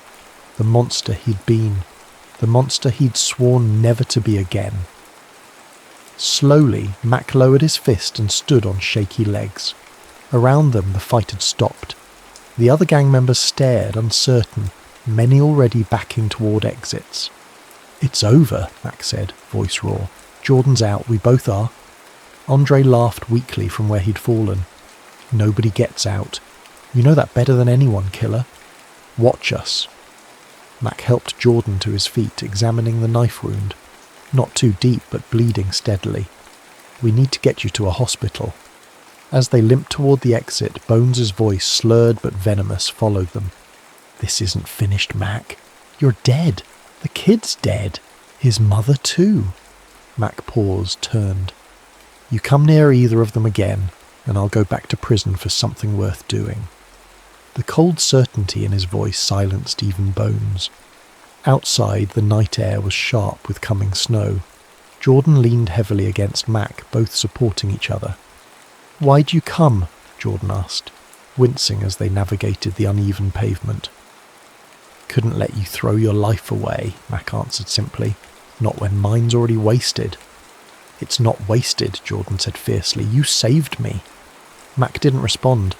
His mind was racing ahead. The threats weren't idle. Bones would retaliate. And now, because of Mac, both Jordan and his mother had targets on their backs. As they waited in the ER for Jordan's wound to be stitched, Mac made a call he'd hoped never to make again. His parole officer answered on the third ring. Jenkins, it's Mac de Leon. A pause. Mac? It's almost midnight. What's wrong? I need help. Not for me, for a kid and his mother.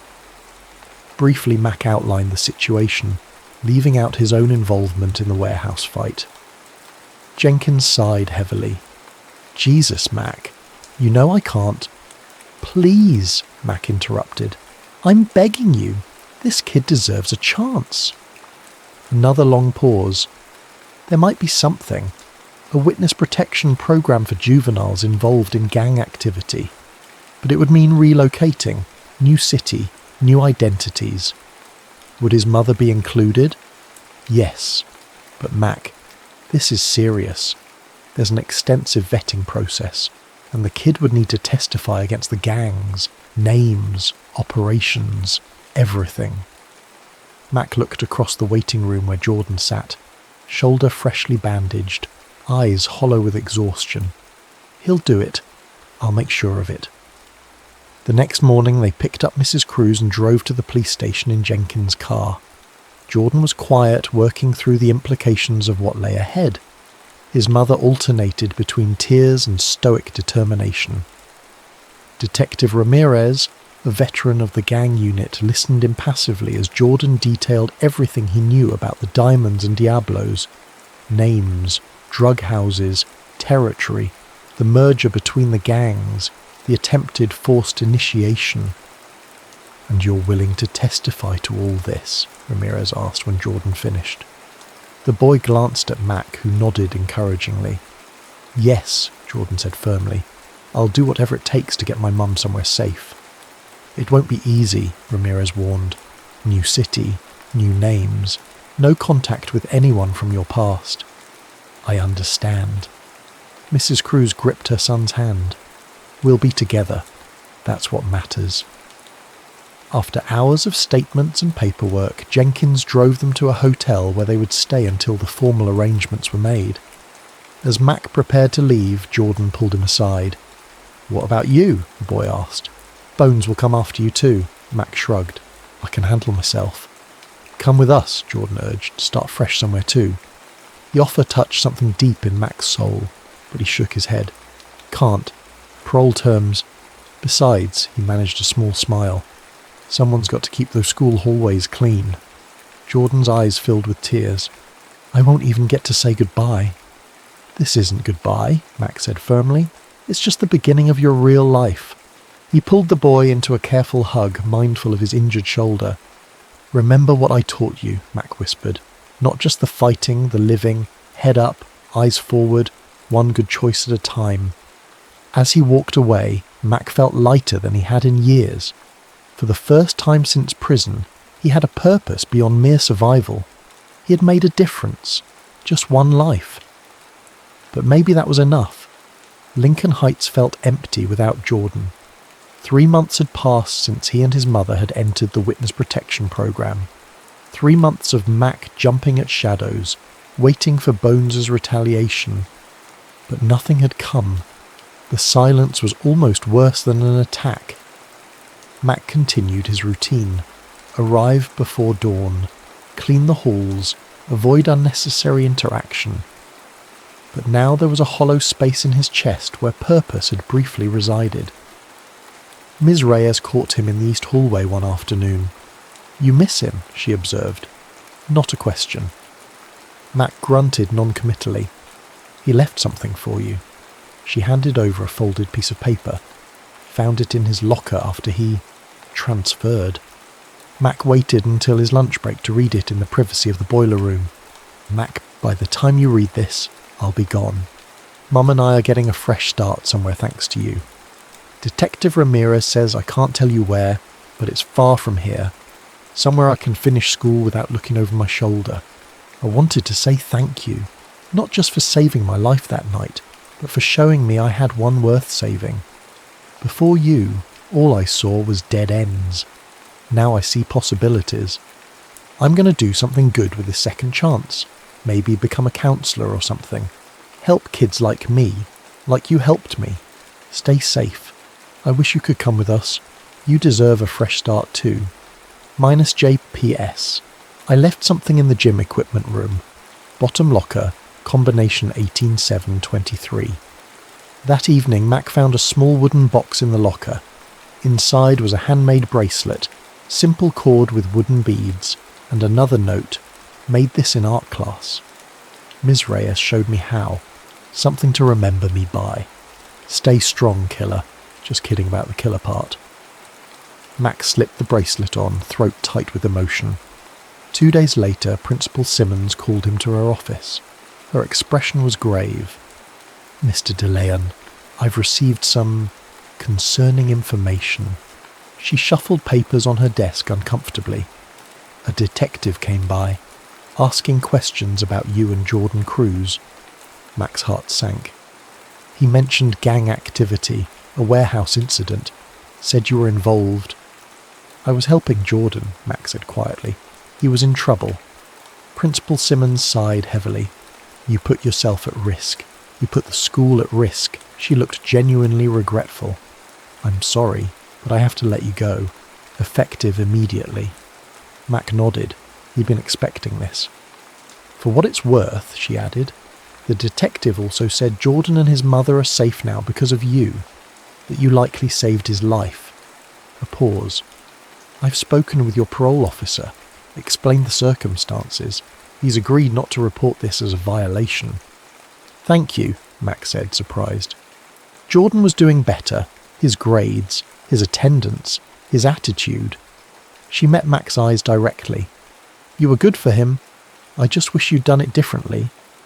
As Mac cleaned out his small locker in the maintenance room, Ms. Reyes appeared. "I heard," she said simply. "It's not right." Mac shrugged. "It's fair enough. I broke the rules. To save a life." She leaned against the door frame. "What will you do now?" "Find another job, I guess. Something quiet." Ms. Reyes studied him thoughtfully. "Have you ever considered working with at-risk youth? Officially, I mean." Mac laughed bitterly. "Ex-con with gang ties. Not exactly who parents want around their kids." "Maybe not," she acknowledged. "But there's a community centre in Westdale. They run a program for teens from the projects. Boxing, mentorship, tutoring. The director is unconventional. Believes in second chances." "Why are you telling me this?" "Because what you did for Jordan wasn't a mistake," she said firmly. "It was a calling." She pressed a business card into his hand before leaving. Mac stared at it for a long moment. Second Chance Youth Centre. Marcus Freeman, Director.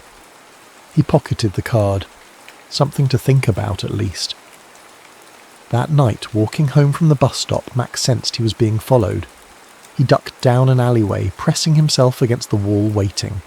Sure enough, footsteps approached. Bones appeared at the alley entrance, alone.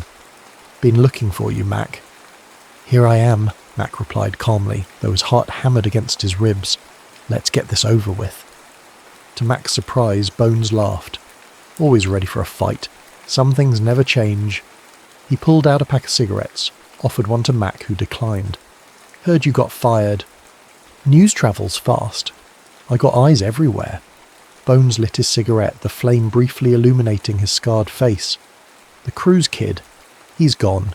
Witness protection, I hear." Mac said nothing. "Gave up a lot of information," Bones continued. "Enough to cause me serious problems. Raids, arrests, had to shut down 3 operations." "Sounds like a personal problem." Bones chuckled. "You know what's funny? I respect it.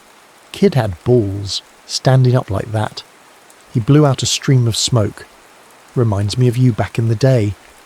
Mac tensed, waiting for the attack he was sure would come. "Relax," Bones said. "I'm not here to settle scores." "Then why are you here?" Bones took another long drag. "To tell you we're even." The kid's testimony hurt, but most of what he knew was low-level stuff. Andre's crew, not my main operations. He flicked ash onto the pavement. "Besides, I'm getting out." "Out? Of the life?" Mac couldn't hide his skepticism. "Getting too old for this shit. Too many young wolves nipping at my heels." Bones shrugged. "Got family in Arizona. Legitimate business opportunities. It's time." "Why tell me this?" "Because I want you to know you don't need to keep looking over your shoulder." Bones studied Mac thoughtfully. "You know, I always wondered why you changed. In prison.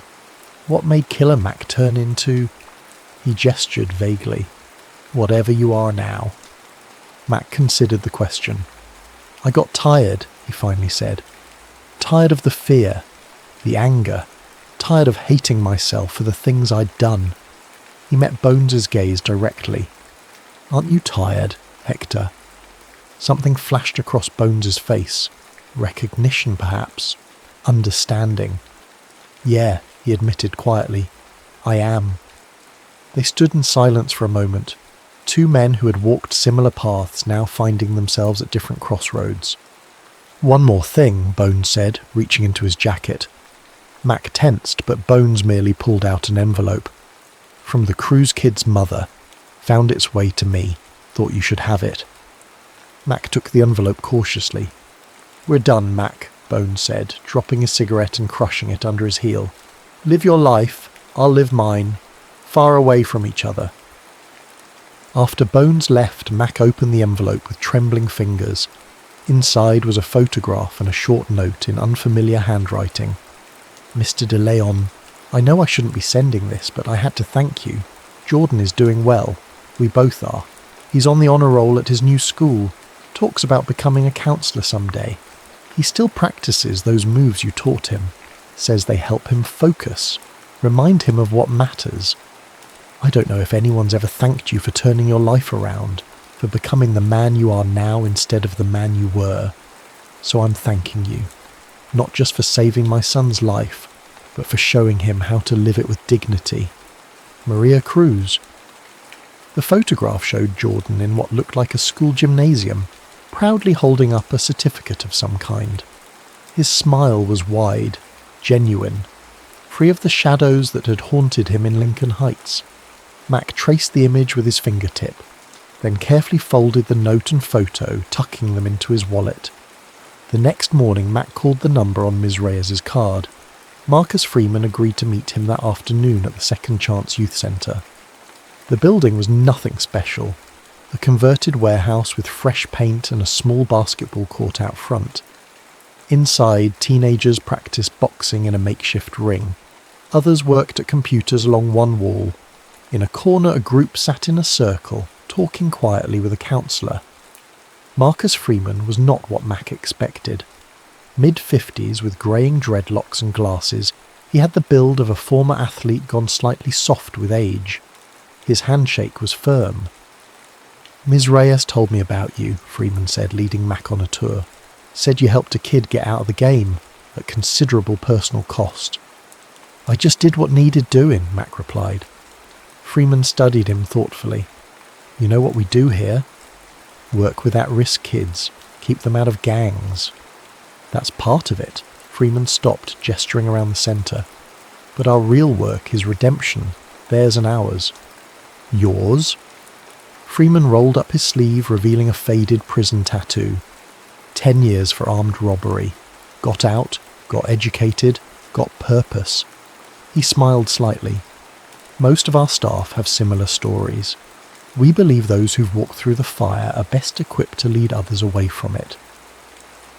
For the first time in months, Mac felt something stir in his chest. Possibility, purpose, a way forward.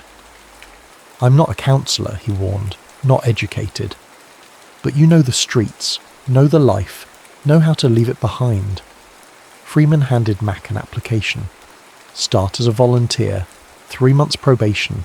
If it works out, we'll talk about a permanent position. What would I be doing? Teaching kids to defend themselves for starters. I hear you're good with a mop handle. Freeman winked, and Mac realised Ms. Reyes had told him everything. But mostly, you'd be showing them there's another way, by example. Mac filled out the application on the spot. 6 months later, Mac stood in the centre's boxing ring demonstrating a defensive stance to a group of teenagers. His movements were confident, his voice clear as he explained the principles behind the technique. It's not about winning fights, he told them. It's about having the discipline not to get into them in the first place. After class, he checked his office mailbox. Inside was a small package with no return address. He opened it carefully. A handmade wooden plaque. Carved into its surface were the words, dedicated to those who sweep away the darkness to reveal the light, and below that, simply, thank you, Mac. Minus J. Mac hung the plaque in his small office. Every morning when he arrived, he touched it briefly, a reminder of the boy who had helped save him just as much as he had saved the boy. Sometimes redemption comes not in grand gestures but in simple acts of faith, in believing someone can be more than their worst mistakes, in clearing a path for them to walk towards something better, in showing them how to sweep away the darkness to reveal the light. Mac had been given a second chance. Now he was paying it forward, one kid at a time, and somewhere in another city, under another name, Jordan Cruz was doing the same.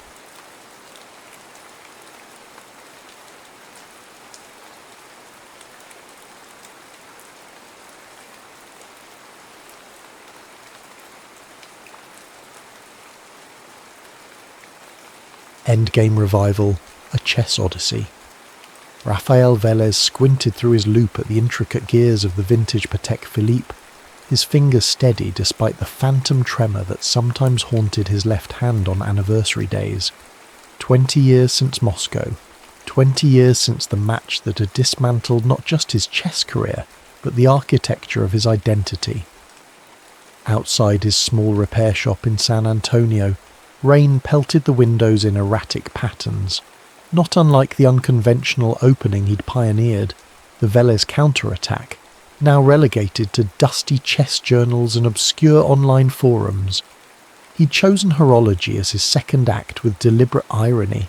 Controlling time in miniature after time control had been his undoing.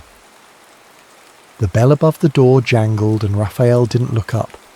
"Shop's closed," he muttered, adjusting a hairspring with microscopic precision. "Even for an old friend," the voice carried the unmistakable cadence of the South Side. Raphael removed his loupe, blinking away the magnified world of wheels and balances.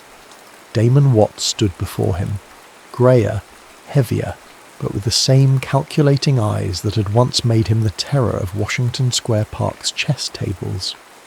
"We were never friends, Damon," Raphael said, returning to the watch. "Fair enough. Respected adversaries, then."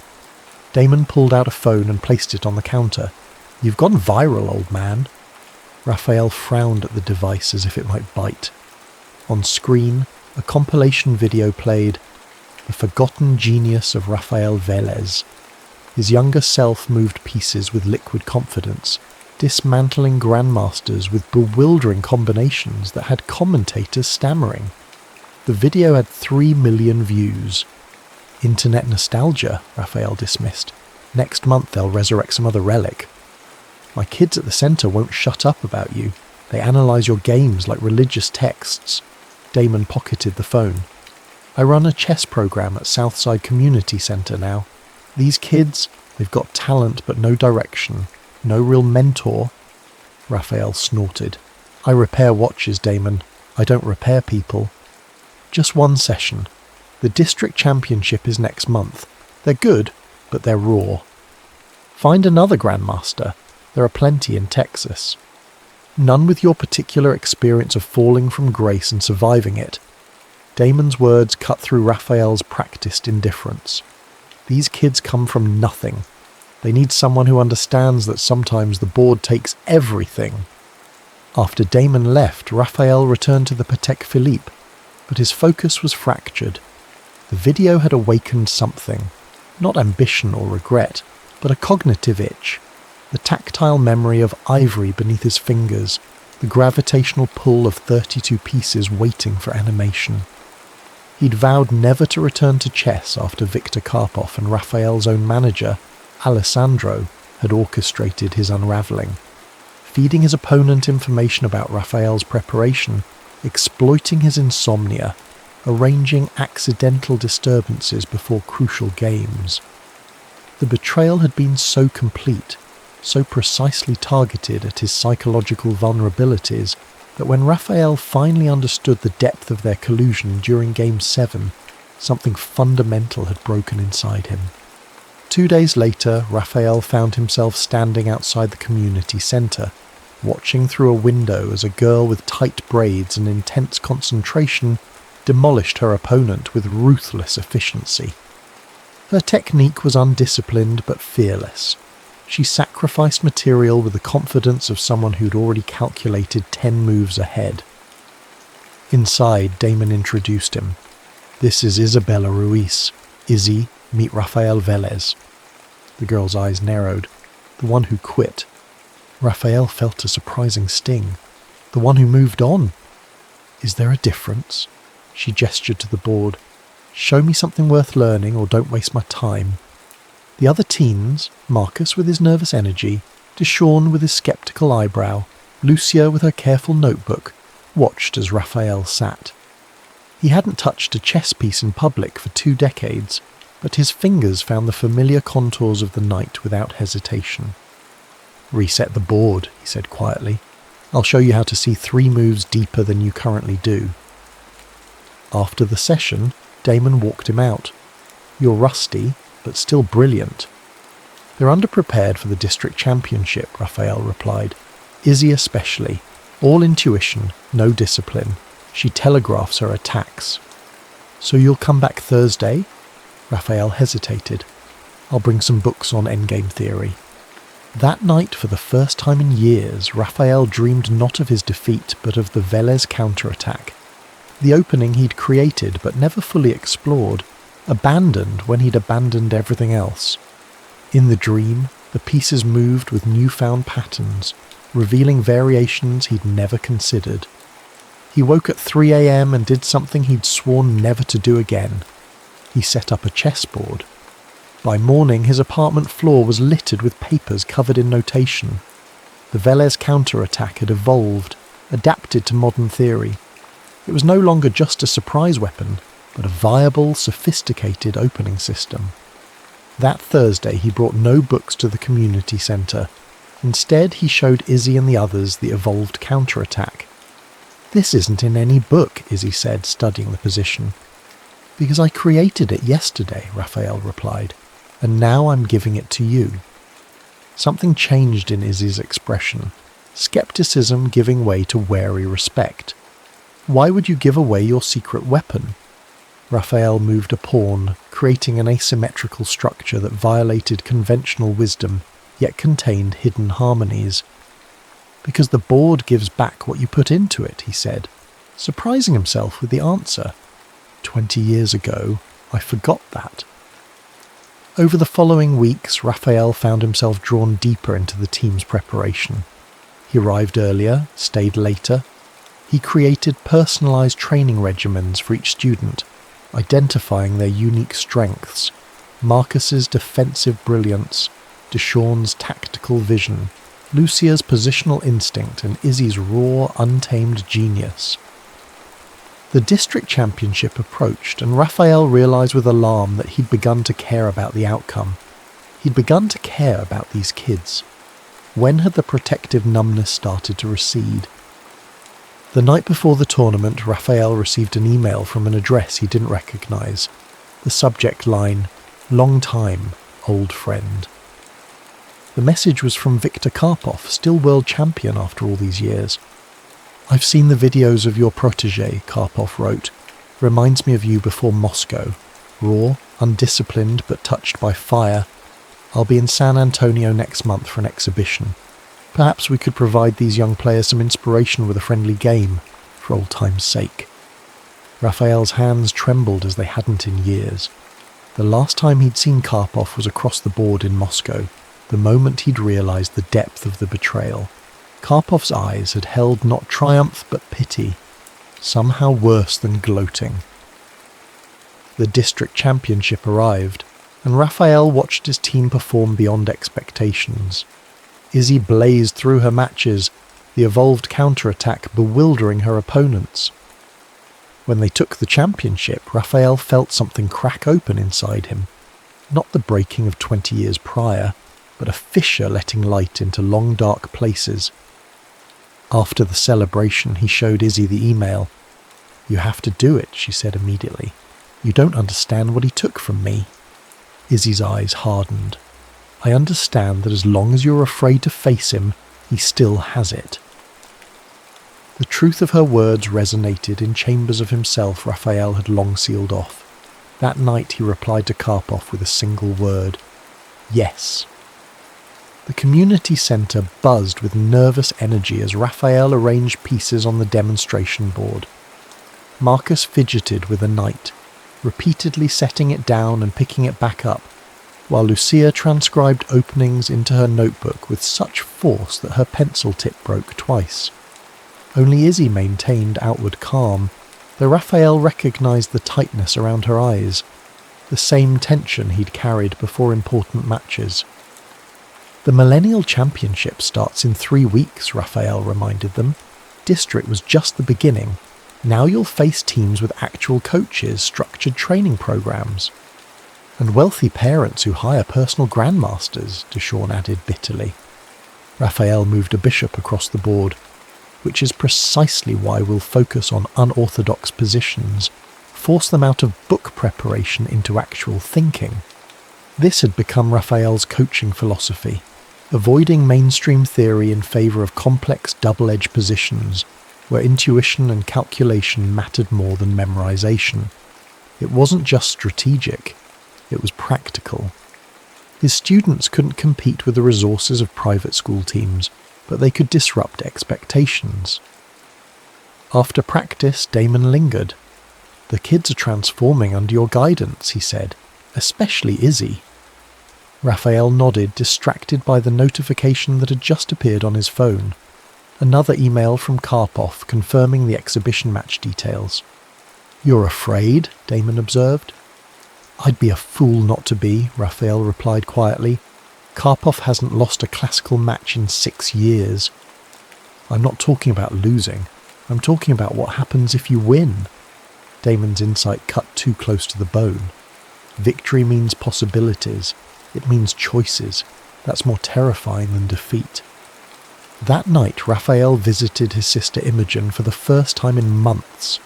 Her suburban home stood in stark contrast to his Spartan apartment. Walls covered with family photos, children's artwork, evidence of a life fully inhabited. Imogen had built this while Raphael had been busy dismantling himself. "The prodigal returns," she said when she opened the door, but her smile was warm. Over dinner, Raphael explained the exhibition match. Imogen listened, twisting her wedding ring, a habit from childhood when she was thinking deeply. "When you left chess," she said finally, "you left everything. Not just the game, but family, friends. You disappeared so completely into your grief that we stopped being able to reach you." "I couldn't separate it," Raphael admitted. "Chess wasn't something I did. It was who I was. And now," he considered the question, "now I'm a clockmaker who plays chess sometimes, with teenagers who don't remember my fall from grace, who are helping you remember there's more to life than a single catastrophic loss." Imogen reached across the table to squeeze his hand. "Do you know what Izzy told me when she called?" Raphael blinked in surprise. "She called you?" "She found my number. Resourceful girl." Imogen smiled. "She said you taught her that a board position is never truly dead until resignation, that there are always resources to be found, complications to create. Standard chess philosophy. But you believe it about chess while denying it about life." Imogen's eyes, so like their mother's, held his gaze firmly. The exhibition with Karpov isn't about proving anything to the world. It's about proving to yourself that 20 years in exile was a choice you can unmake. The weeks before the exhibition match blurred together. By day, Raphael drilled the team on endgame techniques and calculation exercises. By night, he analysed Karpov's recent games, identifying subtle weaknesses in the aging champion's play, a slight preference for simplified positions, an occasional over-reliance on structural advantages rather than tactical complications. 3 days before the match, disaster struck. During a practice session, Izzy clutched her abdomen in pain. Hours later, Raphael paced the hospital waiting room as surgeons removed her inflamed appendix. "Tournament's in 2 weeks, she said groggily after surgery. "I'll be ready." "Focus on healing," Raphael instructed, but he recognised the determination in her eyes, the same intensity he'd once brought to chess. The night before the exhibition, Raphael couldn't sleep. He found himself driving to the community centre at 2 a.m, where the lights were surprisingly on. Inside, he found Damon setting up the demonstration board in the main hall. "Couldn't sleep either, huh?" Damon arranged the pieces for tomorrow's spectacle. What if I embarrass myself? Raphael admitted his deepest fear. What if I confirm for everyone, especially those kids, that I'm nothing but a has-been? Damon straightened. Those kids don't see a has-been. They see someone who survived losing everything and built something new. Win or lose tomorrow, that narrative doesn't change. Chess requires precision. There's no partial credit for almost winning. Life isn't chess, Damon countered. In life, sometimes showing up is the victory. The exhibition day arrived with unexpected pageantry. Local news covered the return of the chess legend, and the community centre's main hall was transformed with proper tournament boards, electronic timers, and seating for spectators. Raphael was surprised to find the hall packed. Chess enthusiasts, curious locals, and most importantly, his students seated in the front row. Izzy had checked herself out of the hospital against medical advice, pale but present. When Viktor Karpov entered, the crowd hushed. Raphael had prepared himself for this moment, but the reality still jarred him. Karpov had aged gracefully, silver temples adding distinguished gravitas to his already imposing presence. His smile revealed nothing as he approached Raphael with extended hand. "The years have been kind to you," Karpov said in his distinctive accent. Raphael accepted the handshake, keeping his expression neutral. "I'd say they've been interesting rather than kind." As they took their seats at the board, Karpov leaned forward. "I never properly apologized for Moscow," he said quietly, away from the microphones. "What Alessandro and I did, it was unconscionable." Raphael felt a surge of anger. "You choose now for this conversation? 20 years later. When else? You disappeared." Karpov's expression held genuine regret. "I've carried it with me through every title defense." The chief arbiter approached before Raphael could respond.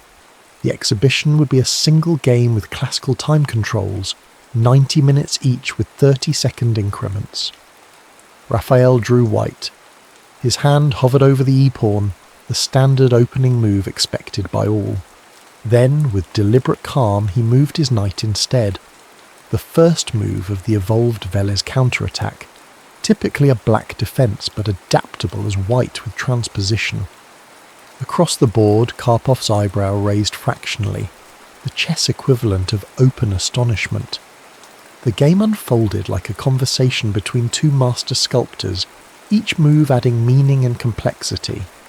Karpov played with the technical precision that had kept him champion for 2 decades, but Raphael noticed subtle changes in his style, more conservative, less willing to enter tactical complications.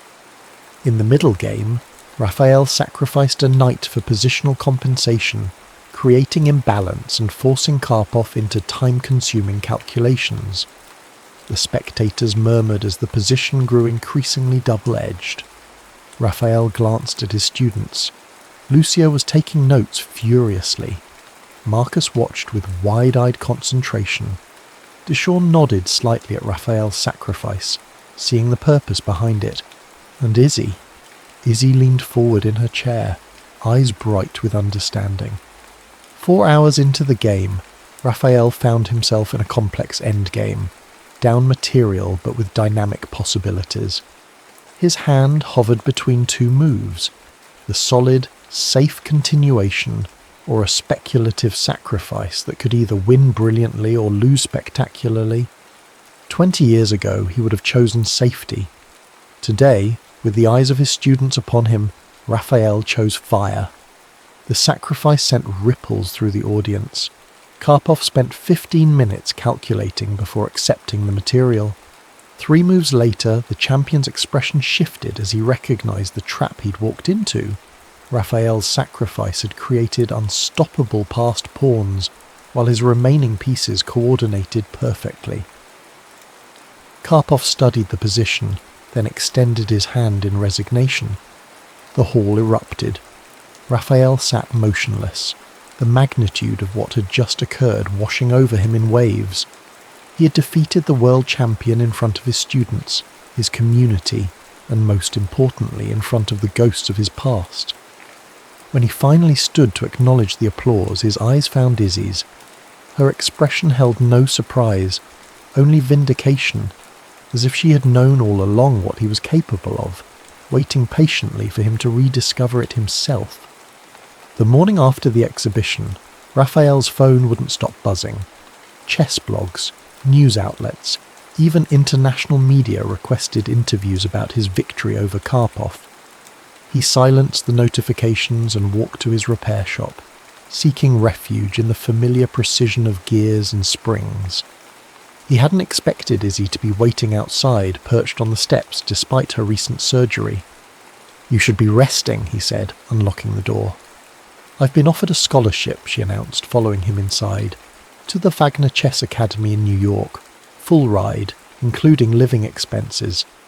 Raphael set down his tools. The Wagner Academy was elite, a pipeline to international competition and grandmaster norms. "When do you start?" "I haven't accepted." Izzy's voice was unusually hesitant. "They want an answer by the end of the week, but the Millennial Championship is in 10 days. If I go to Wagner, I abandon our team." Raphael recognized the conflict in her eyes, the same one he'd faced in his youth between personal ambition and loyalty. "You've worked too hard to pass this up," he said firmly. "The team will understand." "That's not why I'm hesitating." Izzy met his gaze directly. "Wagner has another condition. They've invited you to be a resident master, to teach." The offer stunned him. "Why would they want me?" "Because you just defeated the world champion? Because your counter-attack is being analysed on every chess forum worldwide?" Izzy's exasperation broke through her usual composure. "Because you're Raphael Velez, and apparently everyone but you remembers what that means." Before Raphael could respond, his phone rang, Damon calling about an emergency team meeting. When they arrived at the community centre, they found not just their team but reporters clustered outside. Inside, the building supervisor was arguing with Damon. "What's happening?" Raphael asked. Damon's expression was grim. "Building's been sold to developers. We have 30 days to vacate. They're tearing it down for luxury condos." The news hit like a physical blow. This centre wasn't just their training ground. For many of these kids, it was sanctuary. "The Millennial Championship," Raphael began. "We're still cleared to compete," Damon assured him, "but afterward, we're homeless." The team meeting that followed was subdued. Raphael announced Izzy's scholarship, trying to frame it as a victory, but the timing felt cruel, one door opening as another closed. After everyone left, Raphael remained staring at the demonstration board where yesterday's triumph had briefly made anything seem possible. "I can't accept Wagner," Izzy declared, still lingering. "You must." "Not without you," she insisted, "and not with our team facing extinction." Raphael started to argue but stopped himself. Izzy's loyalty wasn't naivete, it was character. He respected her enough not to undermine it. That evening, another email arrived from Karpov. "Your victory was no fluke. The chess world needs Raphael Velez again. The Hamburg Invitational has an opening next month. Elite competition, significant prize money. Consider this a formal invitation." Raphael forwarded the invitation to Imogen with a simple question. "What would you do?" Her response came within minutes. "I'd remember that 20 years ago you let them take more than a championship from you. Don't make the same mistake twice." The Millennial Championship arrived with the team in disarray, their training disrupted by the impending community centre closure, Izzy struggling between commitment to the team and her Wagner opportunity, Raphael distracted by Karpov's invitation. The tournament venue humbled them immediately. A vast convention centre filled with teams in matching blazers, professional coaches reviewing preparation on laptops, parents who had invested thousands in their children's chess education. "We don't belong here," Marcus whispered. "Precisely why we need to be here," Raphael countered. "Chess is the great equaliser. The pieces don't know who's moving them." Their first matches confirmed Raphael's coaching philosophy. The team's unorthodox openings threw opponents off balance, forcing them out of memorised variations into actual thinking. By the end of day one, They had won 6 matches and lost only 2, far better than anyone expected. On day 2, they faced Jefferson Academy, the defending champions. During Izzy's board, one match against their top player, a junior already with an international master title, Raphael noticed something disturbing. Izzy's opponent would leave the board after her moves, ostensibly for water, but Raphael spotted him checking a phone in the hallway. Outside coaching during games was strictly forbidden. Raphael approached the tournament director with his suspicions. "That's a serious accusation," the director warned, "especially coming from you, given your history." The implication was clear. Raphael's own past made him suspicious of others.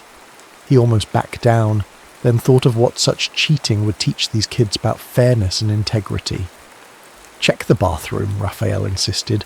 "You'll find his coach texting him engine moves." The director's investigation confirmed Raphael's suspicions. Jefferson Academy was disqualified, sending shockwaves through the tournament. Some participants whispered that Raphael had orchestrated the accusation to clear his team's path, the same paranoia that had followed him after Moscow. That night the team gathered in Raphael's hotel room. The accusations had rattled them. "People are saying you made it up," Deshawn reported, "that you're just bitter about your own career." "Let them talk," Raphael replied. "We know the truth." "Does it ever stop hurting?" Lucia asked quietly.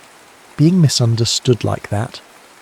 Raphael considered her question with the seriousness it deserved. The hurt changes shape. Eventually it becomes part of your strength, knowing you acted with integrity regardless of perception. On the final day, against all expectations, they reached the championship round against Brighton Prep, a team with 3 titled players. The main hall filled with spectators, the significance of the underdog story attracting attention. Before the matches began, Izzy pulled Raphael aside. "I've decided about Wagner," she said. "I'm going, but I'm asking them to defer for 1 year. "Why?" "Because there's unfinished business here." Her determination reminded Raphael of his younger self. "We're going to find a new home for our team, together." The championship matches were brutal. Marcus fought his opponent to a draw in a marathon endgame. Lucia lost a heartbreaker after 5 hours of play. Deshawn secured a crucial win with brilliant tactical play. Everything came down to Izzy's match against Brighton's top board. The position was dynamically balanced, both players down to their final minutes. Raphael watched, unable to help, as Izzy navigated complications that would challenge grandmasters. In the critical moment, she found a stunning queen sacrifice that forced checkmate in 5 moves. The hall erupted as Brighton's captain tipped his king in resignation. Against all odds, they were champions. The celebration was bittersweet. Triumph shadowed by the knowledge that their chess home was still facing demolition. As reporters gathered for interviews, Raphael found himself approached by an elegant woman in her 60s. "Remarkable coaching," she said, extending her hand. "Helen Blackwood, Wagner Chess Academy Director. I understand you're considering our offer." "I haven't decided," Raphael admitted. "Perhaps this will help your decision." She handed him a business card. "My husband is on the city's Historical Preservation Board. That community centre, it's a 1930s building with architectural significance. A case could be made for landmark status." Raphael stared at the card, possibilities unfolding like a promising chess position. "I believe in what you're building here," Helen continued. "Wagner would be honoured to have you, but perhaps we could arrange a different kind of partnership. Master classes, joint tournaments, scholarships for your most promising students." For the first time in 20 years, Raphael allowed himself to envision a future not defined by past losses, a future where the community centre survived, where Izzy attended Wagner with his occasional guidance, where he himself returned to professional chess through Karpov's invitation. A future where the pieces were once again his to move. 3 months after their championship victory, Raphael stood in the renovated community centre, watching workers install professional-grade chess tables donated by the Wagner Academy.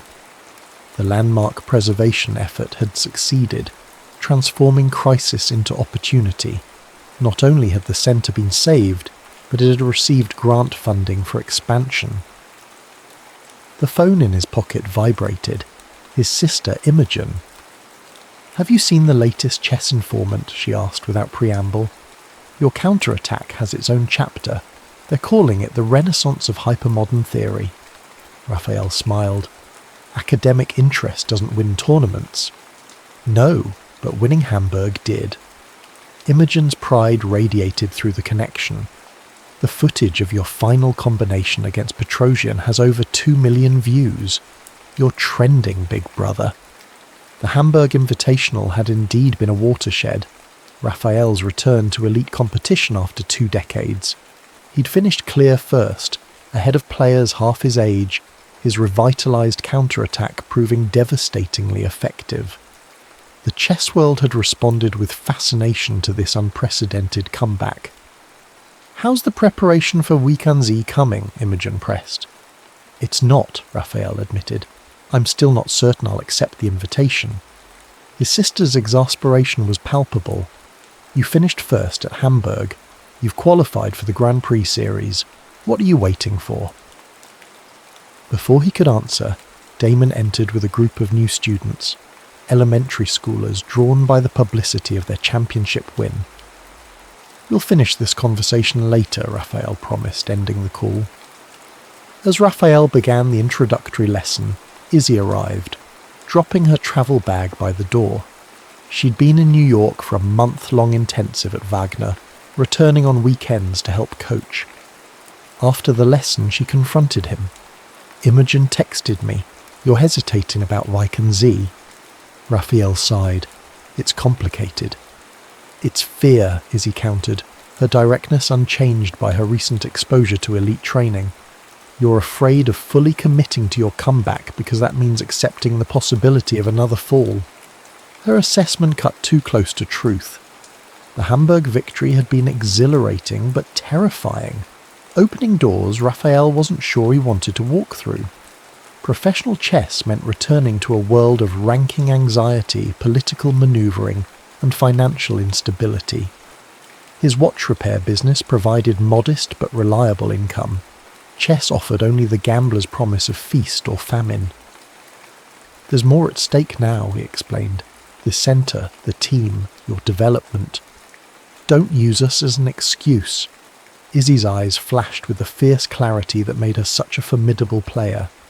"You showed me that chess is about embracing risk, seeing opportunities others miss. Now you're the one playing it safe." That evening, Raphael visited the public library, seeking quiet to consider his path forward. In the reference section, he found himself drawn to chess biographies, accounts of players who had walked away and those who had fought back from setbacks. A particular passage in Emanuel Lasker's biography resonated. "The beauty of chess is not in the result but in the continuous becoming.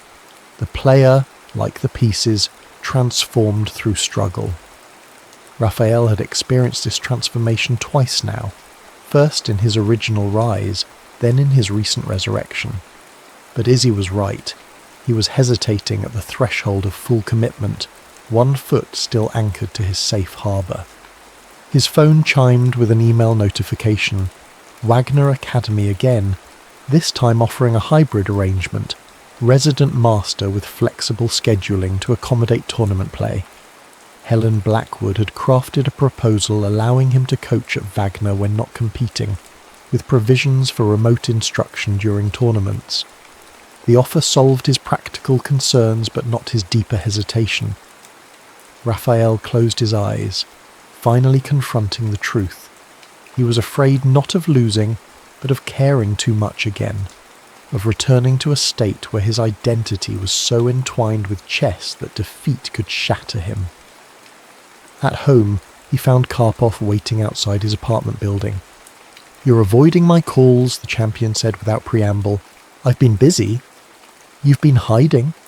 Karpov fell into step beside him. "The candidates tournament is in 6 months. Your Hamburg victory qualifies you for the wildcard position." Raphael stopped walking. The candidates determined who would challenge the world champion, Karpov himself. The implication was staggering. "You're lobbying for me to be your challenger. I'm lobbying for the strongest field possible for my final defense." Karpov's expression was unreadable. "I'm retiring after this cycle, win or lose." Inside Raphael's apartment, they talked not as rivals but as colleagues, perhaps finally as friends. Karpov explained that the chess world had changed during Raphael's absence. New talents emerging, computer preparation dominating, corporate sponsorship transforming the economics of elite play. "Why now?" Raphael finally asked. "Why champion my return after what happened in Moscow?" Karpov sighed, suddenly looking older. "Because Moscow has haunted me longer than it's haunted you. 20 years of titles built on a foundation of dishonour. You've defended legitimately since then, yet always knowing how the first victory came." Karpov met his gaze. "I want my final championship to be beyond reproach, defended against the strongest possible challenger. If that's you, so be it." After Karpov left, Raphael called Imogen. "If I commit to this comeback," he said without preamble, "I need you to promise something. Don't let me disappear again, even if it all falls apart. Don't let me retreat from everything that matters." "I promise," she replied simply, "but it won't fall apart this time." "How can you be so certain?" "Because this time you're playing for the right reasons." The next day, Raphael accepted the Wikanzi invitation, the Wagner position, and most significantly, the wildcard nomination for the candidates tournament. The chess world buzzed with the official confirmation of Raphael Velez's full-scale return to elite competition. That evening he gathered the team to explain his decision and its implications for their training schedule. To his surprise, they had prepared a celebration, a cake decorated with chess pieces, cards expressing support, and a gift, a custom-designed tournament clock engraved with "Time is on your side." "We took a vote," Damon announced, "unanimously in favour of your comeback, even knowing we'll see less of you." "I don't understand," Raphael admitted. "This will disrupt everything we've built." "What you've built," Lucia corrected gently, "is not just a chess program, but a mindset. You've shown us that setbacks are temporary, that reinvention is always possible. Besides," Izzy added with characteristic directness, "we expect compensation for our sacrifice, specifically Grandmaster-level coaching via video when you're winning tournaments abroad." For the first time in years, Raphael felt the future not as a threat, but as an unfolding opportunity, a complex position rich with possibilities. The pieces were moving again, and this time he was moving with them, not against them. 10 months later, Raphael adjusted his tie in the mirror of his Oslo hotel room, the Norwegian winter pressing against the windows.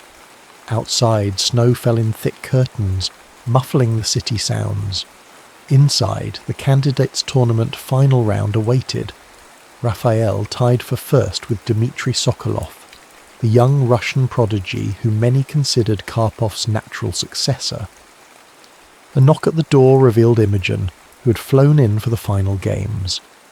"You look like you're facing execution, not victory," she observed, straightening his already straight tie. "Have you prepared sufficiently?" Raphael nodded. His preparation had been exhaustive. 16-hour analysis sessions with computer assistance, physical training to maintain stamina, even work with a sports psychologist to manage competitive anxiety. The comeback trail had been grueling but exhilarating. 5th place at Wikanzi, clear first at Dortmund, shared second at Paris. "Izzy called," Imogen reported. "She's organising a viewing party at the centre. Local news is covering it." The thought of his students watching the decisive game added both pressure and purpose. This wasn't just his comeback, but a vindication of everything he'd taught them about resilience and reinvention. At the playing hall, Raphael found Sokolov already seated, a lanky 25-year-old with penetrating eyes and preternatural calm. They had played to a draw in their previous encounter, a 6-hour marathon that had tested Raphael's endurance. "The old lion still has teeth," Sokolov had commented afterward with genuine respect. Today, with championship implications, the atmosphere crackled with tension. Raphael had black, typically a disadvantage, but the tournament director had allowed him to choose his starting time, a small concession to his age and experience. When Sokolov played his first move, a 4, Raphael felt the familiar focus descend, the world narrowing to 64 squares. He responded not with his signature counterattack, but with the Sicilian defence, c5, a fighting choice that signalled his willingness to play for a win despite having the black pieces. The game developed along classical lines, both players moving with controlled urgency. By move 15, they had reached a complex middle game with asymmetrical pawn structures and provocative piece placements. Raphael could sense Sokolov's surprise at his aggressive approach. The young Russian had clearly expected more conservative play from an older opponent in a decisive game. At move 23, Raphael initiated a speculative exchange sacrifice, giving up a rook for a bishop and pawn, creating imbalance that would force calculation rather than technique. The commentators called it vintage Velez, the swashbuckling style of his youth reclaimed in his Renaissance. 6 moves later, Sokolov committed the first significant error, overextending his queen in pursuit of material advantage. Raphael pounced with a move so unexpected that audible gasps rippled through the spectator gallery, sacrificing a second piece to expose the white king. What followed was a forced sequence culminating in perpetual check, a draw that guaranteed Raphael first place in the candidates tournament on tiebreak points. When Sokolov extended his hand in resignation to the inevitable repetition, Raphael felt not triumph, but profound gratitude for the game, for his opponent's respect, for the journey that had brought him back to this moment. "You will give Karpov much trouble," Sokolov said as they signed their score sheets. "I will study your games closely." Outside the playing hall, journalists mobbed Raphael, the comeback story irresistible to chess media and mainstream outlets alike. Amid the cameras and questions, he caught sight of Karpov watching from a distance, their gazes connecting briefly across the crowded space. The champion offered a single nod of acknowledgement, respect between warriors who would soon face each other for the ultimate prize. Later that evening, as Oslo celebrated beneath the northern lights, Raphael video-called the community centre. On screen, he found not just his team, but dozens of supporters crowded around Damon's laptop, their cheers almost overwhelming the speakers. Izzy pushed to the front. "Your queen's sacrifice was unnecessary," she critiqued immediately, her highest form of affection. Knight to d4 would have accomplished the same with less risk. Raphael laughed. "Perhaps, but less poetry." "Poetry doesn't win championships," she countered. "No," he agreed, "but it makes them worth winning." 2 months later, Raphael found himself in a familiar yet utterly changed position, seated across from Viktor Karpov in the first game of their World Championship match, 20 years after Moscow. The venue was Singapore, neutral ground selected by mutual agreement. The terms, 14 classical games, rapid tiebreaks if necessary. During the technical meeting before Game 1, Karpov had approached with unexpected vulnerability. "Full circle," the champion had observed quietly, though not quite the same. "Nothing ever is," Raphael had replied. The first 6 games yielded 5 draws and a single victory for Karpov, a technical masterpiece where he'd ground down Raphael's defence over 7 hours. Down a point at the halfway mark, Raphael faced mounting pressure, his supporters beginning to wonder if the comeback might end honourably, but short of the ultimate goal. Before Game 7, Raphael received an unexpected delivery, a small package from Izzy, who was watching from the Wagner Academy, where she was now in residency. Inside, he found a vintage watch part, a balance wheel, with a note: "Equilibrium isn't static. It's achieved through constant adjustment." The message crystallized something in Raphael's approach. He had been playing too cautiously, too respectfully against Karpov. The remainder of the match, he decided, would be played on his terms, dynamic, complex, even uncomfortable. Games 7 through 10 transformed the match. Raphael unleashed preparations so deep and original that Karpov found himself repeatedly surprised out of opening theory. 2 victories for Raphael against 1 for Karpov brought the match to a deadlock with 4 games remaining. Game 11 became an instant classic, a double-edged Sicilian where both players sacrificed material for initiative, creating positions so complex that commentators struggled to evaluate them. After 78 moves and nearly 7 hours, they reached a drawn endgame, both men exhausted but exhilarated. "We're too old for such complications," Karpov joked during the press conference. "Speak for yourself," Raphael countered, earning laughter from the journalists. Games 12 and 13 were cautious draws, both players conserving energy for the potential decisive final encounter. Tied at 6.5 points each, everything would come down to the 14th game. Raphael with the white pieces, the advantage of first move in the final battle. The night before the deciding game, Raphael couldn't sleep. He found himself on his hotel balcony at 3 a.m, watching Singapore's skyline pulse with electric life. His phone buzzed with messages of support from around the world. Imogen, Damon, his students, fellow players, even fans who had followed his original career and now celebrated his return. One message stood out, from Alessandro, his former manager whose collusion with Karpov had precipitated Raphael's fall 20 years earlier. "Whatever happens tomorrow, your comeback has already rewritten the ending. Chess needed Raphael Vélez again." Raphael stared at the message for a long time before finally responding. "Thank you." 2 decades of bitterness couldn't be erased with a text, but acknowledgement was its own form of closure. When morning came, Raphael felt unusual calm. He had prepared his opening choice, not the expected Ruy Lopez or Queen's Gambit, but the Vienna game, an aggressive opening rarely seen at championship level. It would signal his intentions immediately. This final game would be decisive one way or another. The playing hall was packed beyond capacity, the match having captured global attention far beyond the chess community. Raphael spotted Imogen in the front row, having arrived overnight for the final game. Beside her sat Damon, and to his surprise Izzy, somehow managing a brief absence from Wagner.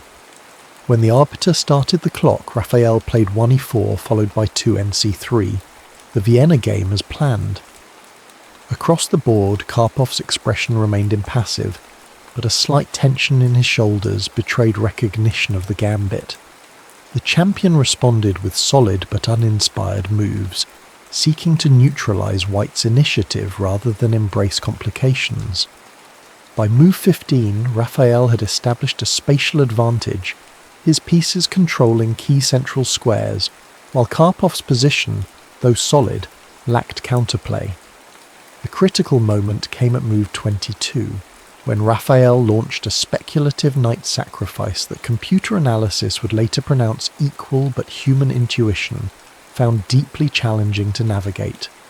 Karpov spent nearly 40 minutes on his next move, the pressure visible in the tightness around his eyes. When he finally captured the offered knight, he entered a forced variation that simplified the position but left his king slightly exposed.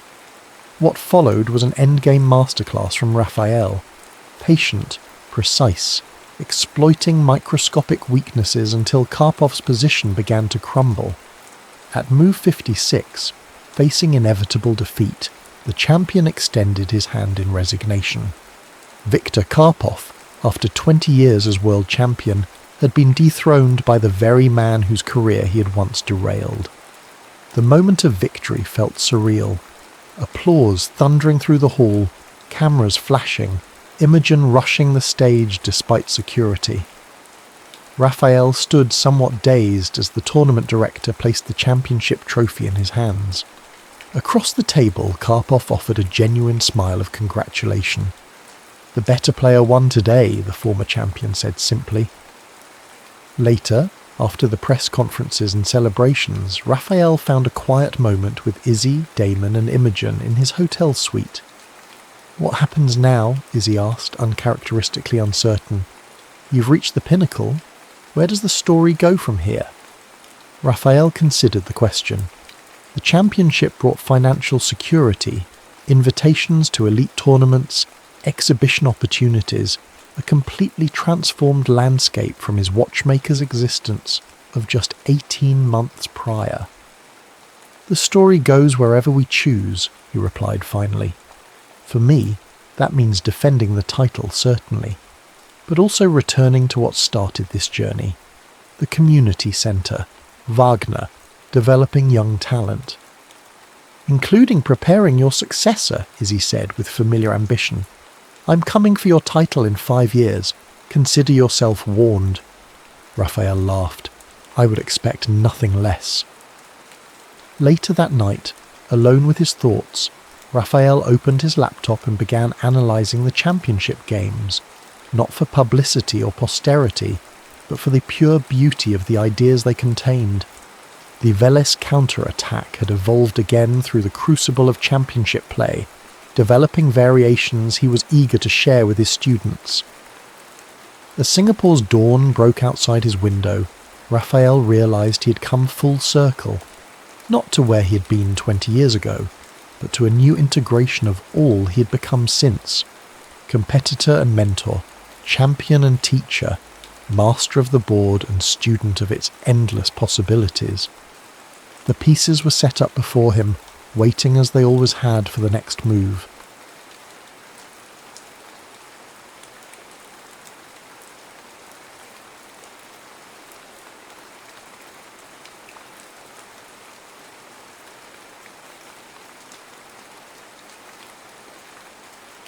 Where the maples turn gold, Claire Delaney gripped her steering wheel as the Boston skyline receded in her rearview mirror. 3 hours of driving stretched ahead, each mile bringing her closer to a place she'd spent 15 years trying to outrun. The call from her father's lawyer had been brief but consequential. The farmhouse was now legally hers, along with all its creaking memories and decaying foundations. "Take as long as you need," her business partner had said when she requested the week off. "You've earned it." What he meant was that she hadn't taken a proper vacation in 3 years, not since the divorce. When Claire had built her architecture firm from nothing, vacation days felt like luxury she couldn't afford. Now they felt like empty spaces she didn't know how to fill. The landscape gradually shifted from urban sprawl to rolling countryside. By the time she crossed the Vermont state line, the maples had transformed the world into a canvas of crimson and gold. Claire reluctantly lowered her window, allowing the scent of wood smoke and apple orchards to filter through, the perfume of a season she'd once loved. "You're just here to sell it," she reminded herself as she turned onto the familiar dirt road. Clean it up, list it, leave. Simple, efficient, the Claire Delaney approach. But as the farmhouse came into view, more weathered than she remembered, paint peeling in long strips like skin after a sunburn, her practiced detachment wavered. The porch swing where her father had taught her constellation still hung by one chain. The gardens her mother had tended with religious devotion now sprouted only wild chicory and Queen Anne's lace. It looked abandoned, which it was. It looked forgotten, which it wasn't. Claire stepped from her car, designer boots immediately sinking into the soft earth. The key felt unnaturally heavy in her hand as she approached the front door. Its familiar red faded to the colour of dried blood. The lock protested with a screech, but eventually yielded. The interior smelled of dust and stillness, that peculiar scent of spaces where life has departed but memory remains. Shafts of amber light cut through windows clouded with grime, illuminating dancing dust motes. Claire ran a finger along the mantelpiece, leaving a clean trail through years of settled time. "Well, Dad," she whispered to the empty room, "what am I supposed to do with all this?" The house offered no answers, just the soft settling of old timber. Later that afternoon, armed with a list of supplies, Claire drove into town. Riverford hadn't changed much. The same general store with its wooden Indian statue out front. The same diner where teenagers still gathered after school. Claire kept her sunglasses on, a thin barrier between herself and potential recognition. She was examining different grades of sandpaper when a voice like warm bourbon spilled over her shoulder. Claire? Claire Delaney? Her body recognised him before her mind did, a peculiar tightening beneath her ribs, a warmth that had nothing to do with the store's heating system. She turned slowly. Evan Hartwell stood before her, more man than memory now. His dark hair was cropped shorter than the teenage mop she remembered, threaded with the occasional silver at the temples. Fine lines, framed eyes still the colour of Vermont slate after rain. His hands, always his most beautiful feature, were now marked with small scars and calluses, the hands of someone who built things that lasted. "Evan," she managed, surprised at how easily his name still rolled off her tongue, as if she'd been saying it all these years. "I heard about your dad," he said, genuine sorrow in his eyes. Claire's father had passed 6 months ago, a stroke while tending his beloved vegetable garden. Claire had flown in for the funeral, spoken the necessary words and left the same day, citing work commitments. He was a good man. He was, Claire agreed, unsure what else to say. Mr. Hudson, the store owner, saved her from further response by approaching, his face lighting with recognition. "Claire Delaney, look at you, all city polished now. Your daddy would be proud." Claire doubted that. Her father had never understood her hunger to escape Riverford, to build grand structures in concrete jungles, rather than tend to the land that had sustained their family for generations. "Just picking up a few things," she explained, holding up her basket of cleaning supplies. "The house needs work before I can list it."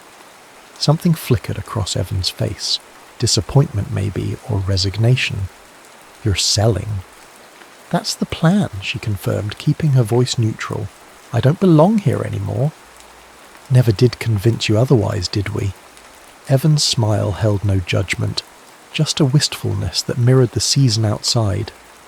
"Well, if you need help with repairs, I'm pretty handy these days. Built myself a little business making furniture." Claire had heard something about that. Evan Hartwell abandoning his promising music career to return to Riverford. Local boy sacrifices Boston Conservatory scholarship to care for his ailing mother. It had seemed inconceivable to 18-year-old Claire, who had left for MIT without a backward glance. "I appreciate the offer," she said, meaning to decline politely. "The porch railing was looking pretty rough when I drove by last month," Evan continued. "That's a 2-person job at least. I could swing by tomorrow, take a look." Claire found herself nodding before she could formulate a reason to refuse. "That would be helpful. Thank you." As she paid for her supplies, Claire felt oddly untethered, as if something long dormant had begun to stir beneath the carefully constructed architecture of her life. Outside, the maples blazed against an impossibly blue October sky, their beauty almost painful in its intensity. "It won't last," she reminded herself as she started her car. The fall never did. Neither did anything else. But as she drove back toward the farmhouse, Claire couldn't help but notice how the maple leaves clung to their branches despite the wind, not yet ready to surrender to the coming frost. Evan arrived exactly when he promised, 9 the next morning, his battered green truck crunching over fallen leaves in the driveway. Claire watched from the kitchen window as he examined the porch railing, running his hands along the wood grain with a craftsman's deliberation. Something about the gesture made her throat tighten. She'd spent the night in her childhood bedroom, surrounded by the ghosts of her teenage ambitions, national merit certificates, architectural sketches, a Boston cityscape poster her mother had frowned at. Such an ugly place to dream about, Claire Bear. "Coffee," she offered, stepping onto the porch with 2 steaming mugs. She dressed casually but carefully. Dark jeans, a cream sweater that complemented her auburn hair. "Thanks." Evan's smile creased the corners of his eyes. "Black still?" "You remember," Claire said, surprised. "Some things stick." He accepted the mug, careful not to let their fingers touch. "Junior year, Mrs. Branford's English class. You brought coffee every morning, black as midnight." "Poetry section," Claire recalled. "Frost and Dickinson. You were the only boy who didn't groan when we had to recite." Evan laughed, the sound melting into the crisp morning air. "I had an image to maintain as a sensitive musician type." They worked side by side through the morning, stripping rotted wood from the railing, measuring twice before cutting replacement pieces. Claire was surprised by how quickly her body remembered physical labour, the satisfying resistance of hammer against nail, the subtle calculations of level and plumb. "You're good at this," Evan observed as she precisely fitted a spindle into place. "It's not so different from what I do now," Claire answered. "Just different materials, different scale." "I've seen your buildings," his admission caught her off guard. "That performing arts centre in Providence. Beautiful work." Claire felt a flush of pleasure. "You keep tabs on me, Hartwell." "Riverford Weekly does a local makes good feature whenever you win an award." His eyes held hers for a moment too long before he returned to sanding. "Your dad kept every clipping." The revelation settled between them, weighted with implications Claire wasn't ready to examine. By afternoon the railing was restored, strong and true against the backdrop of fiery foliage. Claire insisted on paying Evan for his time, but he refused with a shake of his head. "Consider it a neighbourly gesture," he said. "Besides, I promised your dad I'd look out for the place." "You spoke with my father." The thought of these two important figures from different chapters of her life connecting without her knowledge felt strangely intrusive. "Ran into him at Mason's Diner most mornings," Evan explained. "We'd have coffee, talk about the weather, local politics." He hesitated. "You? Sometimes." Claire didn't know how to respond to that, so she changed the subject. "Would you like to stay for dinner? It's just pasta, but—" "I'd like that," Evan said, perhaps too quickly. They ate on the porch as twilight descended, the air growing sharp with the promise of frost. Claire found herself speaking about her divorce, a topic she'd discussed with precisely no one in Riverford until now. "Michael and I wanted different things," she explained, twirling pasta around her fork. "He wanted children, a brownstone in Cambridge. I wanted—" She trailed off, realising she'd never fully articulated what she wanted, only what she didn't. "To keep building," Evan supplied quietly. "Yes," Claire acknowledged, "to keep moving forward." "Nothing wrong with that," Evan said, his voice free of judgment. "Some people are rivers, not lakes." Claire studied him in the fading light. "And you?" "What are you?" "Me?" Evan's smile was self-deprecating. "I'm a tree, I suppose. Rooted." Later, as Evan was leaving, he pointed to a photo she'd unearthed while cleaning. Claire at 17, standing proudly beside her science fair project on sustainable architecture. "You were extraordinary even then," he said. "Riverford was never going to be big enough for you." Something in his tone made Claire want to explain herself, to defend choices made by a younger, more desperate version of herself. But Evan was already heading down the steps, keys jingling in his hand. "Tomorrow's the Harvest Festival," he called over his shoulder. "You should come, for old time's sake." Claire watched his truck disappear down the long driveway, taillights glowing like embers in the gathering darkness. She hadn't planned on staying through the weekend. She hadn't planned on any of this. Inside, the farmhouse seemed to breathe around her, its familiar creaks and sighs a language she had forgotten she understood. Claire moved from room to room, touching her father's books, her mother's china, the worn banister where generations of Delaney hands had left their invisible imprint. She found herself in her father's study, a space that smelled of pipe tobacco and old leather. His desk calendar still displayed March, the month he died, as if time had stopped with his heart. Claire opened the top drawer, finding it meticulously organised. Pens lined up by colour, paper clips in a small ceramic dish she'd made in 4th grade. Beneath a stack of bills was a manila folder labelled simply Claire. Inside she found not only the newspaper clippings Evan had mentioned, but photographs she'd never seen. Claire receiving her master's degree, Claire at her firm's opening, Claire shaking hands with the mayor of Boston after winning a design competition. Her father, who had rarely travelled more than 50 miles from Riverford, had somehow witnessed the milestones of her adult life from afar. Among the clippings was a handwritten letter she'd sent years ago, the paper soft from repeated handling. Dad, Boston is everything I hoped. The city never sleeps, never stops offering new angles and perspectives. Yesterday I watched the sunrise from the harbour, not as many colours as Vermont autumn, but beautiful in its own way. I miss you sometimes. Claire. Claire closed her eyes, feeling the weight of all she'd left unspoken, all the casual cruelties of youth, the way she'd reduced her childhood home to a footnote in her personal narrative of escape and achievement. Outside, a maple leaf detached from its branch and drifted past the window, a small flame against the night sky. Tomorrow was the harvest festival. Tomorrow she would make some calls about listing the property. One thing at a time, she told herself, one foot in front of the other, the Claire Delaney way. But as she climbed the stairs to bed, Claire found herself wondering what it might feel like to stand still for once, to be a tree instead of a river, rooted instead of restless. The Riverford Harvest Festival transformed the town square into a patchwork of canvas tents, hay bales, and strings of golden lights that swayed gently in the October breeze. Claire had forgotten how the entire town turned out for this annual celebration. Farmers in freshly pressed shirts, children with faces sticky from caramel apples, teenagers eyeing each other from opposite sides of the bandstand. She almost turned around 3 times on the drive over. What was she doing here? She had calls to make, realtors to contact, a life waiting in Boston. But something stronger than logic had propelled her forward, dressed in a burnt orange sweater and boots that weren't quite practical enough for a rural festival. Claire Delaney, as I live and breathe.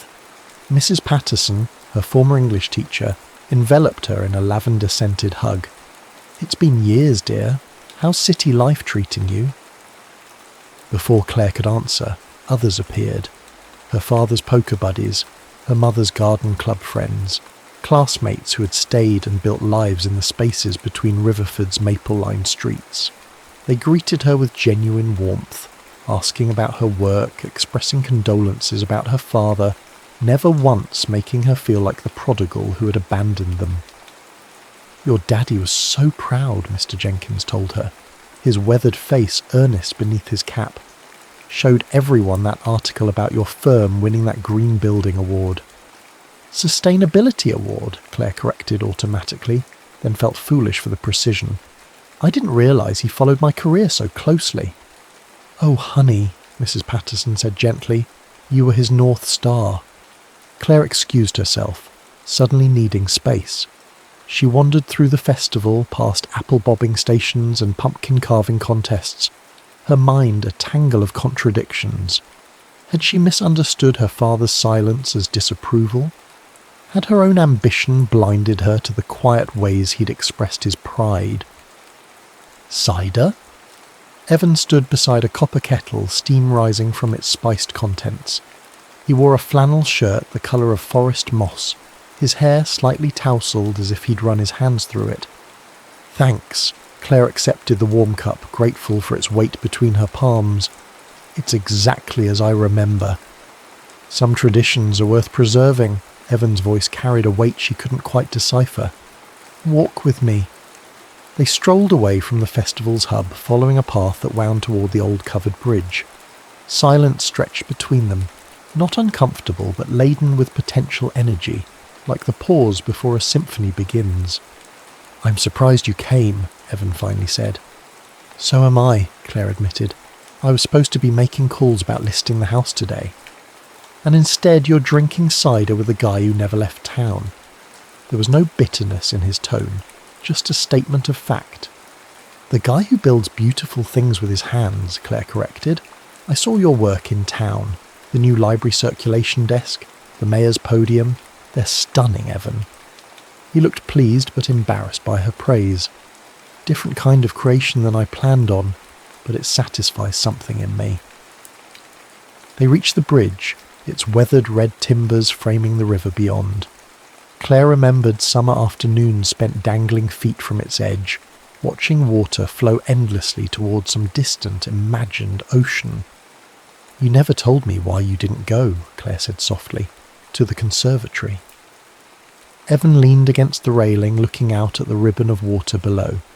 Mum's MS diagnosis came 3 weeks before orientation.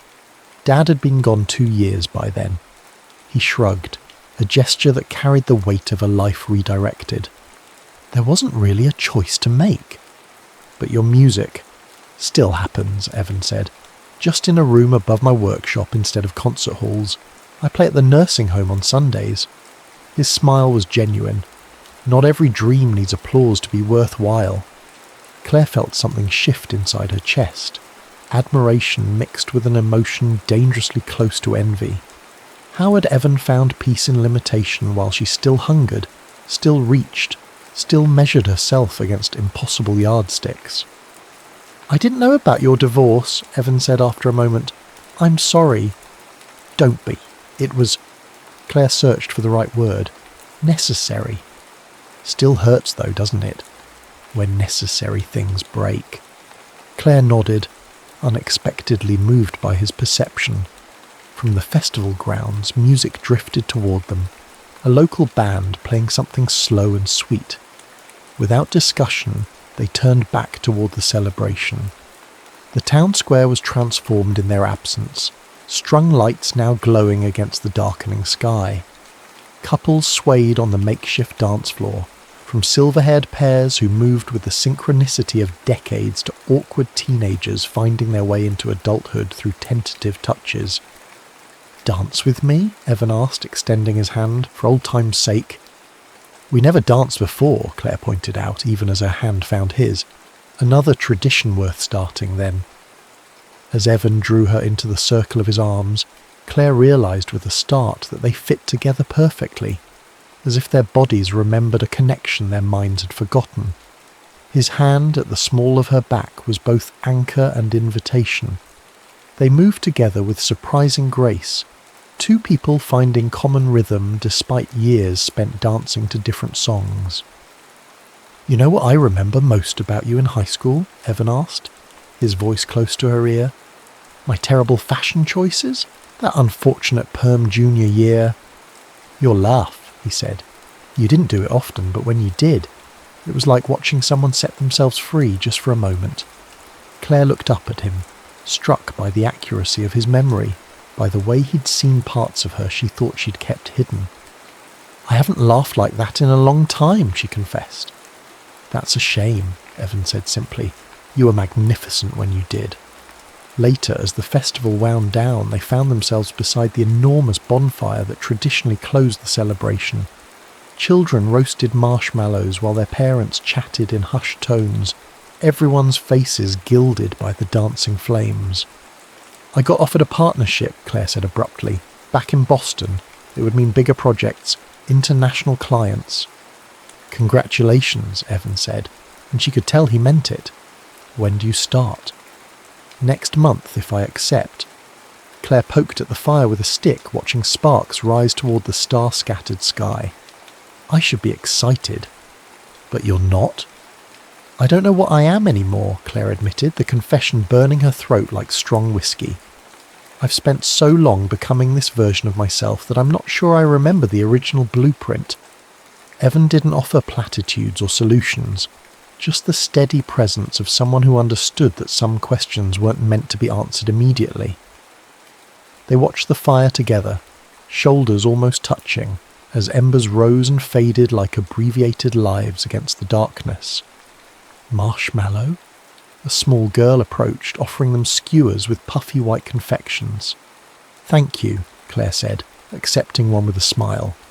As she bit into the sticky sweetness, a laugh escaped her, unbidden, unfettered, free. Evan watched her, his expression soft with something that might have been recognition. "There she is," he murmured. Under the canopy of stars, surrounded by the community she'd once been so desperate to escape, Claire felt something long dormant flicker to life inside her, small and tentative, but undeniably warm, like the first spark of a fire destined to grow. The following days acquired their own peculiar rhythm. Mornings Claire would work on the house, sorting through her father's belongings, making minor repairs, preparing the property for eventual sale. Afternoons, Evan would appear, sometimes with tools, sometimes with food from the diner, always with stories that connected Claire back to the town she'd tried so hard to forget. "Remember old Mr. Winters?" Evan asked one day as they cleared leaves from the gutters. He finally retired from teaching last year. His farewell speech consisted of exactly 7 words. "Physics doesn't change. People do. Goodbye." Claire laughed, balancing carefully on the ladder. "He gave me detention once for correcting his pronunciation of Euclidean." "You always were fearless about being right," Evan said, steadying the ladder with strong hands. They unearthed treasures as they worked. Her mother's handwritten recipe cards, her father's collection of river stones, photographs that filled gaps in Claire's carefully curated memories of childhood. In one dusty album, she found a photo of herself and Evan at 16, standing awkwardly together after a school concert, where he'd performed a hauntingly beautiful violin solo. "Look at us," Claire marvelled, showing him the picture. "You were so serious about your music." "And you were so serious about everything else," Evan replied with a gentle smile. As October deepened, frost warnings appeared in the local forecast. Claire found herself checking real estate listings with decreasing frequency, making excuses to extend her stay, just until the gutters are fixed, just until the attic is cleared, just until I figure out what to do with Dad's books, just until. One evening, Claire invited Evan to dinner, a proper meal this time. Her mother's pot roast recipe retrieved from index cards written in fading script. They ate by candlelight at the old oak table, drinking wine from her father's special occasion glasses. "I went by your workshop yesterday," Claire admitted between bites. "Town office said you were out on a delivery." Evan looked surprised. "You could have called." "I wanted to see where you work," Claire said, then added more hesitantly, "where you create." "Next time then," Evan offered. After a moment's pause, "Why did you want to see it?" Claire considered the question. "I think I wanted to understand how you did it, how you built a life here that satisfies you, one that matters." "You think what I do matters more than what you do?" Evan sounded genuinely perplexed. "Your work stays here," Claire explained, struggling to articulate feelings she'd only just begun to recognise. "It becomes part of people's daily lives. The chair the mayor sits in during town meetings, the desk where children check out their first books. There's an intimacy to it. And your buildings don't provide that." "They're statements," Claire said. "Beautiful ones, I hope. But I don't know the people who live and work in them. I don't see how they interact with what I've created." She traced the rim of her wine glass. "Sometimes I feel like I've spent my career speaking a language no one around me actually understands." Evan considered her words carefully. Maybe it's not about understanding. Maybe it's about belonging. The word hung between them, weighted with implication. Belonging. The very thing Claire had spent years convincing herself she didn't need. Later, as they washed dishes side by side, their hands occasionally brushing in the soapy water, Claire felt a dangerous contentment settling over her. This simple domesticity, this quiet togetherness, stirred something profound in her chest. "Play for me," she said suddenly.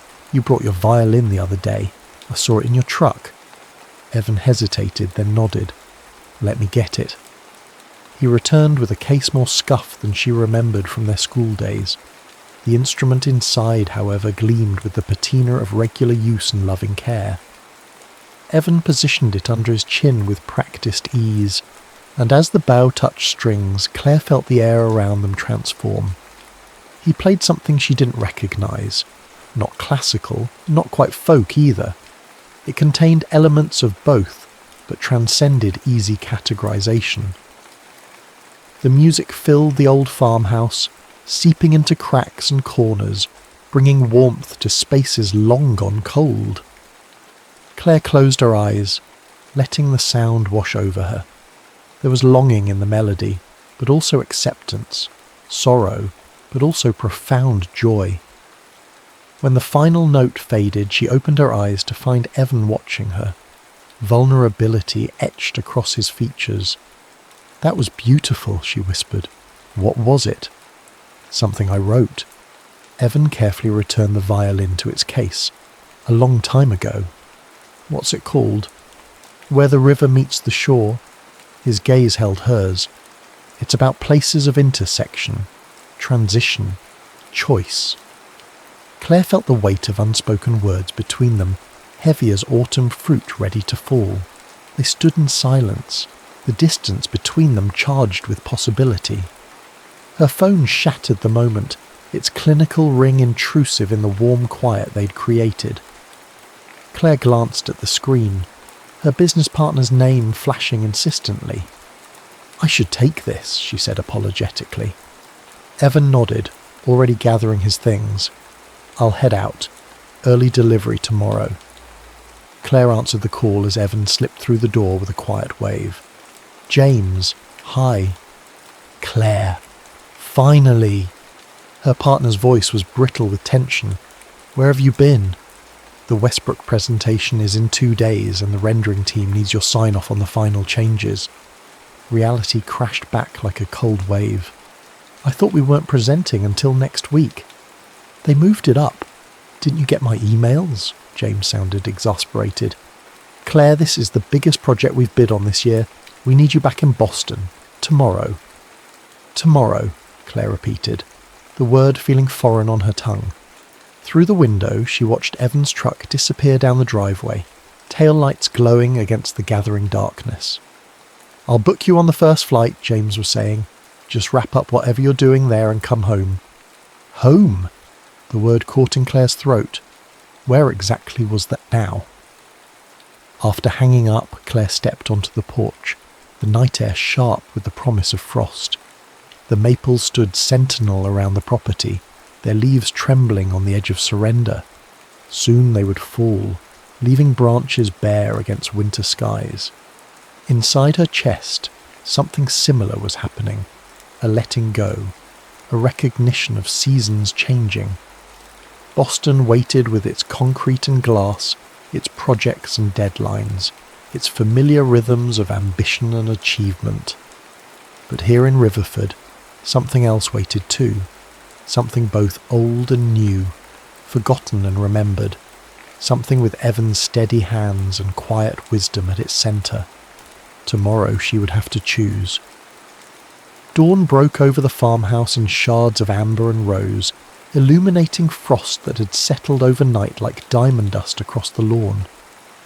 Claire stood at the kitchen window, coffee cooling in her hands, watching the sun reclaim the world from darkness.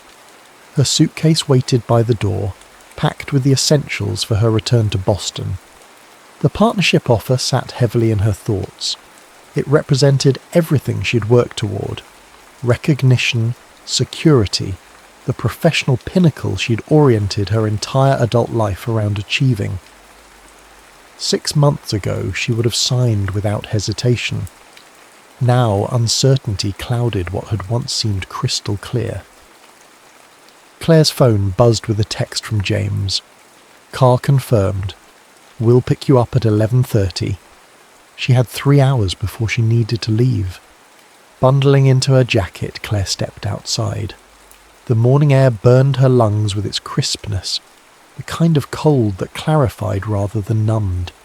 She began walking without conscious destination, following the old path through the orchard behind the house.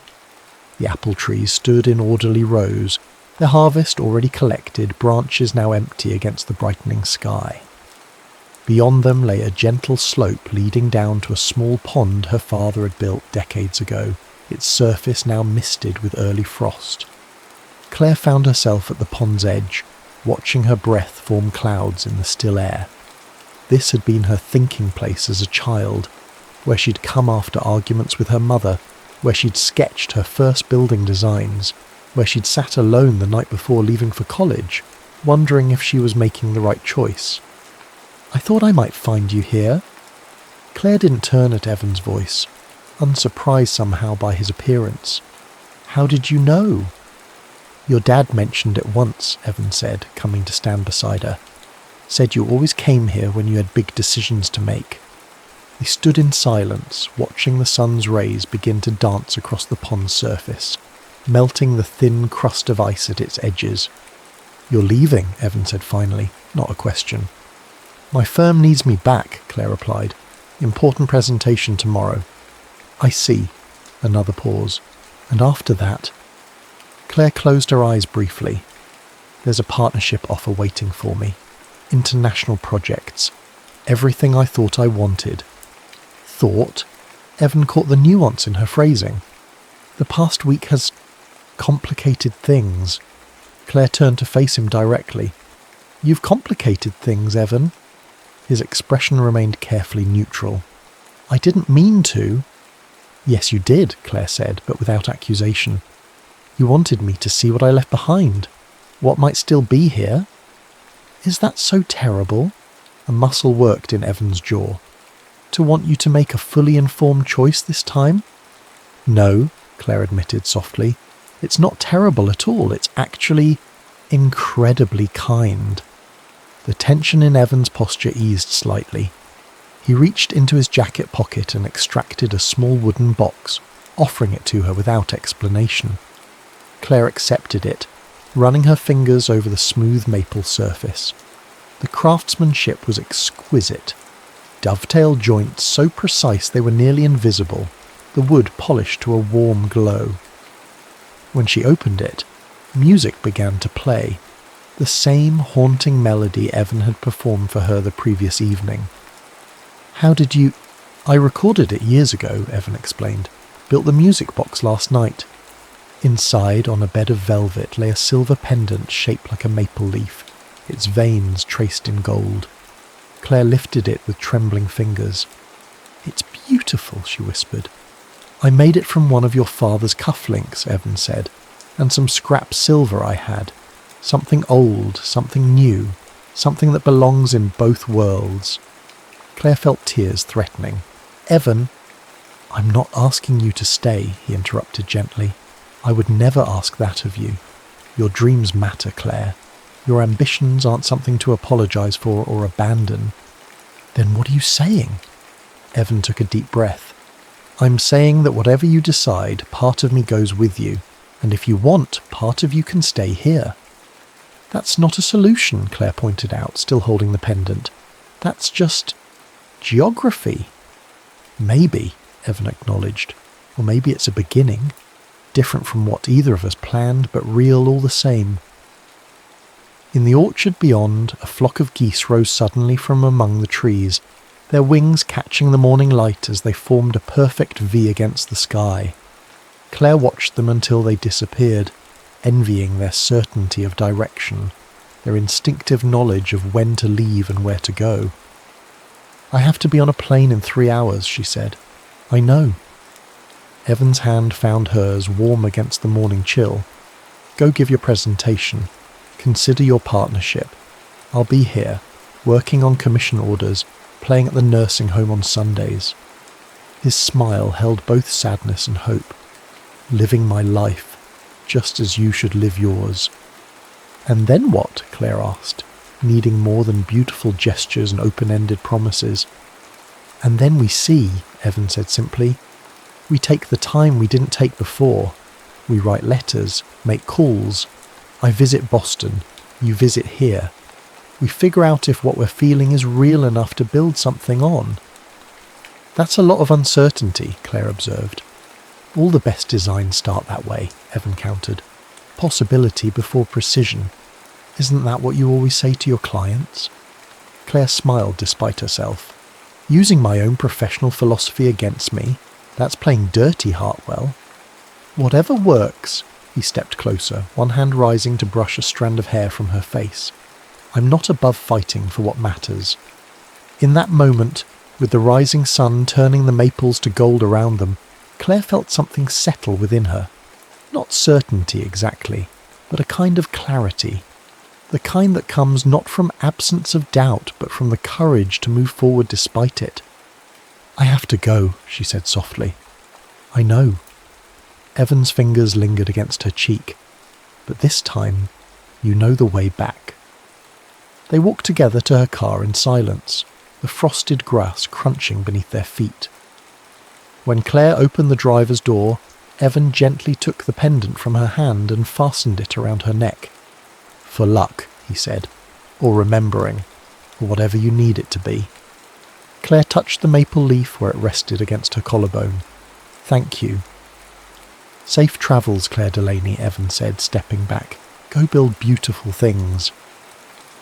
As she drove away, Claire watched him in the rearview mirror, a solitary figure standing amid the golden maples, growing smaller with distance but never quite disappearing. The Westbrook presentation went flawlessly. Claire's designs were praised for their innovation, their seamless integration of form and function. The partnership offer was formally extended, complete with corner office and substantial salary increase. Claire accepted graciously, but asked for a month before starting her new role. Personal matters to attend to, she explained to a surprised James. That night in her sleek Boston apartment, Claire stood at the floor-to-ceiling windows looking out at the city lights. The maple leaf pendant caught the reflection of skyscrapers and street lamps as it dangled between her fingers. She'd spent 15 years building this life. Concrete and steel, deadlines and achievements. It was real. It mattered. It was, in many ways, the fulfillment of everything her younger self had dreamed of creating. And yet... Claire opened her laptop and navigated to a real estate listing site. Not to sell the farmhouse, not yet, but to look at commercial properties in Riverford and the surrounding area. A small workspace, perhaps. Something that could accommodate architectural drafting tables and client meetings. Something with good light. Something that might, with time and care, grow roots. 3 days later, she called Evan. I've been thinking, she said when he answered. No preamble necessary. About trees and rivers. And, his voice was carefully neutral, but she could hear the hope beneath. And I think they meet sometimes, Claire replied. Not always, not everywhere, but in the right places, at the right times. Sounds like the beginning of an interesting design concept, Evan said softly. It might be. Claire took a deep breath. I have some sketches I'd like to show you. I'd like to see them. I'll be there next weekend, Claire said. If that works for you. It works for me. The smile was evident in his voice now. The maples are still holding their colour. It's been an unusual autumn. The best ones often are, Claire replied. After they hung up, Claire returned to the draft email on her screen, a proposal to her partners for a satellite office in Vermont, focusing on sustainable rural architecture. Not a complete relocation, but a bridge between worlds, a beginning. Outside her window, the Boston skyline glittered with possibility. Across 200 miles of darkness, the Riverford maples stood gold against the night sky. Both were beautiful. Both were real. Claire touched the pendant at her throat and smiled. For the first time in years, she wasn't running toward something or away from something else. She was simply standing at the intersection, eyes wide open, heart finally unafraid of what might come next. 1 year later. Claire leaned against the railing of the newly restored farmhouse porch, watching as Evan loaded the last of his woodworking tools into his truck. The November air carried a sharper chill than October had, but the late afternoon sun bathed everything in honey gold light. That's the last of it, Evan said, climbing the steps to join her. His workshop, once housed in a rented space in town, now occupied the barn Claire had renovated over the summer. "Are you sure you won't miss having your own place?" Claire asked, not for the first time. Evan's arms encircled her waist as he stood behind her, chin resting on her shoulder. "I've never been more sure of anything." Beyond the porch, the maples had already shed most of their leaves, preparing for winter's dormancy. Next spring they would begin again, new growth, new colour, the eternal cycle of becoming. In the distance, Claire could see the lights of Riverford beginning to twinkle as dusk approached. Her satellite office there had flourished over the past year, attracting clients interested in sustainable rural development. 3 days a week in Vermont, 4 in Boston, a rhythm that had proven surprisingly sustainable. "I've been thinking," Evan said, his voice vibrating against her back. "Dangerous," Claire teased. "About the upstairs bedroom," he continued, "the one with the eastern exposure." Claire turned in his arms, curious. What about it? It would make a good nursery someday. His expression was tentative but hopeful. All that morning light. Claire felt her breath catch. "Someday," she agreed softly. That evening they sat together on the porch swing, sharing a blanket against the growing chill. Evan's violin case rested nearby, ready for their nightly ritual of music under the stars. "Play me the river song," Claire requested. As the melody rose into the darkening sky, Claire closed her eyes, letting the notes wash over her. When Evan had first played it for her, she'd heard only the beauty of its longing. Now she recognized something else beneath the surface, a current of joy, of certainty, of belonging. The music spoke of places where rivers met shores, where roots met soil, where hearts finally found their way home, not through compromise or surrender, but through the courage to imagine a life large enough to hold all that they were and all they might become. Where the maples turned gold, Claire had found not just Evan, but herself. The self she'd always been beneath ambition and achievement. The self that could build beautiful things while standing firmly on solid ground. Later, as moonlight spilled across their bed, Claire whispered into the quiet darkness, "I love you." Evan's fingers traced the silver maple leaf that still hung around her neck. "I know," he said simply. "I've been waiting for you to catch up." Claire laughed, a free, unburdened laugh that had once been so rare. "Waiting suits you, Hartwell. You're good at it." "Some things," Evan said, drawing her closer, "are worth the wait." Outside their window, the last of the maple leaves surrendered to the November wind, falling not in defeat but in perfect timing, making way for whatever would come next.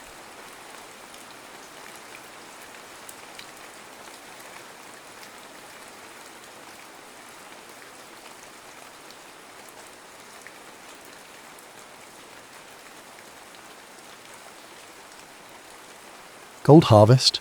The Nebraska sunrise bled orange and purple across the infinite horizon, a painter's stroke on a canvas of corn stubble and sky. For Logan Sawyer, 18 years old and already etched with the weariness of a man twice his age, it was just the 5 a.m. alarm clock. He swung his legs out of bed, the worn floorboards cool beneath his bare feet. The air in the small farmhouse was thick with the smell of dust, old wood, and the lingering scent of yesterday's fried potatoes. Downstairs, he could hear the familiar clatter of his father already preparing for the day, a man whose silence spoke volumes more than his infrequent words ever did. Logan pulled on faded jeans and a threadbare t-shirt, his muscles protesting the early hour. His hands, rough and calloused from years of mending fences, hauling feed, and wrestling stubborn machinery, flexed instinctively. Out in the yard, the rhythmic creak of the windmill joined the lowing of the few cattle they still kept. The Sawyer farm wasn't thriving. It was surviving, clinging on like a stubborn weed in cracked earth. The railroad that once gave their small town of Oakhaven its pulse had pulled out years ago, taking jobs and hope with it, leaving behind boarded-up storefronts and a quiet desperation that settled over everything like the ever-present dust. Chores were Logan's constant companion. Feeding the chickens, slopping the 2 hogs they kept for butchering, checking the water troughs, patching the perpetually leaky irrigation pipe that snaked through the parched south field. Each task was performed with a methodical focus, a quiet intensity that bordered on ritual. It was work that built a different kind of strength, not the sculpted muscle of a gym, but the dense, functional power forged by leverage and endurance. Lifting 100-pound grain sacks wasn't exercise, it was Tuesday. Wrestling a stuck tractor tyre free wasn't training, it was keeping the farm from grinding to a halt. School was a necessary interruption, a place where Logan felt largely invisible. He sat in the back, answered when called upon, and faded into the background noise. He wasn't unpopular, just unnoticed. His world was the farm, the endless fields stretching out under an indifferent sky. Until wrestling. The high school gym smelled of stale sweat, disinfectant and teenage apathy. The mats were worn thin, taped together in places. Coach Miller, a history teacher pulling double duty, mostly blew his whistle and let the boys sort themselves out. But for Logan, stepping onto that mat was like stepping into a different dimension. Here, the silent endurance demanded by the farm translated into something else. Leverage, balance, the explosive power needed to drive through an opponent. He had no private coach, no access to elite training camps. His practice partners were often the shadows in the barn late at night, throwing themselves against stacked hay bales, his form guided by grainy YouTube videos of Olympic legends like Dan Gable and Alexander Karolin, watched on a cracked iPad mini propped against a feed bucket. His true mentor, his only real confidant, was his grandfather, Thomas Sawyer. Thomas lived in a small room off the kitchen, his lungs increasingly fragile, his body betraying the strength that had once made him a Nebraska state wrestling champion back in the 50s. He'd never made it further, a knee injury and the demands of the farm cutting his own dream short. But his eyes, though clouded with age, still held the fire. Sometimes, after Logan's barn sessions, Thomas would sit on an overturned bucket, offering quiet critiques, demonstrating a grip with surprising strength still lingering in his gnarled hands, or sharing stories of legendary matches wrestled on dirt floors in county fairs. "It ain't always the strongest bull that wins, Logan," Thomas rasped one evening, watching Logan practice escapes against the barn wall. "It's the one that knows where to push, finds the weak spot, doesn't quit pushing." He coughed, a rattling sound that worried Logan more each day. After a moment he looked Logan square in the eye. "Greatness doesn't care where you come from, boy. Doesn't care if you got fancy mats or just dirt under your feet. Just cares whether you fight like hell when it matters." That phrase echoed in Logan's mind, a counterpoint to the drudgery of his days. Fight like hell. He won local tournaments, small affairs and dusty gyms across the county. No scouts were present, no headlines were written. He'd shake hands, accept a cheap medal, and drive home in the rattling farm truck. This silence beside his father thick with unspoken things. His father saw wrestling as a distraction, another chore Logan wasn't doing. But these small victories were fuel. Then came Cleo Briggs. Briggs was a whirlwind, a fiery, fast-talking coach recently fired from a bigger school program over disagreements about coddling athletes. She'd seen Logan wrestle at a district meet, saw something raw and untamed in his style. She tracked him down, showing up at the farm unannounced, talking a mile a minute about potential and leverage and untapped power. She offered him off-the-books training in a dilapidated barn she rented cheap 20 miles away, 3 evenings a week. No facilities, no funding, just her yelling instructions while he drilled takedowns on mouldy old mats she'd salvaged. It was unorthodox, almost desperate, but it was something more. It was belief. Then came the state championships. Logan wasn't expected to place, let alone contend. He was an unseeded wildcard from a forgotten corner of the state. His opponent in the quarterfinals was Marcus Thorne, the reigning state champion, a polished powerhouse already committed to a Division I program, trailed by recruiters and whispers of future stardom. The match was a blur of Thorne's technical superiority. Logan was defensive, outmaneuvered, trailing significantly on points. In the final 30 seconds, desperation kicked in. Thorne shot for a takedown, confident, almost arrogant. Logan reacted purely on instinct, the kind honed by years of wrestling stubborn livestock and immovable objects. He didn't block or sprawl in the conventional way.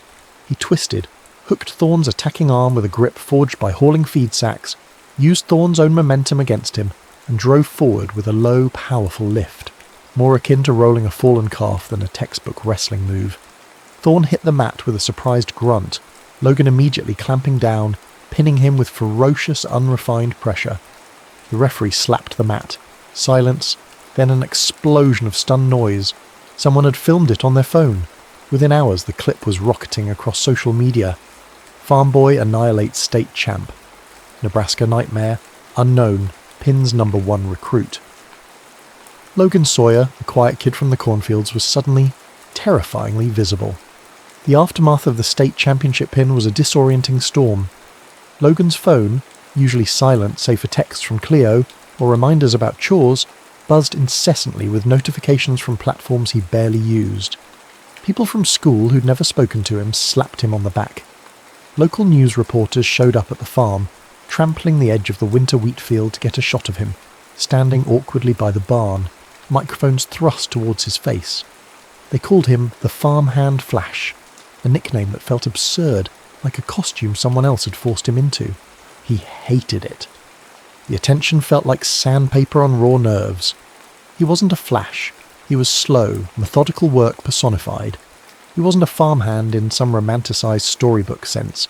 He was just a kid trying to keep his family's legacy from crumbling into dust. The viral video didn't show the years of solitary practice, the aching muscles, the quiet desperation that fueled him. It just showed a fluke, a lucky move, a giant killing moment stripped of context. His father's reaction was predictably muted, a grunt that could have meant anything, though Logan suspected it leaned towards disapproval. Time wasted, chores neglected. Cleo Briggs, however, was ecstatic, fielding calls, fanning the flames, seeing an opportunity she hadn't dared to dream of. Then the biggest call came, USA Wrestling.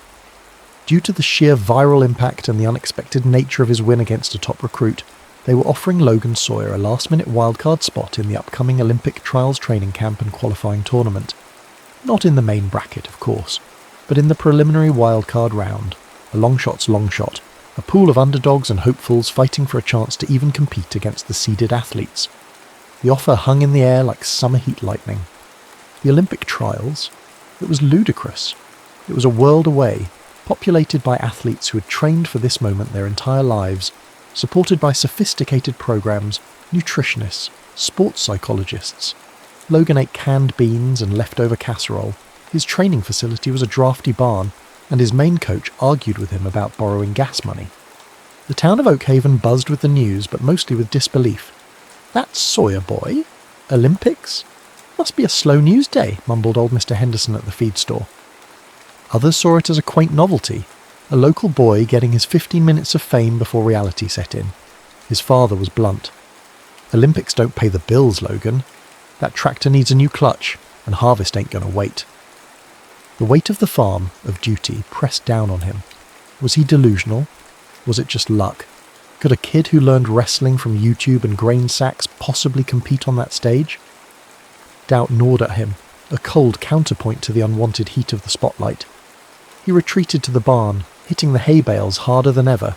The rhythmic thud, a physical manifestation of his internal turmoil. Cleo pushed him, relentless, drilling technique, trying to smooth his rough edges without sacrificing the raw, unpredictable power that made him unique. But the decision felt impossibly heavy. It was his grandfather who tipped the scale. Thomas Sawyer, frail but resolute in his armchair, summoned Logan one evening. His breathing was shallow, each word an effort, but his eyes held their old intensity. He'd seen the video, heard the talk. He didn't speak of luck or flukes. "They see a farm boy," Thomas rasped, gripping Logan's wrist with surprising strength. "They see dirt under the fingernails. They don't see the fight it takes to make something grow out of this ground year after year. They don't see the strength it takes just to hold on." He paused, gathering breath. "That pin, that wasn't luck, Logan. That was instinct. That was years of hard work finding its moment. This trials thing," he coughed, a deep racking sound. "It's a long shot, maybe the longest, but you earned it, not just with that one match, but with every damn feed sack you hauled, every fence post you dug." He leaned closer, his voice dropping to a conspiratorial whisper. "Don't let 'em define you by a nickname or a viral clip. You know who you are. You're a Sawyer.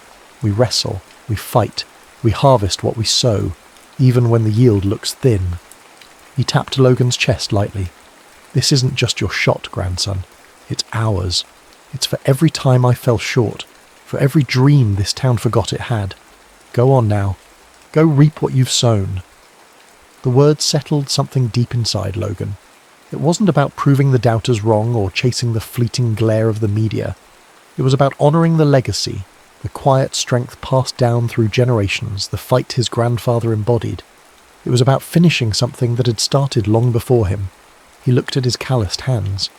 Maybe his father was right. Maybe the Olympics didn't pay the bills. But maybe, just maybe, they paid a different kind of debt. 2 days later, Logan Sawyer stood at the Greyhound station in Grand Island, a worn duffel bag at his feet. Inside were 2 pairs of wrestling shoes, one nearly falling apart, the other Cleo had bought him, a few changes of clothes, and a crumpled, handwritten letter from his grandfather, slipped into his bag just before he left.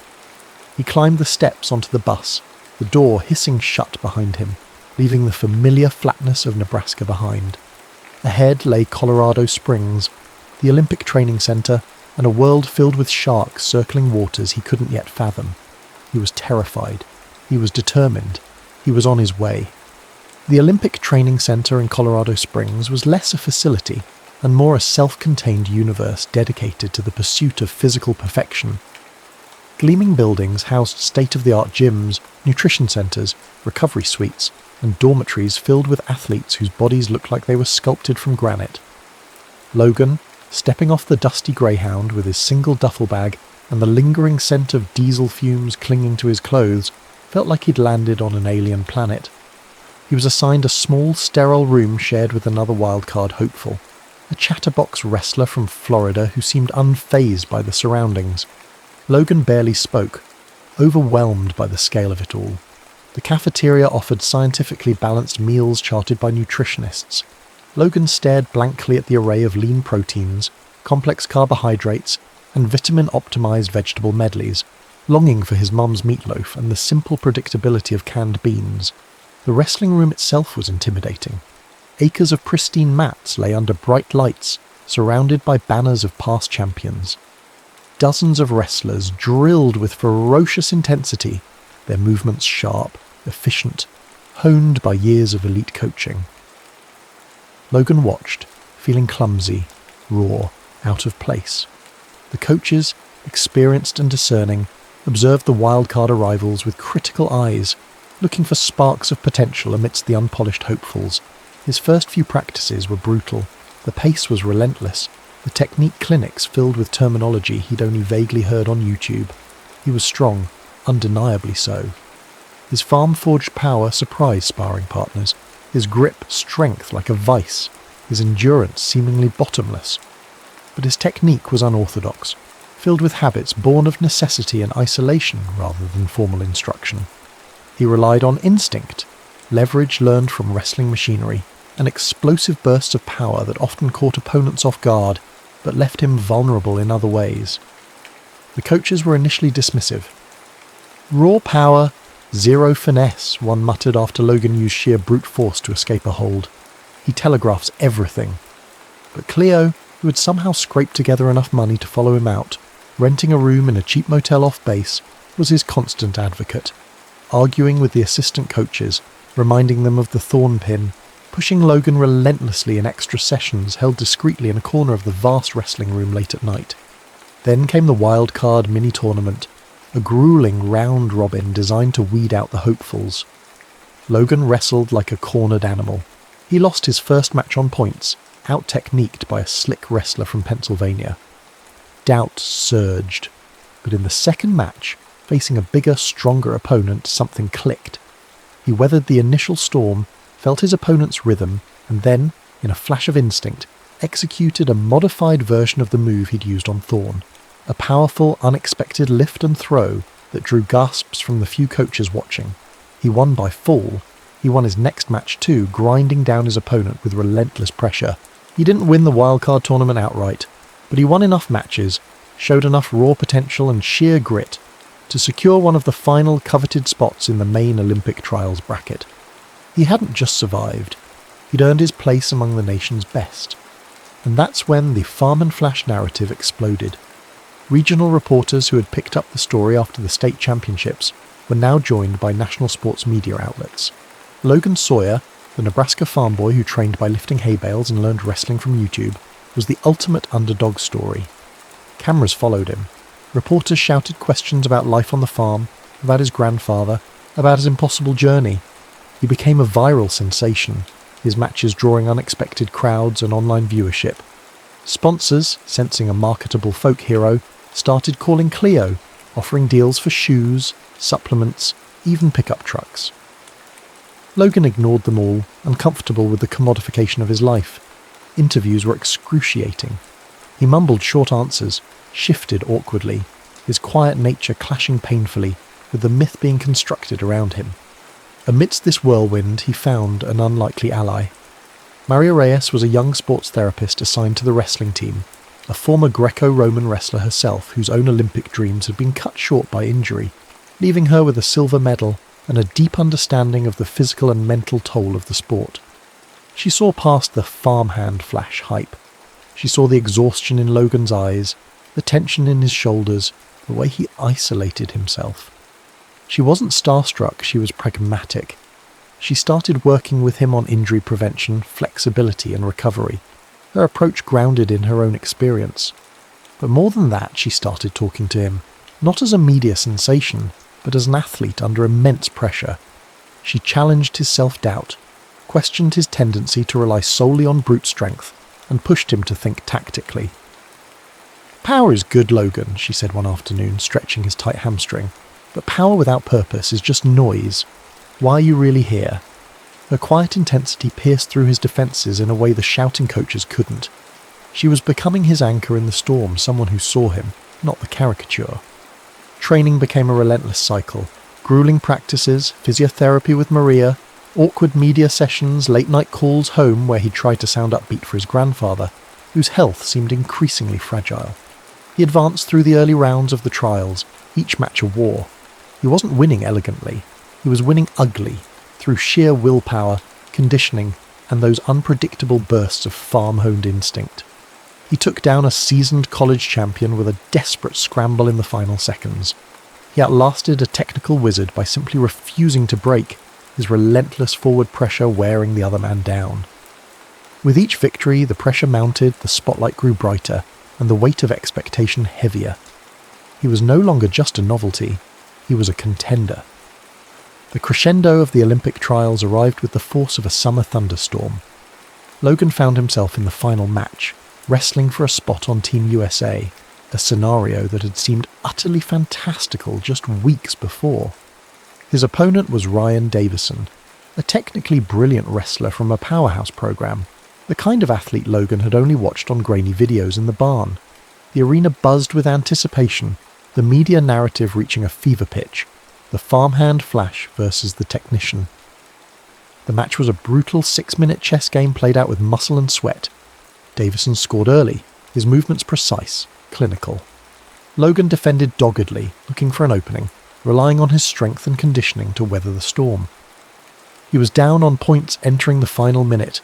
The crowd roared, a chaotic wave of noise. Logan felt a surge of adrenaline mixed with exhaustion. He saw Cleo ringside yelling encouragement. He thought of Maria's words, power with purpose. He thought of his grandfather listening back home in Nebraska. He exploded forward, faking a shot, then transitioning into a powerful clinch. Davison fought it off, but Logan persisted, driving relentless pressure. In the final seconds, he secured a takedown, tying the score but winning on criteria, the last point scored. The buzzer sounded, disbelief, then jubilation.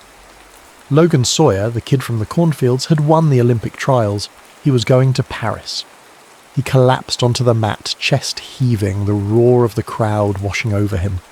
Cleo engulfed him in a hug, screaming. He found his borrowed phone, hands shaking, dialing the familiar number back home. He needed to tell his grandfather. Thomas had been his rock, his inspiration.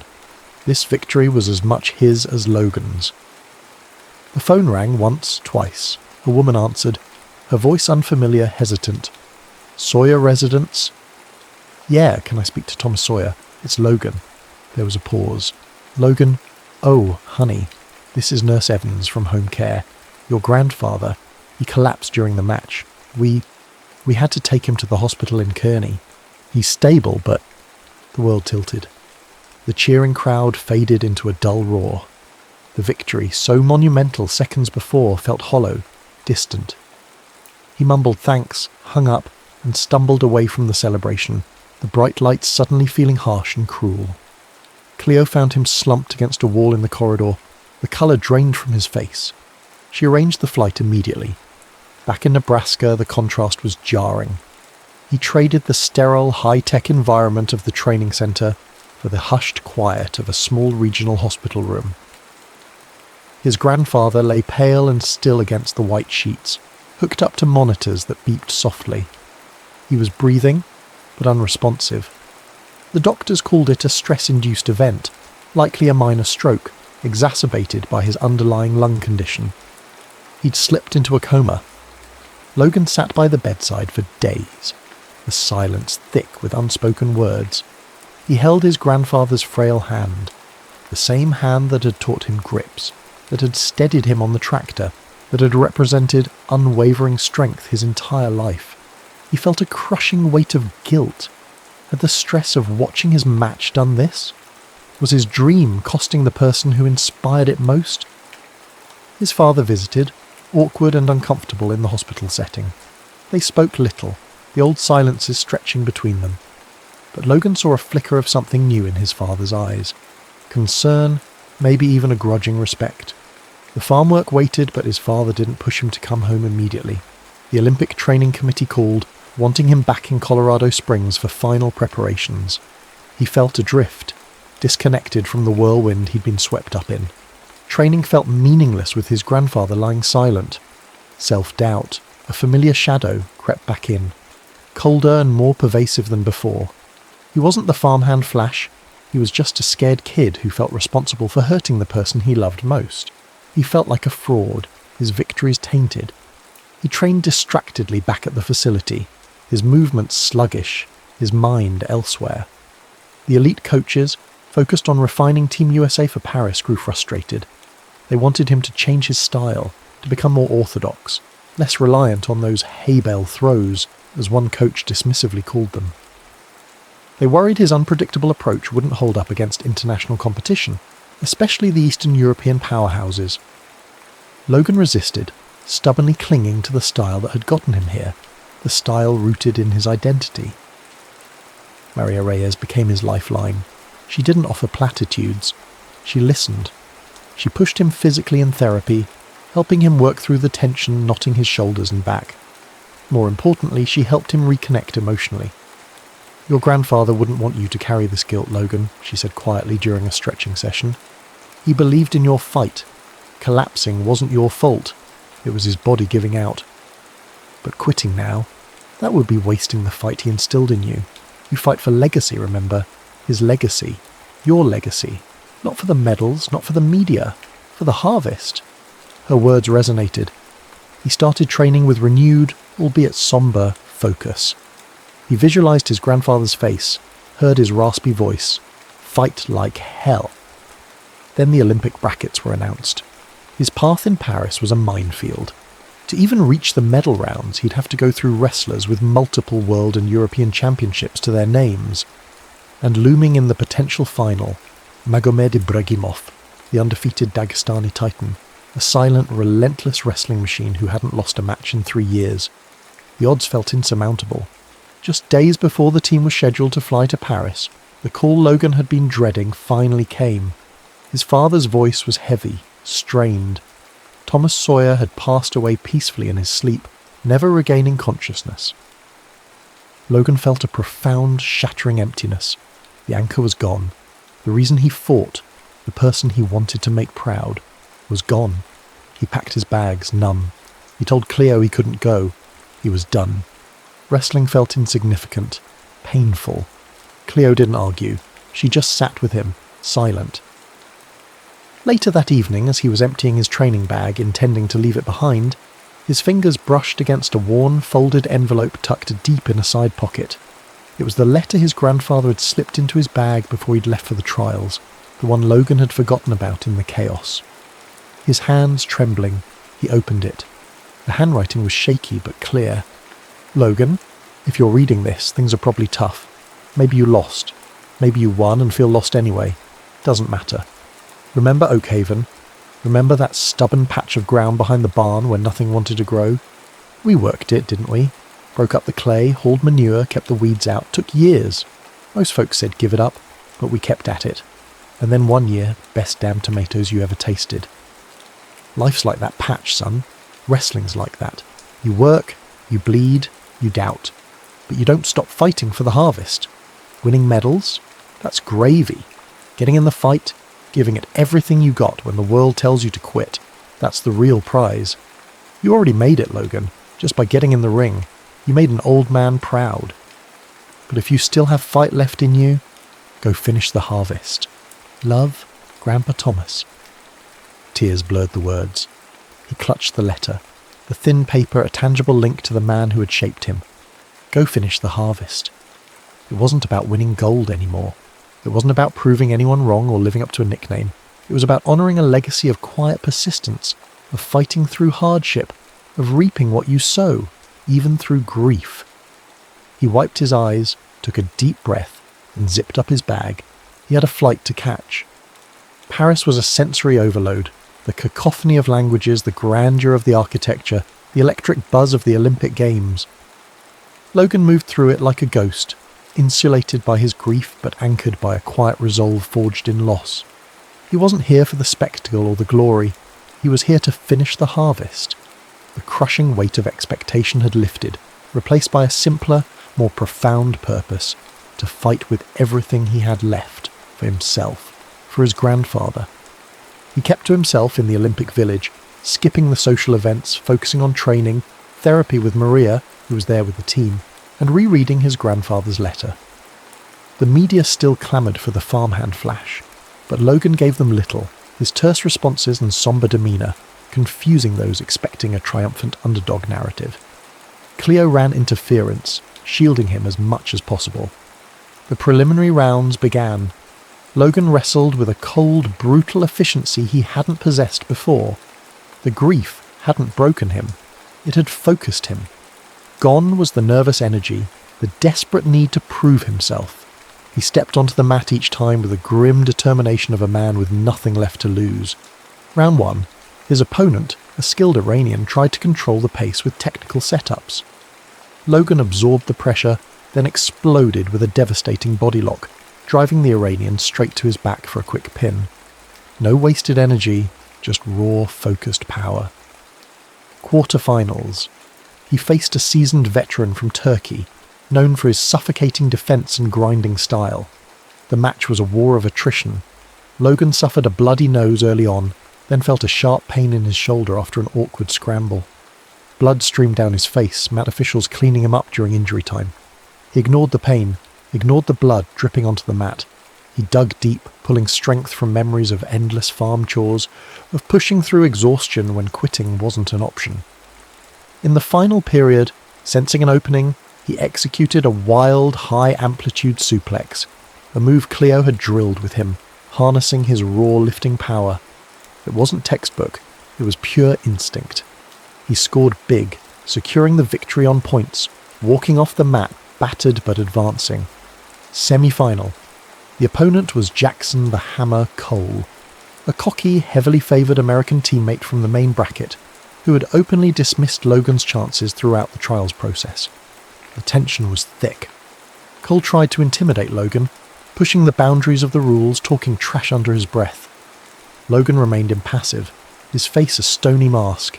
It wasn't about Cole, it was about the fight itself. The match was a grueling back-and-forth battle of wills. Cole was technically superior, but Logan's relentless pressure, his sheer refusal to yield ground, began to wear Cole down. In the final 30 seconds, tied on points, Logan saw his opening, a split-second hesitation from Cole. He shot in, low and powerful, securing the winning takedown just before the buzzer. Pure grit. He had silenced the doubter, not with words, but with action. He was in the Olympic gold medal match. His opponent was the man whispered about in hushed tones throughout the tournament, Magomed Ibragimov, the undefeated Dagestani champion.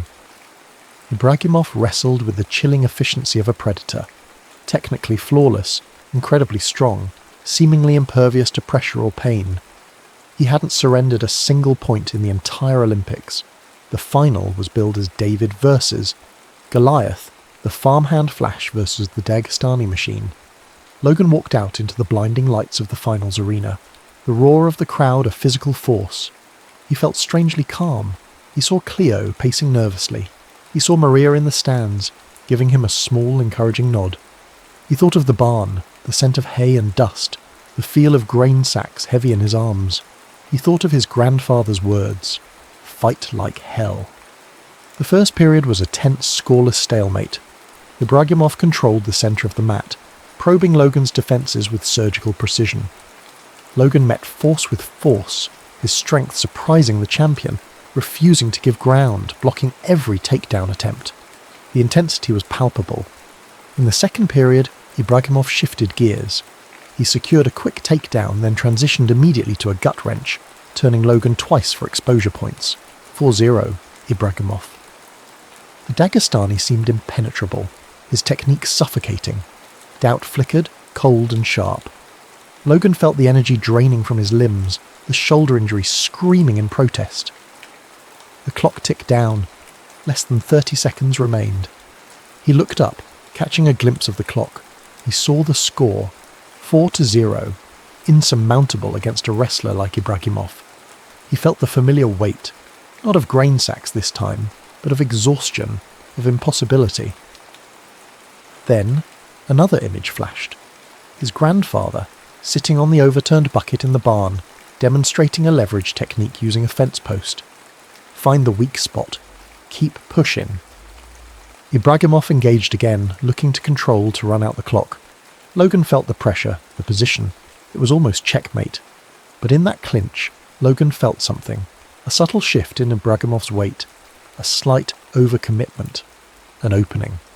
Not one a classically trained wrestler might recognise, but one instinct, honed over years of wrestling inanimate, stubborn objects on the farm, screamed at him to take. He didn't think. He reacted. With a surge of adrenaline fueled by desperation and memory, Logan exploded upwards. It wasn't a standard wrestling lift. He dropped his hips, dug his hands deep around Ibragimov's waist in a grip perfected by hauling 100-pound sacks, and lifted, a raw, powerful upward drive, using leverage learned from prying rocks out of fields.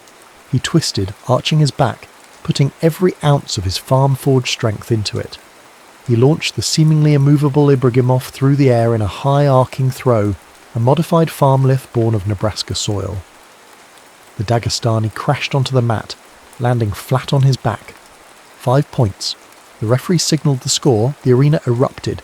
The buzzer sounded seconds later. Logan Sawyer, 5. Magomed Ibragimov, 4. Silence. Shock. Then pandemonium. Logan stood stunned, chest heaving as the referee raised his hand. He had done it. The impossible. Gold. Cleo vaulted the barrier, tackling him in a hug, her shouts lost in the roar of the arena. He staggered back, trying to process the wave of noise, the flashing lights, the sheer unreality of the moment. Maria met his eyes from the stands, tears streaming down her face, a wide smile breaking through her own disbelief. A smile that mirrored the tentative, dawning realization spreading across Logan's face. He was an Olympic champion. The moments that followed were a blur of flashing cameras, shouted questions he couldn't comprehend, and handshakes from officials. He was guided gently, almost floated towards the holding area, then back out onto the mats where a podium awaited.